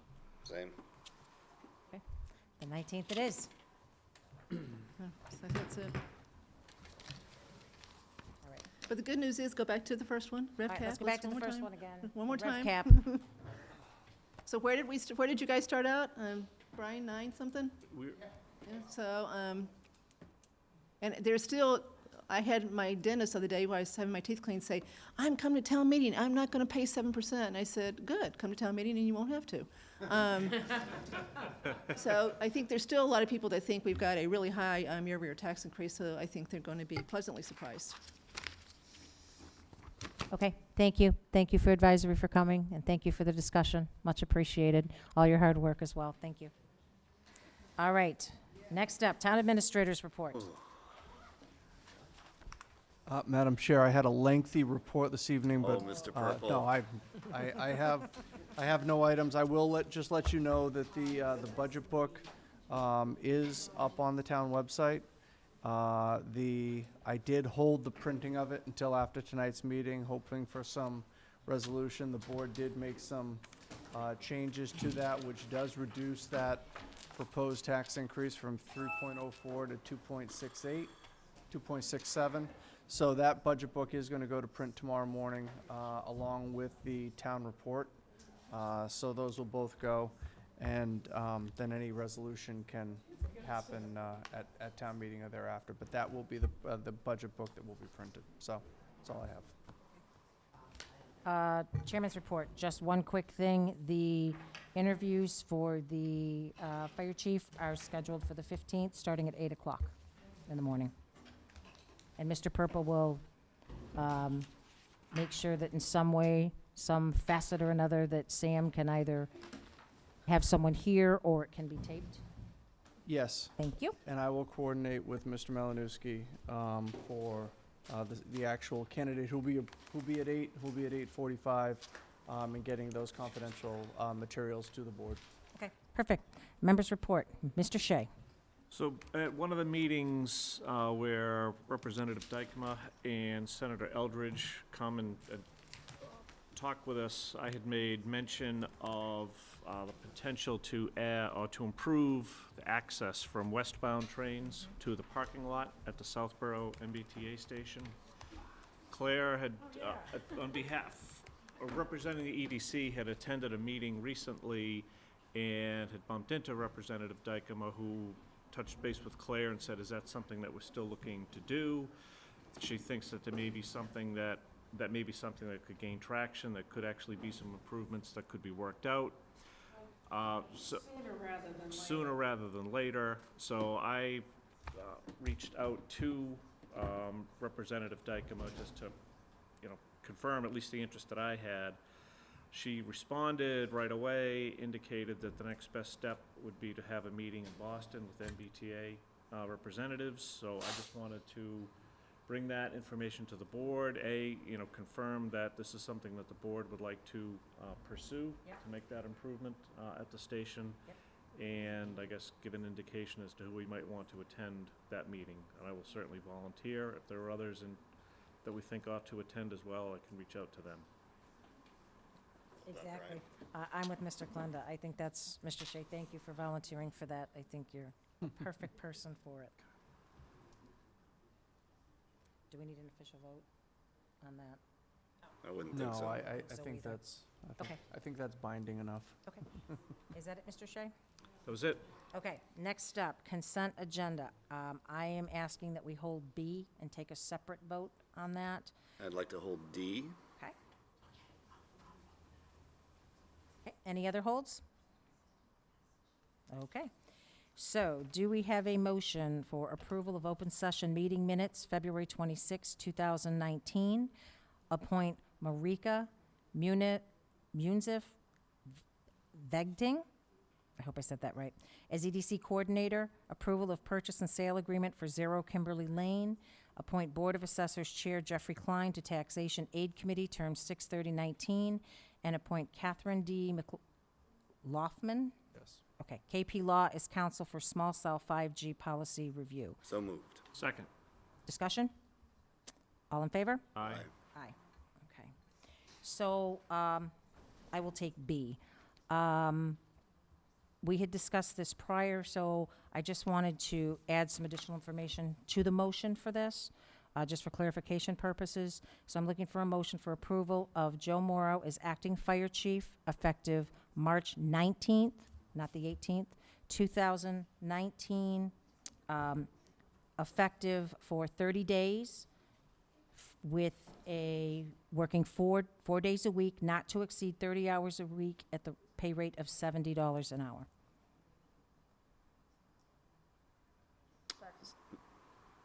Discussion? All in favor? Aye. Aye. Thank you. Mr. Kalenda. So I wanted to, D goes with what I wanted to request the board do on B under other matters. So if we could move to other matters, I wouldn't mind doing that and coming Sure. back to D. Absolutely. Okay, so we'll come back to that. So, other matters properly before the board, assigned selectmen-sponsored town meeting articles to members for motions. I don't know if everyone had their sheet from the last meeting. If not,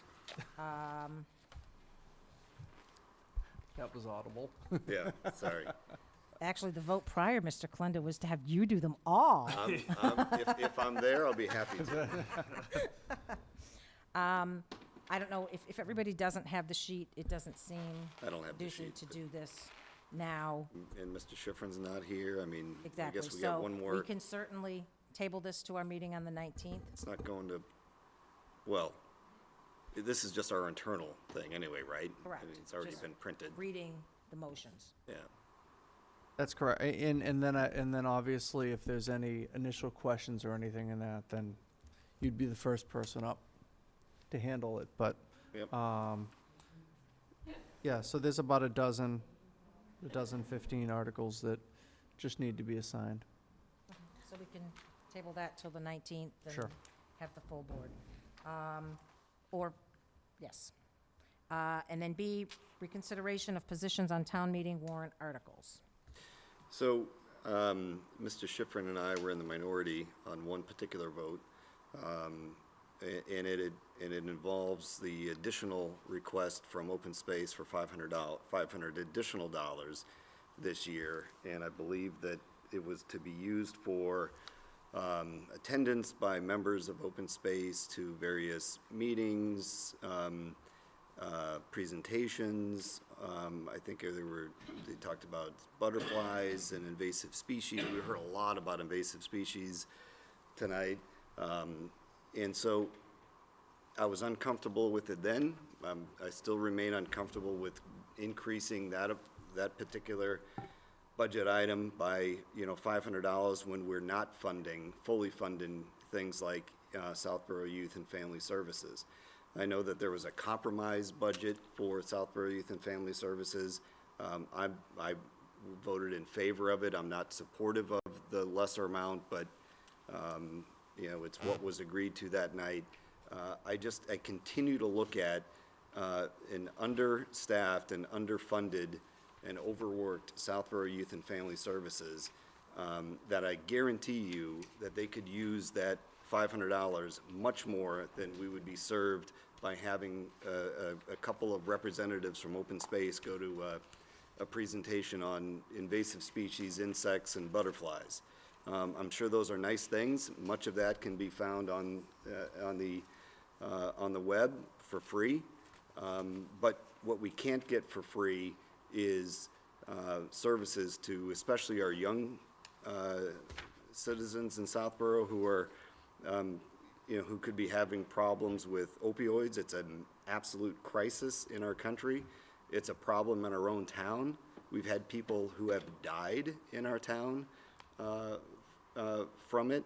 And, it continues to not sit well with me that we're underfunding something like Southborough Youth and Family Services. I would ask this board to reconsider that particular vote and that $500 give it to Southborough Youth and Family Services for outreach to our kids on drug addiction, alcohol, whatever it might be, vaping, and help our kids with that more than I think we need to learn more about butterflies and frogs. That's my request. And the reason why I was holding D under consent agenda is if you see the letter that was sent in by Southborough Youth and Family Services, it reads from 25 February to the Town of Southborough Board of Selectmen. Dear Board of Selectmen, we request that you accept the attached donations, which I think is totaling $400, into our donation account. These will be used to pay for items not covered by our town budget.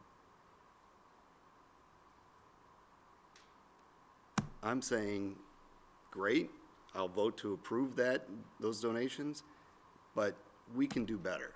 We can do better, much better. We could much better spend that $500 on our kids and Southborough Youth and Family Services than we can on insects. Well, I appreciate that. I think the board, when Youth and Family Services came in, the board did approve what they were looking for, particularly for this year. It was much more than $500, and I do appreciate what you're saying, Mr. Kalenda. I know of a lot of things that go on in this town, but this is also important to a variety of taxpayers as well that support the Open Space Commission. It's $500.